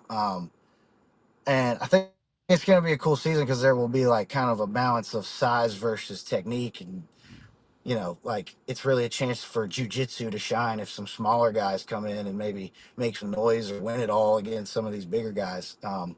So I say that being a smaller guy, I guess considered 205 sounds big for me. Not to break I walk in. around in the mid 80s, but Sorry, just noticing that we got about 1 minute and 45 seconds left with Jacob Rodriguez versus Ryan Aitken, and Rodriguez in a dominant position with Aitken's back in the body triangle, up 6-0. Man, not expecting this. I was. Oh, I can't see it. pardon me. I am I no forgot disrespect, myself and, dude. No history back here. disrespect to Ryan at all. Ryan is an absolute monster. J-Rod, I have been told. I know a lot of people that train at B Team, and I have been told that J-Rod has been looking absolutely fucking unbeatable. And I think he would have been a hard matchup for anybody in this rule set prior to some of the stuff I've been hearing about his training camp and how well he's doing against some of the other B Team guys. I was really expecting, and after seeing like his brother perform yesterday and the improvements he made, I was like, that has to be like that has to be real. That has to be real. I got it, but it's Ryan Aitken coming out that UFC Fight Pass Invitational, Mhm. The absolute tournament, winning Yeah, it beating all. Dan. I mean, Big Dan. I mean, he just had so much momentum coming in. I had this feeling like, man, he could really do it Dude, all. and But he upset the number 2 seed by submission super fast in the first round. Like, had a phenomenal performance. But you're right, J-Rod. I got it. Dude, And 6-0, I'm surprised it went down like this, but I thought this was going to be a tough match for Ryan. Yeah. Like, stylistic matchup mixed in with, like, this is J-Rod's rule set. He That's is fair. very well trained for this. Sorry, going back to you, Cam, and your point is like, the 205 kind of weight class is kind of like that like 189, 215, or whatever the heck it's called now in wrestling. Like, that ultimate position of like, hey, you got size and speed together. It's really, really dangerous. And that's kind of what you're saying, right? Yeah, absolutely. Yeah, I think it's an interesting weight class because you're going to get sides of, strength and just mass, and then also guys that are maybe giving up some weight, but got more speed, agility. Not saying that anybody there is not talented because everybody's talented, but it really makes that technique aspect of it. If you're a smaller guy coming into it, like your technique's got to be on point, you're going to get smushed. So, And we've seen that traditionally. so with it's just the PGF. more. Sorry for getting up. I apologize. Sorry, say that. No, to your point, we've seen that traditionally in PGF. A number of people have always been willing to like go up a little bit of weight, use their cardio, use their technique to your point, just to be able to like possibly overcome that weight advantage. And so I think another thing we need to ask about, like, what are the favorite submissions that you've seen so far this weekend? I mean, the knee bar that was on Isaac Michel was pretty slick. Kind of like from a inverted, like, I guess it almost like outside 50-50 type position, but it was a funky looking knee bar. That one was interesting to me. Obviously, I mean, Levi's leg locks and Craig and the CJI thing have been his transitions and like just everything looks so silky. It's crazy. He looks so sharp. So a bit watching him and his leg game has been fun. I'm trying to think what else stood out. I think there's a baby shark that they got a Darce in the first round. I always love some front headlock Darce guillotine and kind of katana type stuff. So that one was pretty. It's a lot to take in. Like I said, this weekend there's so much to pick from. It's like sensory overload. I feel that. And Cam, voice of God, coming in here real quick. I'm kicking out Kevin There to he go is. give him What's some up? food. but I'm back here, brother, and I wasn't about to let you show up on my show and not talk to you fully in present person. I have to tell you this, dude. Appreciate I have FOMO that you're not here too, because I would love for you to be part of our ragtag crew, coming in, joining the festivities. I have to say, though, what you may not have known is while we were doing this broadcast, we weren't told that there was an open mat or a class, and people started rolling in. And I was like, I mean, we're borrowing their gym. We can't say shit. But I have a feeling if you were hanging out with us, there's like a 90-10 possibility we would have lost you to the open mat. I probably would have been like, I'll be right back real quick, and then hop back on a little sweaty. But, like, Hey, bro, just see what some of these guys are talking about. Because the worst was when Kevin looked at me and he's like, just say the word and I'll go. And I was like, I don't have beef with any of these people, bro. Like, you don't need to go do that. He's like, they're getting a little close to the equipment. I was like, well, if they knock over the equipment, we got words. And I'm like, and I'm throwing hands. So I don't know how that goes. Cam, how are you able to ingest this? Because right now you are in a car, but you said you were at a barbecue earlier, and I know it's later over there, but my brother, how are you able to do all of this when you have to be in front of people and watch this stuff and keep up to date with it? So how attentive are you right there right now? I mean, like I said, I've been following on my phone all day. I was up till 3 a.m. watching CGI last night. And then today, morning time, usually on Saturdays, is family. Hung out with the girls, went to training.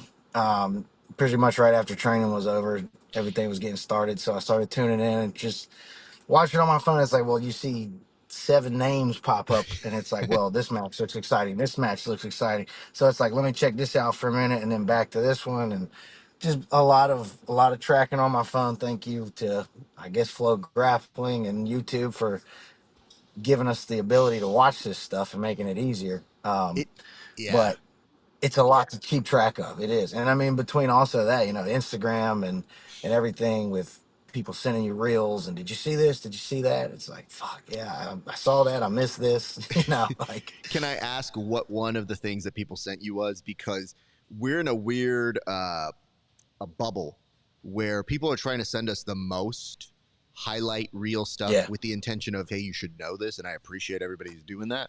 But I don't know that I'm getting techniques. So what was something that somebody said like, yo, can you believe this? You missed this. Like I said, the most recent thing somebody sent me was the Isaac Michelle where he got caught in that knee bar. That was such like it's an interesting position. I'm gonna have to look at it a little bit more and try to figure it out. It looked like, an unconventional type of knee bar. But at the same time, clearly effective. And so, that was that's the most recent thing that somebody was like, yeah, you should check this out. So, okay, follow me through on this. I know you mentioned that there's the UFC tonight. Like, you get off this call in a little bit. What does the life look like for you tonight? You already did family time earlier, but are they still like, hey man, you gotta hang out with us? Are you straight to the multi-stream and then the UFC world, and you're just like, it's daddy time right now? Sorry guys. No, I'll be watching. They actually enjoy watching too, so we'll have it up on the TV. Everybody will be tuned in. I just got home from a buddy of mine. We grew up together. He just moved back in town and was having like a little cookout thing, so I had to stop by. And now I'm home. We're about to, like I said, put on everything on the big screen. We'll be doing picture-in-a-picture with UFC, with ADCC and CJI, and trying to follow all the madness. Because all I am right now is watching Oliver Taza and Mika Galvo, and I know you're not watching it. So I don't want to fully ruin it for you, but it's getting spicy. That's all I can say right now. So I'm just like, I don't know, man. I want to keep you on here forever. I wish I could get like a picture-in-a-picture or something going on. You know what it is? You're making a sacrifice for this country, sir. You are giving up your time to chat with us here. And no, don't salute us. What he's doing is giving me more time to go and study. Because everything that I missed this weekend, I'm going to go back and watch and, spend time kind of breaking down, seeing what maybe I can pick and choose that might work for me. Some things that are in my game or something that, might be interesting to me and I can share with a teammate that maybe doesn't fit my game style, but could implement in someone else's game. So just means there's a lot of homework to be done. Everything that I'm missing. Brother, you and me both. I like right now I'm watching as a broadcaster, but I feel like the student coach in me is going to have a very busy next week trying to discern like what's the new meta, what's the new thing people are doing. And that part, it kind of excites me, you know, like to add some new things to the game, because I also feel like come tomorrow, I'm just going to be in a medically induced coma on air. And just like, this dude pulled guard. I don't know.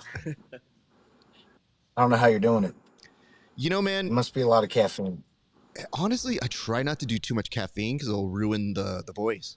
So right now, this is some hot tea, brother, in very hot weather. So when people are like, "Are you doing this?" I was like, "You need the honey. You need raw honey. Don't get that regular processed honey. You need raw honey for your voice, and you need to keep it going." But you guys compete. This is competition for me. So this is me getting in my zone. So like when you guys like come up to me, you know what we need to do next year? We're gonna have people rage captaining me, like pep talking me before I start pressing record, being like, "Yo, Raf, you got to kill this, man. You got to get out there. You got to show them who you are." And be like, "That's right. That's right." And speaking of good rage captain, This is your zone. I want to tell you this. This is your zone. You have been so helpful because your boy, Asim, his program has been phenomenal. And dude, I'm not seeing like full gains, you know what I mean? Because like you do real person gains. And I'm like, yo, that your shit works. I see it. But it's been very, very helpful. And do not tell him that I have not done my workouts in the past 2 days. But just let him know. Hey, he's out there. He's actually out in Vegas with another one of our professors, Troy. Yo, I wasn't sure if he Yeah, came he's out there this with way. his wife. Oh, that son of a Hit bitch. him I'm up, gonna have dude. to. I'm gonna shoot I know him you're a busy, note. but Well, he's welcome yeah, to he's come out here, there and he's soaking it all in. dude. I will definitely reach out and tell him he's welcome to drop by. Tell him to hit because you up. he is just again. What I like about you so much, Cam, is I know if you recommend somebody, they aren't just giving you good strength training. You can get from a lot of different people. He's quality people. When I told him I was coming here, he reprogrammed my whole thing to be like, you don't have weights, you don't have this. And it's just like, dude, nobody's going to do that for you. And like, I wasn't sure if he remembered or, you know, I don't ever want to ask or rock the boat. My man showed up and made sure my shit was ready for this week, day one. So I can't thank him enough. And by proxy, I can't thank you for putting me in touch with them. So pretty soon you'll see selfies, I'm sure, that are going to be, you know what I mean? I'm going to try and put you to shame, bro. Like, no, don't try and outgun me, man. See, look, I can make, I'm fluffy right now, bro. Don't judge me. I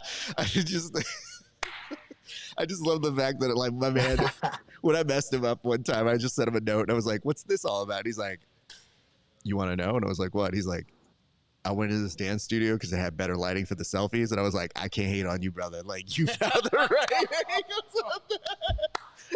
I was just like, you know what, dude? People are going to be out here acting like they're not trying to do the same. I'm like, bro, if there's one thing I'm good at, if you're going to take a picture, it might as well look good, right? Listen, bro, you know. Right. That's why I tell people, I'm like, let me see your photos. Let me see. No, I got this, bro. I know my good angle. So, hey, I want to let you get back to your life, get back to your studying, get back to your family. Thank you. You know what's so great, man? When we were doing this, there was kind of a thing where I wasn't sure if you were going to be able to make it. And you still made time for us, and that is so sincerely appreciated. I consider you family here of the Grappling Hour and extended from the PGF. So much love to you, brother. Thank you, man. Let us know what you think is going on. Thank you Feel for free having to send me. us messages, brother. Yes, sir. I'll be in touch for sure. Again, thank you for having me. It's good to see you guys. Look forward to seeing you again. Cam heard everybody. See you soon, bud. All right, Cam, thank you so much for dropping in. Man, what a quality human being. Just like, oh, man. Salt of the earth. Salt of the earth, and just hardworking, family man. You know, he does his full-time regular job, then does another full-time job on his passion, on grappling, on making sure he's yoked like he is, and training like crazy. I don't know when the guy sleeps because every other thing I see on his Instagram is like family. Yeah. And so he's got his priorities straight. Yeah. He's just still at the same point, priorities straight, that he's trying to make his own desires happen. Yeah. While still holding down what he needs to do to take care of everything else. And just like, there's a way you can interact when you do multi things or you're busy. there's no facetiousness. There's no crazy anything with him. You get straight up Cam Hurd. Just that is, you talk to him. He's the same way when he's competing than when he's doing it. He's good to take a joke. Like, I like telling him, I was like, bro, you look a little fat right now. He does not look fat. Like, but to him, he's like, oh yeah? Oh yeah. The next day, he's like fucking even more insane ripped. And I go, bro, that was a joke. And he's like, wasn't to me, man. It's just like, I thrive off of the homies who have good souls. And obviously you guys gave him such a great platform, but let's be honest. These trials that he had, those runs that he had, he looked great in those trials. So, you know, maybe he's watching as a fan right now, but anything can happen, you guys. That dude can definitely surprise you and find his way into this world sooner than even you might think. So just want to give him his due and just say, like, you know, don't be surprised if he makes his way into things in the future. And it does look like, is that PJ Barge is advancing right now? I believe so. Man. So, I mean, think about this. We gave him so much credit from, season 5 to season 6 because he was just like a straight up wrestler, front headlocker, you know, and then he came in, it was really trying hard. We saw he did some, ADCC opens where, like, one of my favorite parts was, like, when he just sat guard and, you know, stuck it in an armbar on some dude. Yeah. And then after this last season, he went up against Nick Creighton, the Minnesota Maniac, one of the guys with the scariest leg locks around, leg lock Hazen Rita, and he counter leg locked him. I mean, this, you know, to your point, Cam Hurd is the type of super coachable, humble, hardworking guy, just, you know, throwing leaps and bounds, and he's still in that sweet spot. I mean, we've seen he's still in the sweet spot. He's still got some years. He can really still make a big run. Hold up. I think we're awaiting a decision in the Chris Wojcik match, and I think it's pretty tense. And Chris Wojcik advances to day 2, everybody. Well done. What a good man. Second best rider in jiu-jitsu. Would that first rider be you? I don't know what you're talking about. what a sly bring in there, sir. You know, while we're talking about that, I want to bring up one other nice thing about Cam while, you know, we can, before we go back to being rude about him and telling you what his selfie game is kind of trash. I want to tell you this, is that my dude kind of breaks a cardinal rule here, which is if you put that you are grilling on your Instagram, meaning you have a shot of your grill, if I don't see the final result, you are by law required to give me some, because I don't like people being like, oh, I'm grilling, can't see what's inside. I'm like, bro, I want to see the technique. I want to see what it is. Listen, dude, I'm like a person cutting weight all the time, even though I'm not fat, regular. But I'm saying, I'm like, I want to view what the technique, the methods you're using here. And I did find this out in our travels here. Egg has obviously gone above and beyond and making sure we're accommodated here. But at one point you offered to do part of the grill, and you yourself said you're a grill master, sir. We are now Facebook friends, and you can go back through the feed, man. And the finished product is shown. Yes, you will see the crosshash grill marks, and yes, medium rare. And if you order anything else, get out of my house, bro. The wife and I struggle. It is difficult because she does this, and I don't know if you've ever been around somebody that you care about who does this to you, where she's like, can I get that well done? And I just do this, and I go, I'm sorry, to whoever is our waiter or waitress. And I literally whisper that in. And the worst is when they do it back to me. I know. Yes. And I'm like, we're on the same page. But the other thing is, dudes, you'll relate to this. Maybe even some ladies. I don't want to be assumptive here. When you're paying for that steak and you realize in this economy, they get it well done, and you look at them and you go, I am endorsing something bad here. I'm co-signing something I do not personally agree with. I mean, if you want well done, let me just get you a chuck stoke. I'll get you the cheapest thing. I'll burn the crap, and it's the same thing. It's still beef. But to your point, that is my wife and burgers. So my current method of that is, as soon as I start the grill, I just put the burgers on the top burner, and it just starts. And by the time, I said, keep temperature, whatever. Eventually, we'll get to the hockey pucks. She's happy. It's all good. It's fine. And if I want a burger, I'll put it on later. But So, Egg, I'm happy about this. I will definitely be following along because, we had to bring our setup and our system, and I literally brought a pressure cooker and a air fryer. And they're like, really? I was like, see, we need to be fast. So I need to be able to prep shit and have it go quickly. And so what you do is on all that sort of shit, I'm like, I am making sure we have food because we are not fed here. But we also didn't have a grill. And so I just looked at them and I go, you need... Don't say it. What? Don't say air fryer a steak. No, fuck that. No, I'm not doing that with that. Listen, Wallow. He just said fuck that. Okay? We've been beefing on this for like a year and a half. He does it for, like... He air fries freaking steaks. No, here's the thing. Like everything, you can. I don't think you should, because if you're trying to do it to discern if it's possible, yes, all things through my gosh are possible. But my man, you paid for that steak. You should have it the juiciest, most delicious, purest version of it. And if you get to it, then it does get to the well done area. And I argue, are you then undercooking it because it may not go there? I want that nice little crisp right up top, and then I want to be able to cut it. And the crisp can be optional, but I'm going to eat it. But I want to see a beautiful amount of pink that you're going to be there. If you do red, I'm not going to hate you, but I want to see the perfect amount of pink to red, and then you look at it and you go like, my work here is done. I don't think an air fryer can do that. I think an air fryer dries out the inside of it. And if you marinate it a certain way, Godspeed if you did it, but I don't know too many ways that are going to do it in the air fryer that are going to maintain that juiciness. So, do as you do.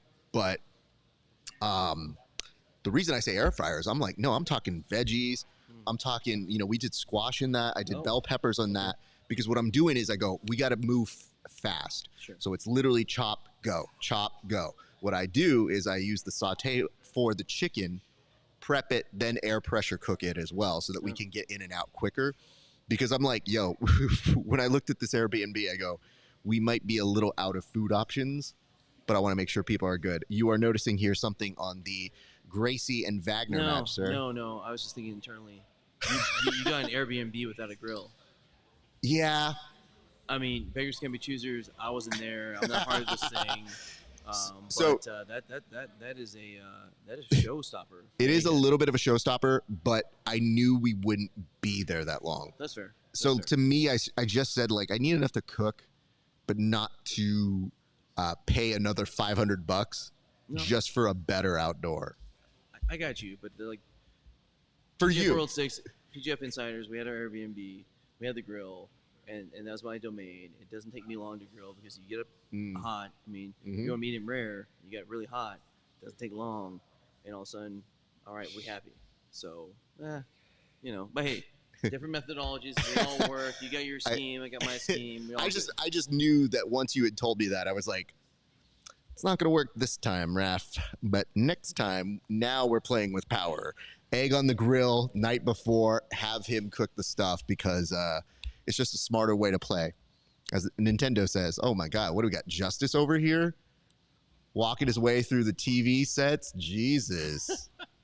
Hey, man, I'm just saying, like, I got my Costco card. I'll get it set up. It'll be quick, awesome. Even if it's late, you'll like your steak.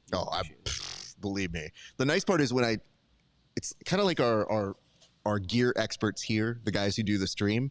There gets a moment where they win my trust, and I go, you can do it. You can do this now. We were talking about grilling a few seconds ago. Next time.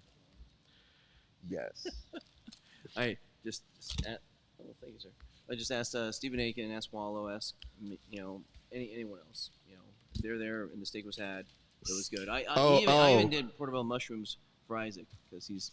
Oh, get out! Hold on. This is the note that came up. Both of you, shut up if you haven't tried it. I mean, it always comes out medium.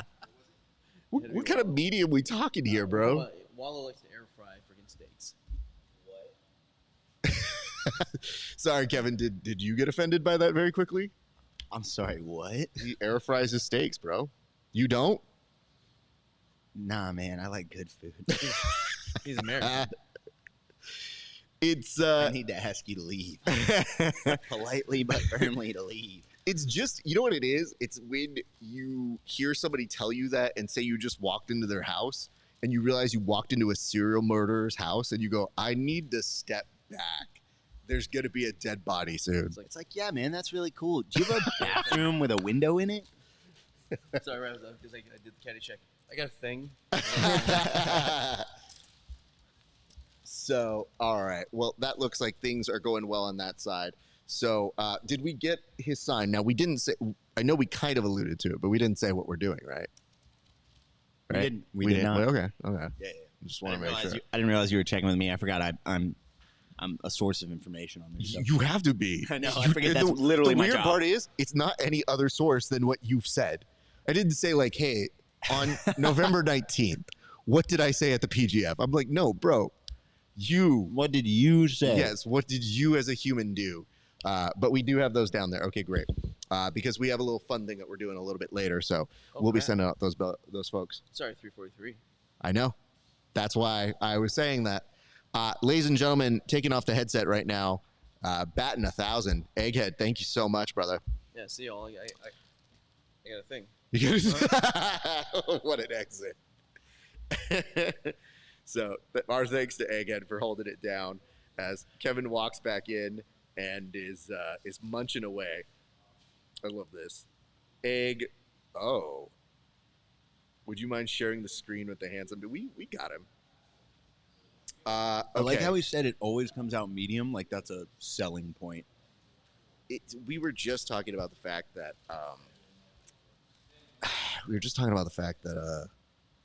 this is Brenda and Bianca right now. Ooh, JT Torres and Elijah Dorsey, and Elijah's ahead 2-0 on the double champ.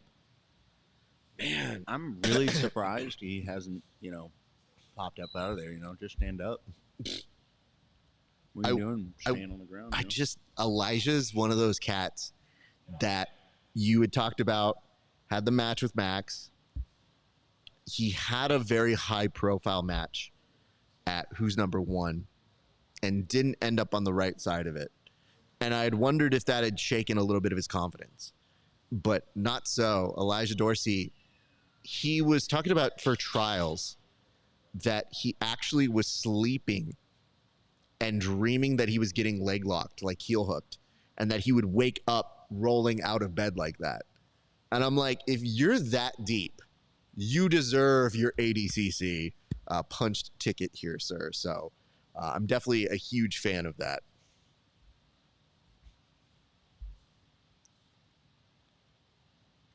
What happened to the Jonathan Gracie and Wagner Hocha match? I'm not sure I believe exactly. they were headed to OT. I think so too, and I wondered if Flow we zone. missed the end result of that. Oh my God! Oh, You just see that over there I do. in the background of the JT Bianca, Torres might be on a guillotine on Elijah. in the background of the All Bianca of the Vestillo teeth are match. gritting right now. And he's got squeezed. No, don't move the camera Oh my away. God. Okay, so now they're going to multi-screen because they recognized, Red Zone made it happen for us here. Meanwhile, Wagner and Gracie up on mat number 1, so they're giving you an update on that. Looks like they're still headed towards overtime. They haven't made it yet. Yo, Ben, I know that exists over there. That fan. Can it exist over here?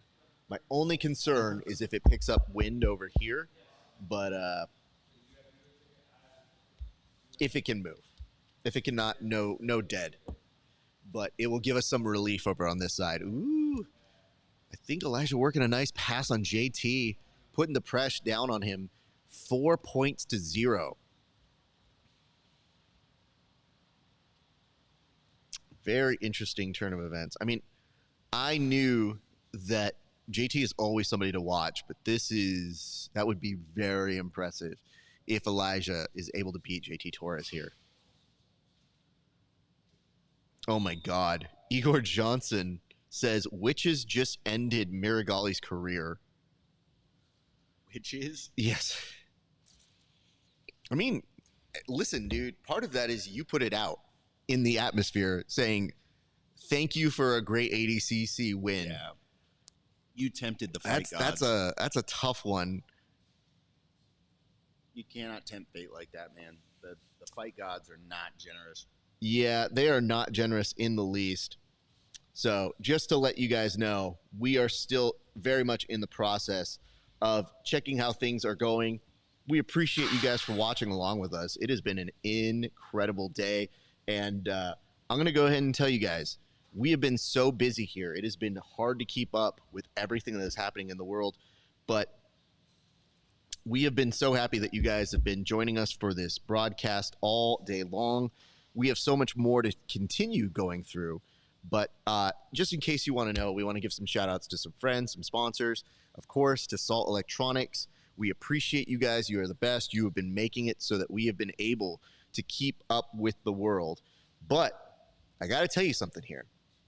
If you don't know about Salt and you have not seen what they're all about, and congratulations on over to Elijah Dorsey, by the way, we can tell you right here, right now, an incredible brand, somebody that we love for supporting us and giving us our due love and respect. So I wanted to just kind of take a moment here, not only to thank them, but I really want you guys to kind of get an idea of who they are and what they're about. So if you guys would indulge, and I hope that you would, I'd like to go ahead and take a minute, show you guys what they're all about, and, just let you guys see who, what, where, when, why. Because sometimes you guys ask me, and they're like, Raf, I see the product. But what can they tell me about themselves? And I think to myself, I'm like, fam, say less. I got you guys. So what we're going to do right now is we're going to cut to a very quick commercial from our sponsor, Salt, BJJ, who bested the business. Much love for them. And, we will see you guys back in just about 60 seconds. So thank you for hanging out with us today. My name is RAF ESPARZA. You are watching our continued coverage here at the ADCC Craig Jones Weekend Melee, the insane weekend. And we got mad love for you guys. So please continue to keep it locked here. We'll be back in 60 seconds. 10,000 hours is a steep mountain to climb to become a master, especially when the task at hand puts a relentless demand on your body. There is nothing casual about this sport. It's all in, all effort, all focus. It takes a lot from you, but the reward is unmatched. Mastery of oneself, an acute understanding of your weaknesses with an explosive sense of your strengths. Being able to complete the climb to mastery requires the proper nutrition. This is why it's important to take in a potent blend of electrolytes that is in tune with your output and brings strength to your goals. This potent blend is only found in Salt Electrolytes. Salt targets your depleted electrolyte levels with a boost of hydration and health. It gives your body the baseline recovery it needs.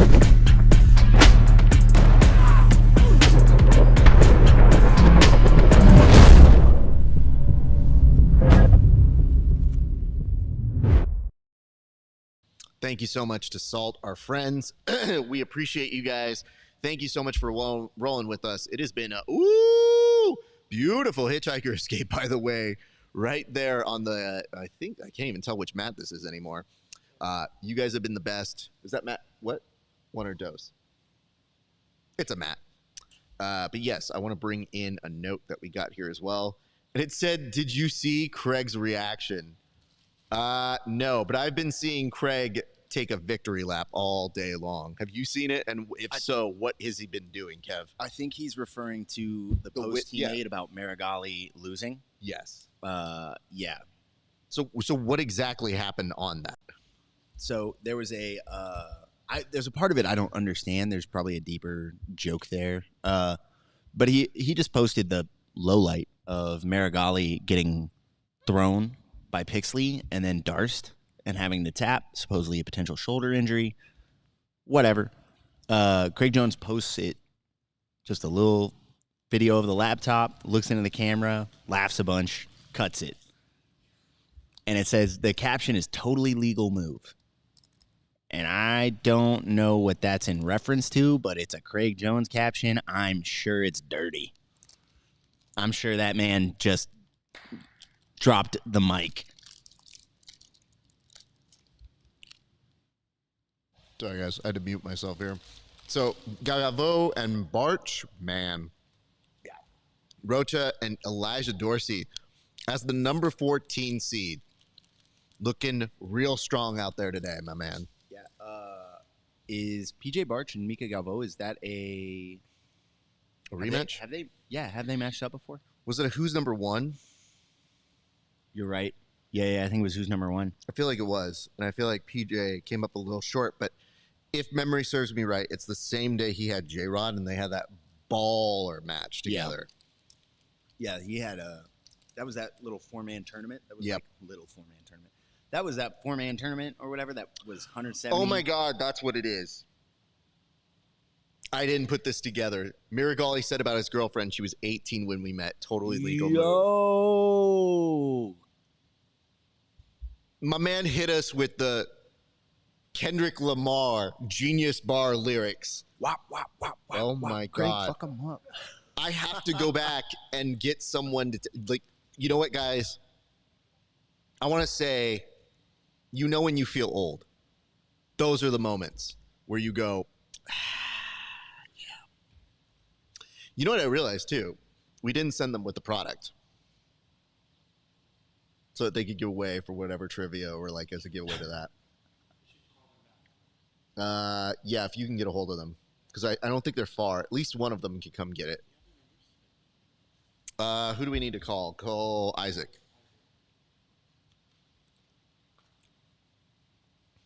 Good Lord. I always appreciate when one of my friends puts up, I had 5 privates this morning. Nobody talked to me. And you go, that's a job, dude. You had a day at a job. This is what you do. He was defending his relationship with his young girlfriend. Now, we put it together once you gave us the building blocks there. We got it. Yeah.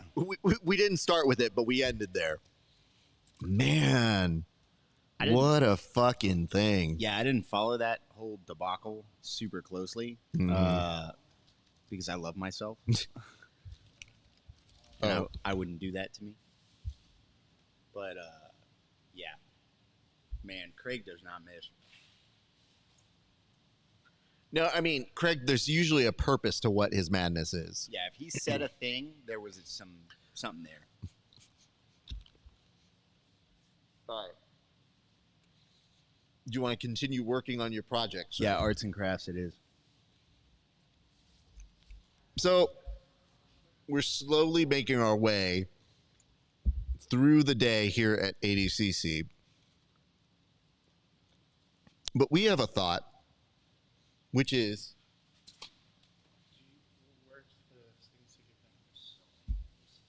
it over here? Yeah. Just give that. Yeah. I guess the question that we have here is, what time does the ADCC end? What time does Craig Jones begin? Craig Jones is starting at 5 p.m. So sooner than later, you're going to see people start to make the trek if they're going to both. And I guess that's the big question we have is, are they going to both? We don't quite know the answer for it. So we have put out the theory. We are figuring it out, and we will keep you posted and updated throughout the week. But it'll be interesting to see if people, not mass exodus, but make a trek from one to the other. And I'm intrigued. And I want to see if we can start betting on it because I feel like that's the thing to bet on. But yes. Oh, my goodness. See, this is how you know things are real. The sleeves are now rolled up from Kev. And it says...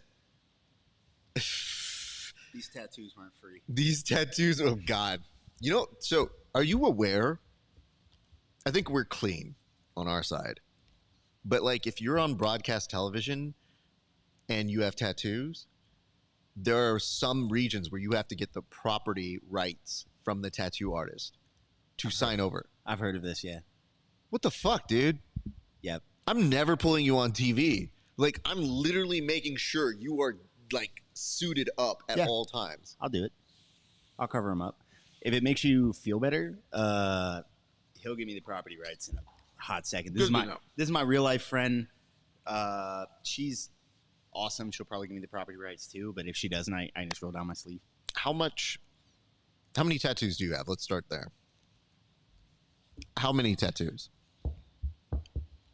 Enough that I'd have to run them down in my brain right now. Like 30s probably. 30? Yeah. Damn, dude. These sleeves, they've all become one thing, but like my right arm was 3 separate pieces that I got with different intention. Like first one, and then I was like, well, I could probably put a second one here, and then like may as well close out the sleeve.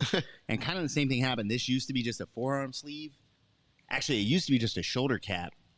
Then it became a forearm thing. I had one on my tricep, and then I was like, we'll just run them all together. Oh my God. I've got it now. It goes all the way down to like my mid back. Like it's just growing. The tattoos are consuming me. Tramp stamp, yeah. Yeah. It's like the Venom transformation, but just super slowly. Do you have a favorite? Yes. We don't have to show it. No. I have oh no, with a frowny face. Okay. Tattooed on the inside of my heel for inside heel hooks. If you bite an inside heel hook on me and look down, it says oh no. It's from that guy's perspective. It says oh no with a little sad face. Yep, I see it now. You know what's weird is you don't know everybody's culture, so you don't know if that's like some sort of thing that you're like, oh, of course. Yeah. That's some just white person culture. I didn't know that. Good to know. Instead, I'm sitting here being like, wait, no, you literally got the words, oh no. That's not like some other language. Culture. Hey, come on. We don't know that about you. We don't make any assumptions. There's maybe a close runner up. Let me think. Maybe a close runner up. I've got Nothing Really Mattress tattooed on my back. Okay. Yeah. Nothing Really Mattress? Yeah, just one line of text says Nothing Really Mattress. The garbage time ideas that you have that you're like, Bro, sounds good. I love when people go, oh, that's funny. And I go, oh, sick, what's up? And they're like, yeah, you got Nothing Really Mattress on your back. That's clever. And I was like, yeah, nothing really matters. And I'm like, yeah, I just, it's kind of a thing about how there's no way. And they go, you can see them processing. They're like, what? Do I tell them? I get so many people with that. It's beautiful. Oh, my God.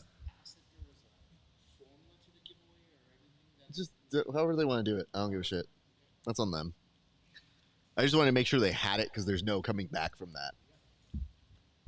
Yeah. And I kept seeing it displayed there, and I was like, oh, cool. They'll take it. Oh, okay. Tell them about Tis a Scratch. Oh. You have it's Lee, who's definitely selling you out here. Yeah, if you guys have seen one of my first tattoos, if you guys have seen Monty Python and the Holy Grail. Yes. The Black Knight. Yeah. Mm-hmm. When I was in college, I tore my shoulder. When I did judo, I tore my shoulder. Two separate shoulder surgeries. I've now had a third in jiu-jitsu. I have Tis But a Scratch tattooed on my left shoulder. We have our production assistant Ben here, nodding his head like, yeah, he's with it. Ben, you have any tattoos? How many? 3? Chump change. Look at that. This dude got 3 literally by the time we were done last night. Bro, these are all ill-advised financial decisions. They're not really tattoos. That's fair. These were so expensive. It's like somebody told me once, they were like, you should be proud of me. It means that I'm doing well for myself that I can get this many tattoos. And I was like, or that you're financially you're irresponsible. spending a lot of money on them, dude. Ben, when's the last tattoo you got? I was 21. 21, okay. So 4 years ago? You're a child, I understand. You're 21? No, he's 25 now. 25? Okay. I got all of these after 24. Really? Yeah. Split up with my long time, like my high school sweetheart fiance, and then went fucking bananas. She hated tattoos. Went fucking bananas. I feel like Wow. This dude's getting the literal version of like a inch marker that your parents do to like chart your height. They're like, remember when he was this young? Oh, he was a special bear, that guy. Well, Terry, Mama Cheryl came through. Oh, hey. And she said 9 3/4. 9 3/4. Yep. I have 9 3/4 tattooed on the inside of my ankle. If you're a Harry Potter fan, you already know. Fucking nerds. Get out of here. Fucking nerds, bro. Yeah, J.K. Rowling, super popular right now, everybody. Great. Yeah, man, that tattoo aged well. It's so funny. She's just like, I love that there's this culture where people are like, I can't believe I read that book. And I go, like, I don't care what she thinks, dude. She's not in my world. Dude, it's so far beyond her. Mm. Like, it's not a her thing anymore. I'd be She's like- really on them books. I don't know. There's I think somebody just goes like, why are we giving a shit what rich white ladies are talking about right now? And I was like, I don't tend to care either way. So it sounds good. All right. That is off. Thank you, Mama Cheryl, for that note. Yeah, that It one's... is. It is always great when your mom can chime in and she's like, tell them about this one. So, when I was a kid, my mom told me that if I ever got a tattoo, she would get a tramp stamp. Uh-oh. Like as a Yeah. supposed deterrent. You know me now. You're, yeah. I got my tattoos. I said, all right, let's go. When are you getting yours? Do you get this part of your personality from your mom or your dad, though? Mom. Fuck, dude. Yeah, mom for sure. Damn. Dad's a Boy Scout. Dad's a Boy Scout. Oh, man. Dad's a nice guy. That's how Mom's you a can tell. rabble rouser. It's like there's one parent you have to be getting this from, and I don't know who it is. Well, good to know. So, yeah, I mean, listen, the fact that the Craig Jones Invitational is happening right now, or in terms of getting ready. So they said they're starting at 5. Yesterday they were close to 3. They got to about 3:15 was when I think we saw the first match, 3:20, somewhere in that region. So I'm inclined to believe it's something similar today, somewhere close to about 5:20. Apparently, you've got the main event match, which is going to be for the $1 million each. And then you also have the fact that Scarlet Nate? What is this? Is it Grandy right now? Scarlet Nate. Oh, Alex Enriquez? Oh. Is that a joke on Redneck? I don't know. Napier neck. Scarlet. You know what the worst part is? It's my mom. I should know this No, joke. but you should know it. I'm I know, not that's what I'm supposed to. saying. My ability to reason and any sort of commentary is low. That's why I'm like, anybody who calls me as a scammer right now, I'm like, you got a 20% chance this could work for you. She 100% redneck. I'm connecting it back to when I called her a rabble rouser. Scarlet Nape. That's what it is. Yeah, mom's country. In the best of ways. That's awesome. Well, Mama Cheryl, huge fan of the show. And just so you know, Mama Cheryl, I'm going to have to go back and look at the stock. She just got a hoodie. She ordered a grappling hour hoodie this week. Sweetheart. I got to make sure I got that size. So if I do not, we will be in touch. But we will likely be putting in new orders. But thank you for your patience in advance. I did want to tell you that. There's been a lot going on, but don't think I don't see. No off to this switch, unfortunately. But again, thank you so much. And she said yes to in response to it. So good to know here. But yeah, just dumping over on that side. So I think what we may do here is we will see this round of action going.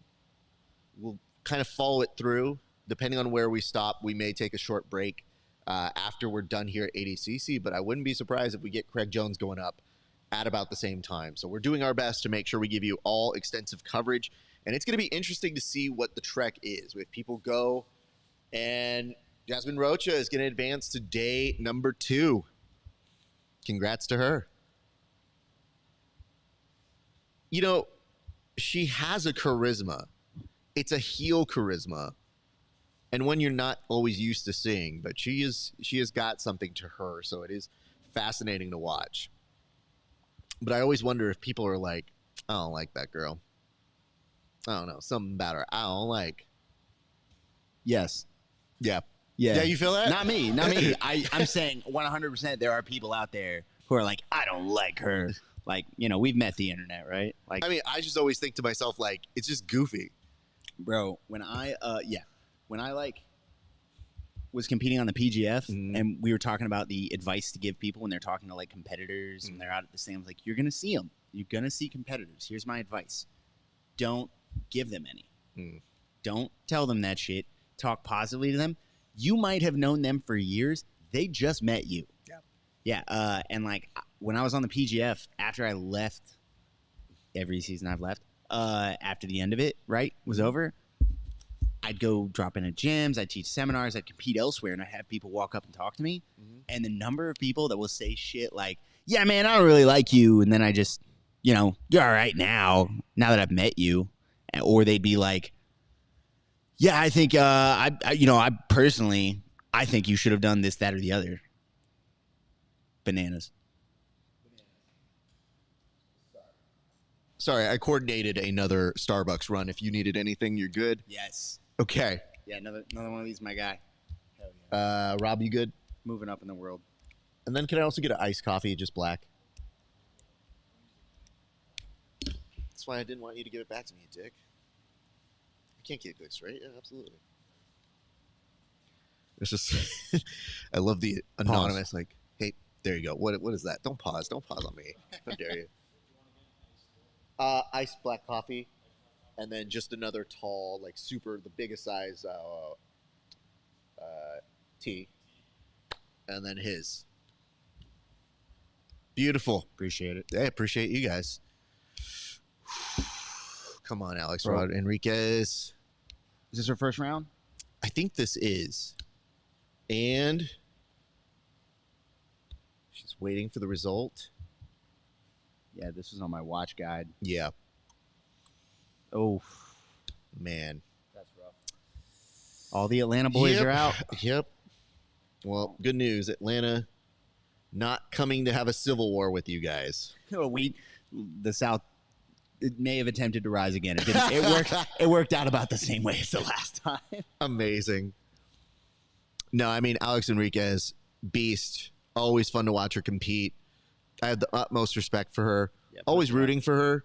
But I'll tell you this. We will see her back in action at Subversive 11. So be there with us. Hard Rock Hotel in San Diego. Outdoors, September 8th. Going to be a good time. So hopefully you guys tune in for that one. I will actually be behind the scenes on that one. So that's cool. Little known fact on that one. So I would say, I'll see you there, but I probably will see very little of you. Anybody who stops in. So heads up on that one. You personally, he will see very little of you. I just got asked, is ADCC running on time? And my response was, ish. Like, I think they'll be done by 6. I was kind of surprised that was out. I thought I missed Alex's first round. No. And you know what? Maybe you did, but I can't say these things. No, that's the first round. This is first, right? Yeah, I had, I only, for our Watcher's Guide, I only picked first round matchups because after that it's bananas, right? Like, you don't know what's going to happen, clearly, right? And that was on that one was going to be a really good match to tune into. Beautiful. Appreciate that. And speaking of appreciating friends, we want to go ahead and give again a shout out to our friends over at Salt. Salt Electrolytes have been fueling this podcast, fueling this show. It's been a huge source of sustenance, if you would, for us here. So we thank them. We appreciate them for coming through. And for you guys who are watching right now, hang tight with us. We have a lot more coverage coming up. Hours is a steep mountain to climb to become a master, especially when the task at hand puts a relentless demand on your body. There is nothing casual about this sport. It's all in, all effort, all focus. It takes a lot from you, but the reward is unmatched.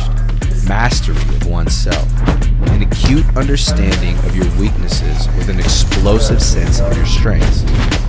Being able to complete the climb to mastery requires the proper nutrition, This is why it's important to take in a potent blend of electrolytes that is in tune with your output and brings strength to your goals. This potent blend is only found in Salt Electrolytes.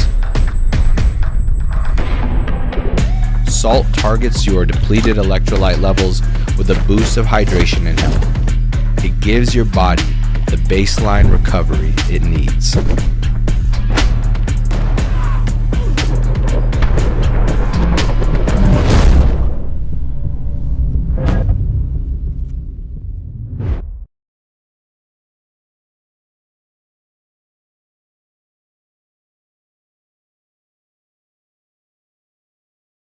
Hey, what's up, everybody? Welcome back to another installment of the Bullpen. Kev, we got a huge board. Why don't we get straight to it right now?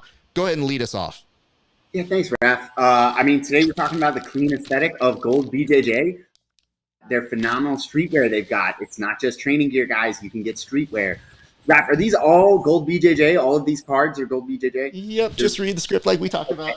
Yeah, you're right. They've got a variety of styles. They have a bag. It's phenomenal competition gear. You can bring it with you. You can throw it in the wash. Raph, these are really cool. Are any of these for me? Like that bag? No. They didn't have any stuff for you. They ran out of your Well, sizes. they're really affordable if you need to go out there and get them. You can just get the stuff, goldbjj.com. These shorts are awesome. I'm going to get this. Wait. Oh, this Do they have a second set for me? Is that a thing they have? They were like, hey, man, we ran out of stuff, and they didn't have it in your size because like fat. You know what I mean? So, like, these are all for like me. Anyway, go visit our friends at goldbjj.com.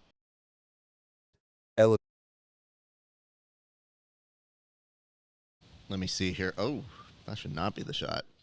I don't know where that one came back to. Let's just switch to this. There we go. Well, bam. So Kevin is continuing to work on his project, but yes, it is actually their second round. Or no. This is telling you what tomorrow is. So it's telling you that Bianca Basilio, Rodriguez face each other. Rocha and Foriano are going to face each other as well.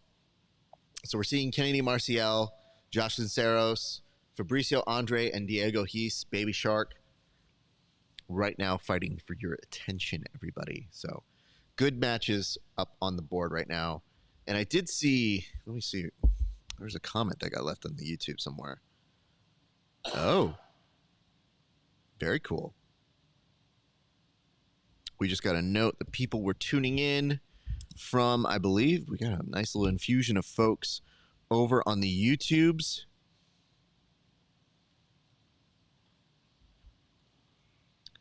Yeah, if you guys are tuning in right now with us, feel free, drop us some notes, thoughts, expressions, feels, vibes. You can send vibes if you want to, and there's an emoji for that. We also appreciate it if you like, comment, and subscribe as you are watching along. It is a huge help for us here on the show. So, just as you know.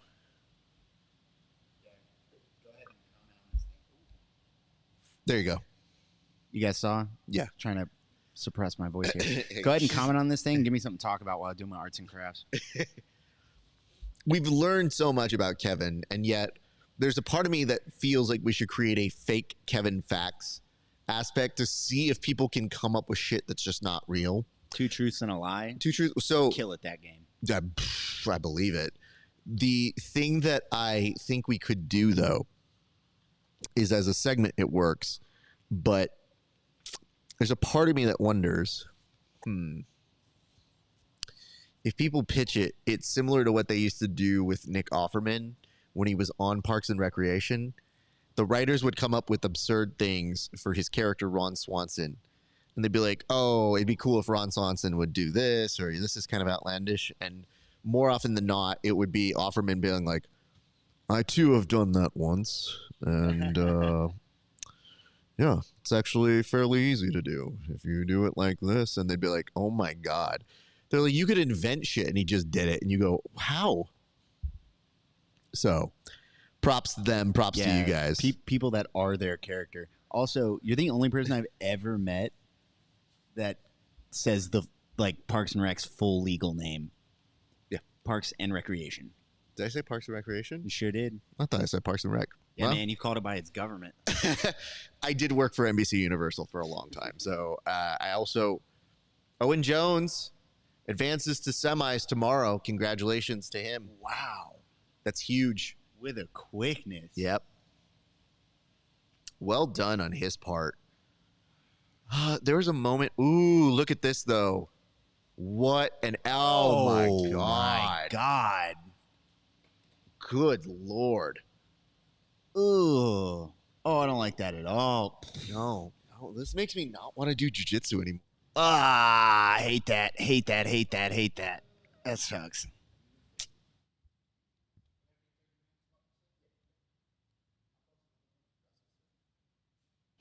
We have been very, very entertained here today. And I mean, Owen Jones making such a huge name for himself. This has been phenomenal to see. Fabricio Andre, Diego Hees, 1:44 left on their clock together. Kenny Maciel, I mean, getting that win over Keith Krikorian. One thing now that we have some time. Yesterday, Keith had a look. Let me see if I screenshot this because I thought I did. This one, actually, you know what? I'm going to stay on this one. This one's just out of spite. Just based off of what we were talking about earlier. Because I got to show everybody else. So tell me if you recognize anybody in this. But just you don't need to tell anybody else about anything. But one thing that we did see here today is we were in good spirits. We were laughing about a lot of different things. But I've just always laughed at a certain thing that when people come in and they're about that life and then suddenly they are not about that life, or they roast you for not being the best role they could have had, and then suddenly don't like the outcome. So I just wanted to show. I think I got to show everybody that one, but you, right? Okay. That's why I was like, wow, the randomness, right? Is it known you have that?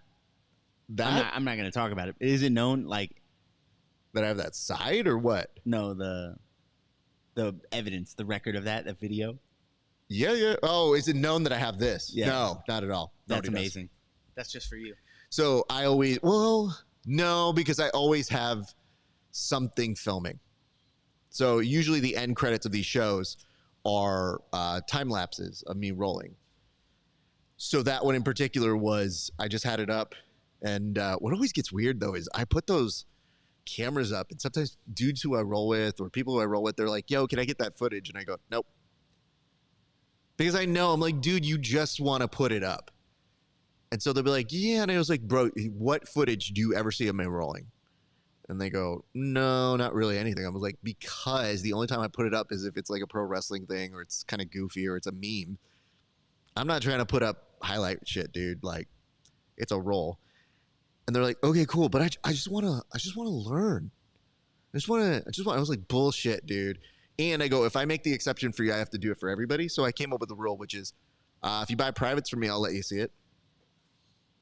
If you buy a private, I'll give you the footage. I was like, because really then it's educational and now you're a customer. So only my private folks will get them. I was like, because I do tape study footage with them. So I do it with you. And I had one guy do this. He's like, yeah, all right, I'll buy one of your privates. I was like, cool, here you go. And he goes, is that all it takes? I was like, yeah. I was like, see you Monday. Sounds good. We'll work. And then he's like, yo, you're actually a really good private. I was like, I tried to give you your money's worth. I was like, but if I give it to you, it's so that you reference something because I see something you should work on. But if I do like a marathon roll with one person and I have the film going, they're like, can I get that? No. Like, if you don't want to come back, you don't have to, dude. But nobody else sees them unless it's in a hyperlapse form, just in the end credits. If you want to slow it down, woo, have fun. So, because Lima is an American Top Team Atlanta, sure, are MMA gyms, and they do a lot of like MMA guys are way better at self-promoting than jiu-jitsu guys. Sure. As a general rule, there are some really amazing. Anyway, they have a culture around like there will be multiple people with cameras out during sparring, like dudes walking around with gimbals and stuff during sparring, very regularly, like real regularly. And I like have let people know before. I'm like, oh yeah, like, you know, if you want to chill roll, you're one of my students, got to be a student. If you want to chill roll, just ask for it. that's cool. Might not give it to you. Might just say, nah, man, I'm not really feeling it. I'll just roll with someone else. Sure. But, like, we'll work on some stuff. We'll have a chill little roll, etc. Here's the deal, though. The second the camera comes out, if you see cameras wandering around, all I'm trying to do is highlight you. All I'm trying to do is not get got. Yeah. Like, I know the game. Yep. If I am going to absolutely maximum disrespect immediately. Like, this role is going crazy. I just tell people I have a thing as a friendly neighborhood BJJ podcaster. So, like, this is not really something that I think I'm going to look great for. There's only downsides for me. Is that either I'm the dick who has a show, or, hold up, Diego Pato, Ethan Krellinston. Diego Pato putting some heat on Ethan Krellinston right now, who's doing that reach on the back of the head. Yeah, that last If he gasp, tilts him out, man. though. Whoop, whoop, whoop, whoop. You do not want to be swept with him. Man. He's deep on that Krellinston. leg. Counter leg locking Diego Pato is crazy talk. Oh, my God. That is crazy talk. What are you doing here? What are you doing here? I think you just realize you're in the shootout and you don't really have a choice at this point. Build up. Oh, no. Oh, no. Oh, no. Man, 50-50. And time to pull up. To scratch his nose, pull up the knee pad. Oh, my God. Pato's scratching his nose, his eye. What's he doing? He just chilling. No. Yeah, this is not looking positive for Ethan Krellinston. Diego Pato even kind of showing him the magic trick. Like, it's literally like, is this your card? Mm-hmm. It's about to be a broken card. Oh, God. Oh, Why man. are you chilling? Why are you so relaxed? I think, what do you know that I don't, Ethan Well, Krellinston? he gets a scoop underneath. Okay. And, and tries to go back for the counter leg lock. Well done. Nice. Beautiful transition there from Ethan Krellinston. Fucking amazing, dude. Kept his cool the whole time. I'm in the booth panicking. Did that cover it? He's cool as hell. Thank you, sir. Cannot be bothered to be worried about Diego Pato deep on his leg. That's impressive. Wow. What an intense back and forth. Jogo Hayes. Thank you, bro. Jogo Hayes, Fabricio Andre. About to go the distance. Is that 1, 2, 3? Okay, great. Oh. Did you have spillover from the first one, though? No. Asks for a stoppage to There's tie his 21 the belt. last time, so it should be that. No, it was 22. I just put I had 2 singles, so I just gave you the 20 back. So then I'm giving you 2 back. Respect. Hey, fool. Don't try and tell me how math works, fool. I gotta be honest, I'm so proud of that math. I didn't get that good. This is just don't make this real. I'm legitimately like, I got to the point where I was like, I did the math, I know I'm right. And then I just go, just take this, and you go,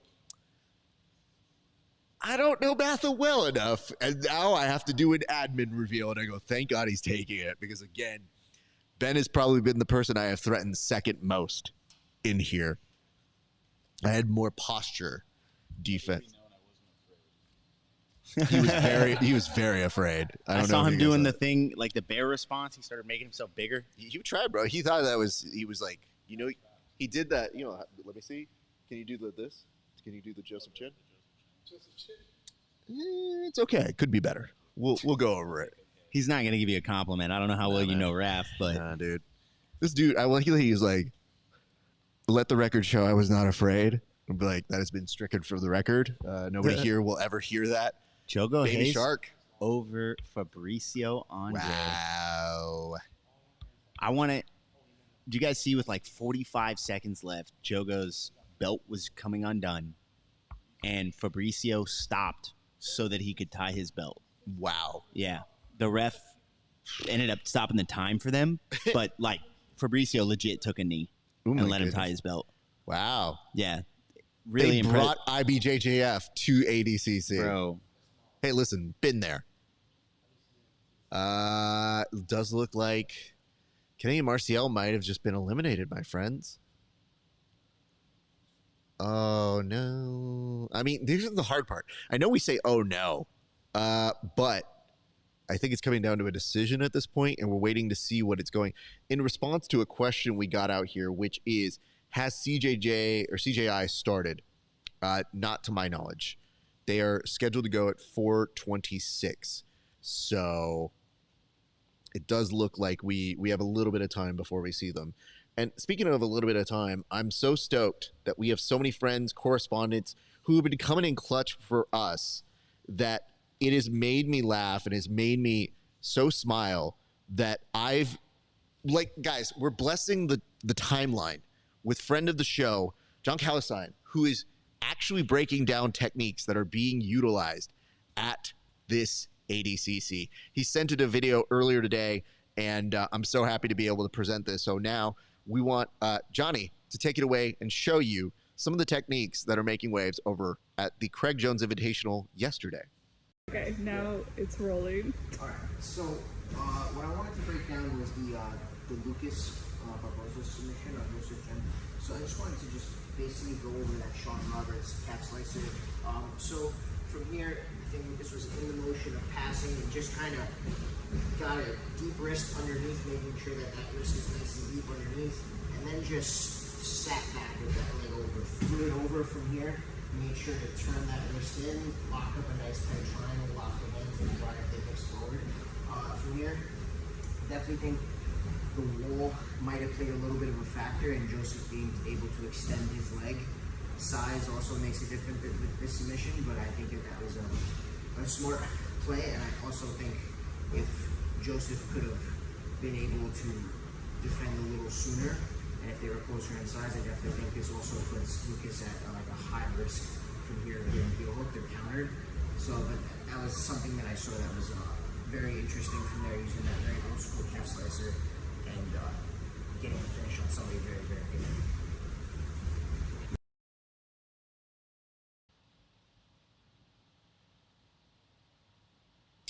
Damn. And we are back. Thank you so much to John for that breakdown. We appreciate you. We just saw right now that Diego Pato has advanced. And, Ethan Krellinston, you get the sense that he might have had an opportunity to go to the CRAIG Jones Invitational. I feel like all B team members, that split didn't quite make sense. You figure, is he going? And he was being a little coy with it. And he advanced the first round. Now his journey's done as Diego Pato was able to get that submission in a nice little knee bar there. Well done. Ethan is not easy to submit, my friends. He is a monster. Oh, man. But yeah, as we were mentioning, it's hard to be like, oh my God, it's a disappointment. Like at this point, most of the people you're seeing advancing are good. And most of them are like friends of the show. So it's not like, oh man, I'm so bummed. Too bad that other Yahoo that sucks made it. It's like, well, no, everybody's going to advance, and we're getting close to seeing world champions, and only one person's going to win. Let's talk about Kenny Florian's sticker game. That man doesn't have a clean TV or a computer that they could have used here, because first of all, it's not even directed at us. He got a Glock sticker on there. Let's see if we can pick him out. You know what? If I was trying to see if we should get Gamecocks. We should see if we can get a screenshot of it somewhere. Yeah, who's breaking that down? Who's breaking down? We'll do that tomorrow. Yes, sticker game tomorrow. Wow, I mean that's just freaking impressive. Owen Jones has to be one of the leading candidates for standout of the night. Yeah, he's my number one right now. Yeah, absolutely. Well done, sir. And then Alvaro 2000. Alvaro JJ 2000 says, Brazilian gang. First of all, sir, please keep your gangs out of this. I only roll with real gangs, fam. Like the Crips or the Bloods, depending on who pays more, who has better benefits. I have to look at those things, man. Do you give healthcare? No, man. Then I can't be a part of the Crips this month. I got a future to plan for. I got a future, Holmes. Yeah, I can't do the accent. I know, and I'm good. Sometimes it's a bait. Like, no, try it. Yeah. Try it, dude. You should do it in that voice. Go for it. See how that plays out. No. It's perfectly fine. Reese, Pato, O, Jones, Sinceros. So it looks like we're going to be about heading to the 77 kg category here in a few seconds. So, and I have to tell you guys, every time we talk about kgs, kilograms, whatever you want to call it, I just call them kgs because that's not a real weight class. Tell me what your real weight class is. Yeah, I thought this was America. That's what I'm saying, bro. Like, this is an international sport. Well, learn America. The fuck is a kilometer, son? Do you ever, when they tell you have to be a certain way, like let's say you go to like an ADCC or something, and they tell you like, does your brain do the math automatically? Or when they say, oh, you have to be 88 kgs, do you have to look it up every time? Hey, Siri. How fat can I be, Siri? Because you know what the dumb part is? I've been doing this. Like, this is the 6th iteration of an ADCC fight companion that we've done. Every year without fail, I go, wait, what is it again? And I thought every time I knew. And then I just conveniently forget. And because I'm in a weight class that I go, oh, taller people show up in my weight class. Yoked people show up in my weight class. My friends always do this. They go, should you could drop down a weight class. And I was like, no, absurd, will not, refuse. They're like, well, then you have to deal with this. I go, oh, fuck, this sucks, dude. So anyway, that's just my plight here. Yeah, man, I competed everything from, not counting open weight divisions, I competed everything from 205 to 170. And it's just purely dependent on like what's ruling me at the moment, right? Sure. Do I care more about, athletic performance and having a size advantage, a potential size and power advantage, or do I care more about this cheesecake, Often it's the cheesecake. Most people don't have the wherewithal to give everything their all, but you're somebody who goes, nah, this cheesecake needs a home. Listen, I don't let anybody down. I don't leave anything behind. That includes this cheesecake. I need a clarification here, Kev. Born and raised in Atlanta, though? Because suburbs, but yeah. Okay. Because you don't have the accent, but then every once in a while, it just magically appears, and I go, fascinating. And it's not like it's a force thing. It's just like it just slips in and out. Yeah. I oscillate a little bit between I mean, it's okay. It's just I would have, if I had met you outside of it, other than knowing where your team is, may have not known where you were from. Yeah. I'm from Atlanta. Grew up in the suburbs.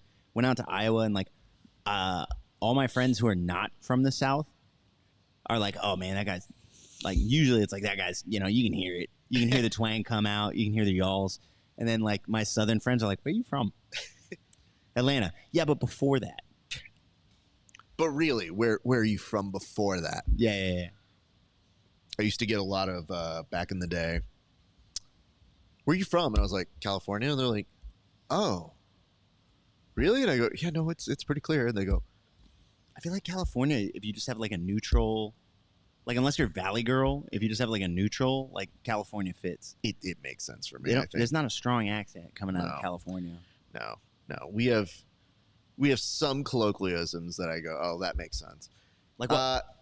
Can you get a screenshot of this man? Now he turned it away. Oh, they're listening. They are to us. listening. They're I know listening these motherfuckers to are us. always watching. The Yo. streets are always watching. They said RAF ESPARZA wants to know what is on that laptop. What are those stickers? You think and you're slick, Flo bro. said, turn it. Don't let him be Whoa, caught whoa, here. whoa. People are talking about the stickers. It's Give unprofessional. me not a screenshot, but like a screen grab of that. If We you can go would. back. We can go back for sure. It's okay. We can definitely scale it That's back. right. On that side of the table, they can see the front of the But- laptop, right? May I ask this? And maybe I'm rude here.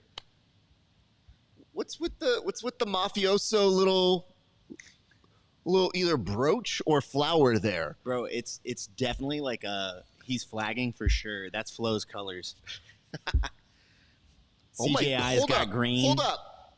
Would this motherfucker wait, I'm just Yo. now realizing, what the fuck is this, Kitty Florid? What is up, bro? Why are you wearing my same shirt and tie? I am the lead anchor of this show. You are the lead anchor. This is the same color scheme. Copied your whole fucking flow, Kenny bro. Florian. I will take you out right now and introduce you to my friend Kevin. And Kevin will have words with you. And then Strong after words. A Kevin strong talking to. maybe has some issues with you that don't get resolved through violence, I will introduce you to my friend Tim. And then after you walk through Tim very easily because he's broken, then I will have a supportive cocoon of individuals. I will put Andy Varela in front of you, who will likely shake your hand and then push me in front of you. And then at which point I will buy you a coffee, sir. Yeah, you were like, my friend Kevin. And I was like, hey, did you hear how I said he has a Glock sticker on his laptop? He has a Glock sticker. No, thank you. This is, you know what? I swear to God, guys, I had an inkling this might happen.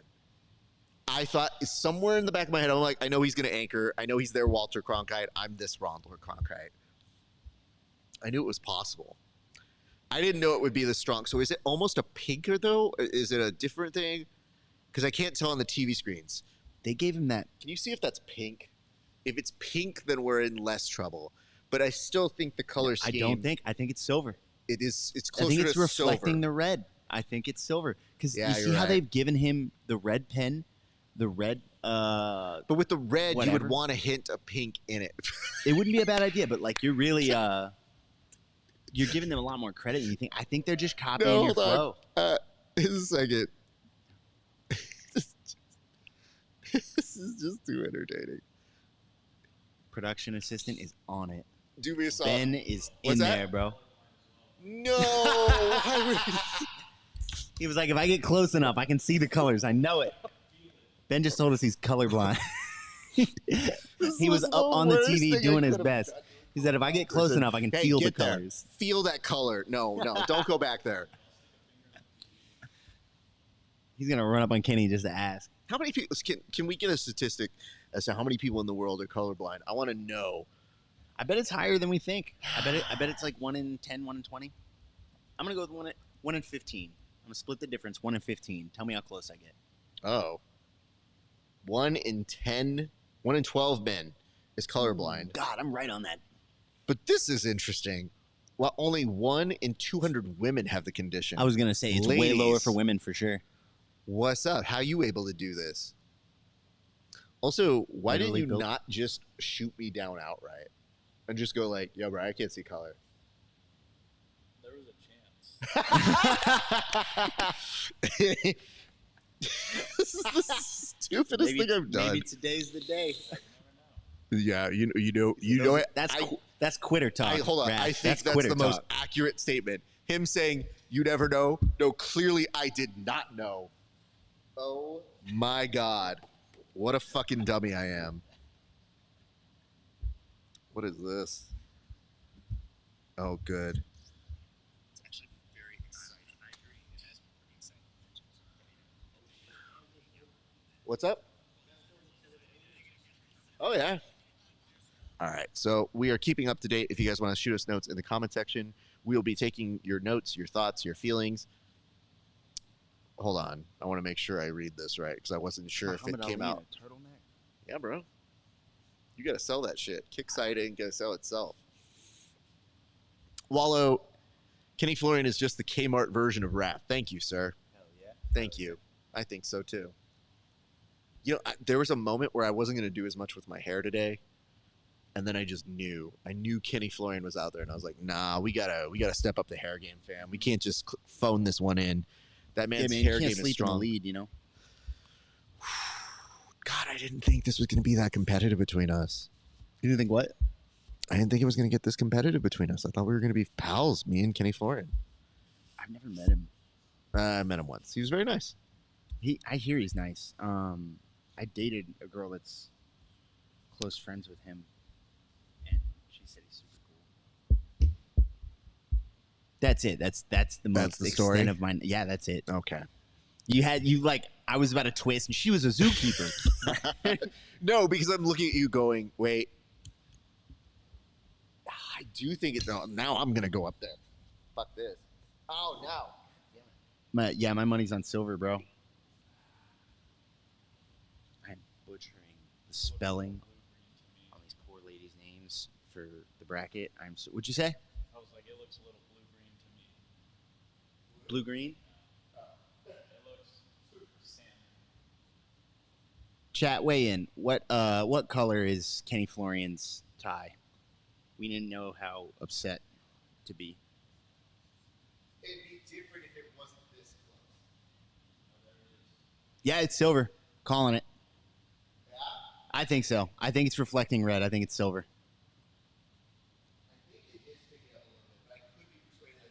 I could. I'm not 100% confident, but I'm feeling strong about it.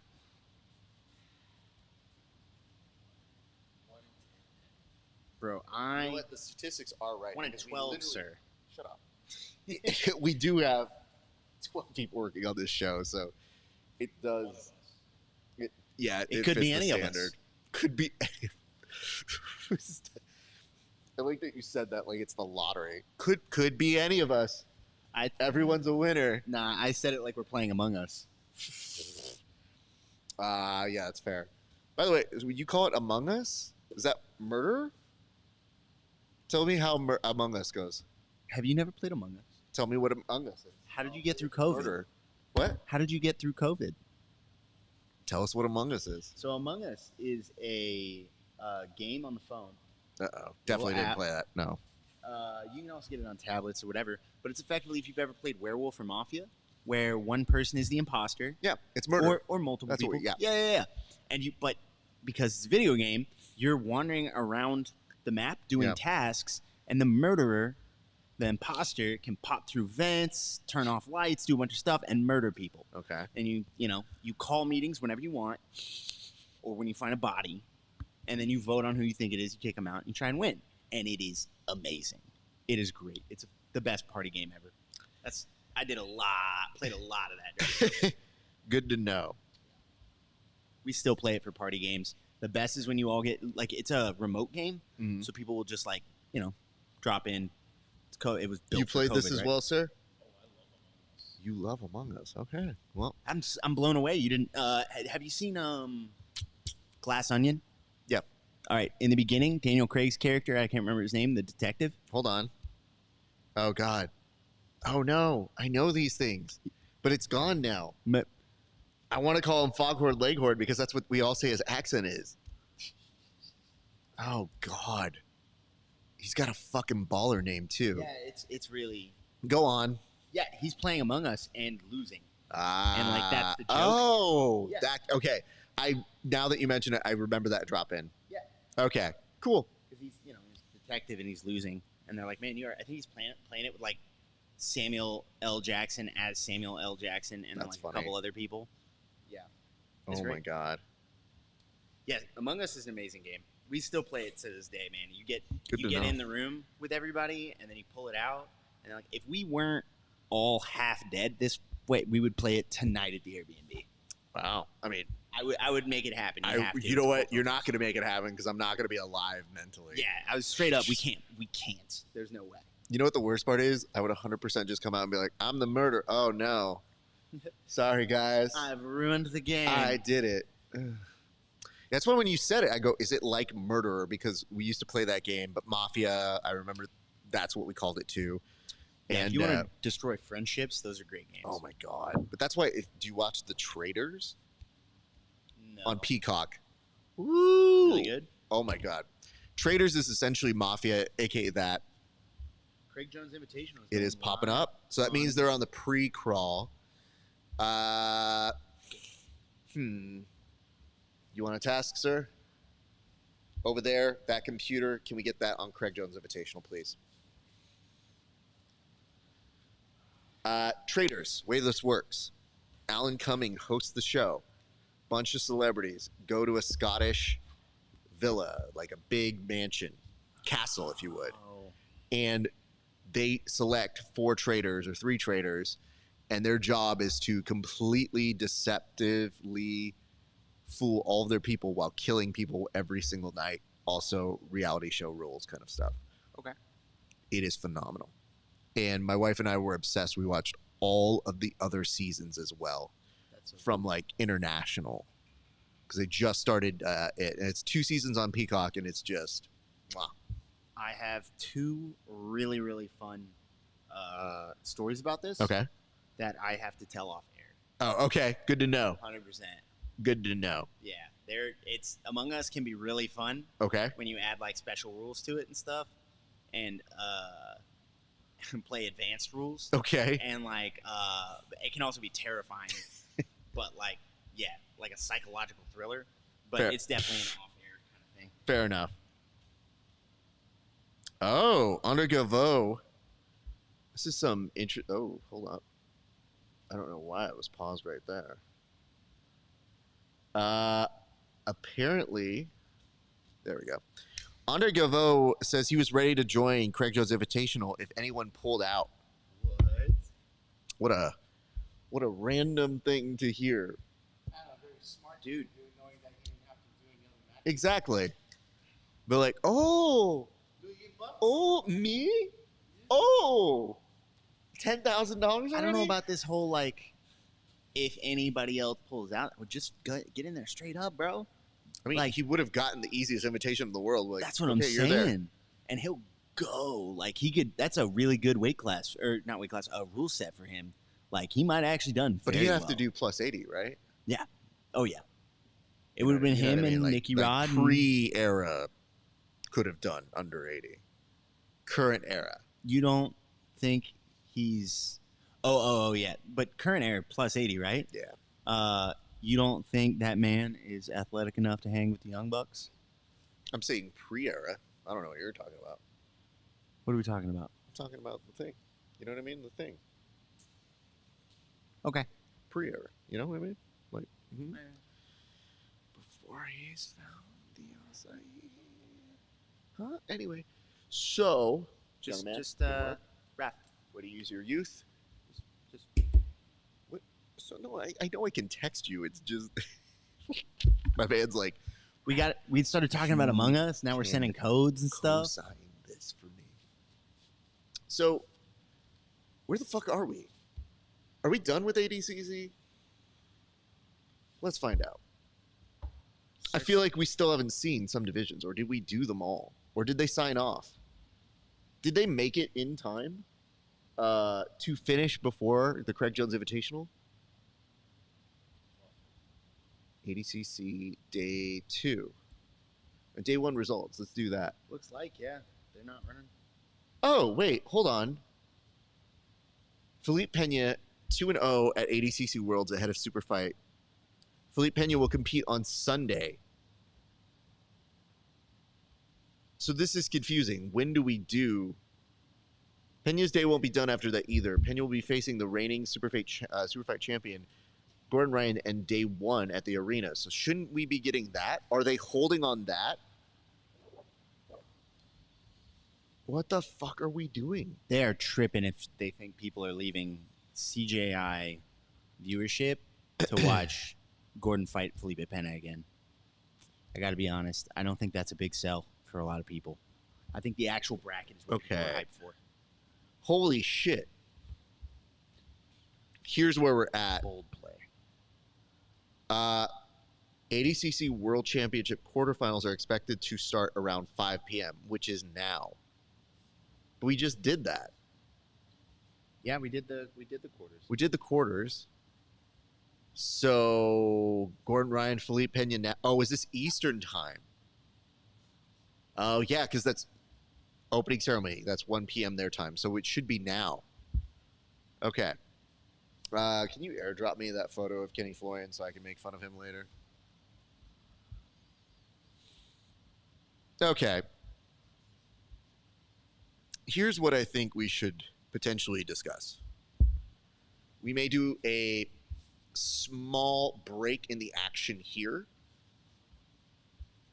And I think what we'll do is after this is done, we will return to doing more coverage here. But I think we'll take a break. And then that way, when the Craig Jones Invitational starts in about 9 minutes, we will be on task for that and we'll resume our ADCC coverage here. So go get a little snack, take a break. We'll see you guys in a second. But as we kind of transition on our way out, we also want to give a shout out to our friends over at Inverted Gear, who have been so wonderful at taking care of us and making sure that our show is not only well entertained, but well informed. And more importantly, we're super super helpful in putting this all together. So it has been a true appreciation. But Inverted Gear came on last second, said, yo, Raf, we want to support what you're doing. And they've been longtime friends of our show, and we're very happy to have them. So shout out to them for coming through as sponsors. They are phenomenal people. So shout out to them, and we'll see you guys back in a few minutes. Elevate your BJJ game with Inverted Gear, where pandas and performance meet. Whether you train in a gi or prefer no gi, we have something for you. Our gear is built to last and designed to perform no flashy extras, just high-quality craftsmanship and minimal design. Plus, pandas. Don't miss our back-to-school sale going on now. Visit www.invertijar.com and roll with confidence panda style. Got you guys. Okay. So before we actually sign out, we should say this. Some of you guys may want to know some information, which is, oh my goodness, he's in all these different shots. Let's publish this one. Just so you guys are aware, we've gotten inside reports that have said that people are leaving in droves from ADCC right now. They do not care about this super fight.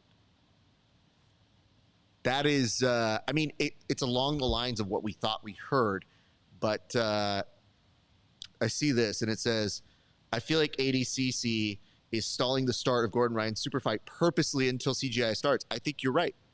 I think that's why we're going to take a little break here. And it says the ADCC broadcast keeps saying super fight coming up next. It's been 15 plus minutes. Yep, this is all purposeful. So you know what? Fuck you guys. We're going to take a fucking break because this is dumb. So we're not going to stay on air. What I want you to do is say this. Come back to see us on wherever it is you're watching us in about 10 minutes, 15 if you need some extra time. But when we come back, like, comment, share, give us your friends, give us your individuals here. And guys, Lovato could medal, and so could Cyborg. But it is looking very nice for Pixley, who's been overperforming and took out the favorite. So we'll have more analysis like that when we get back. Ladies and gents, it's been a great day for grappling. We'll see you back on the mats.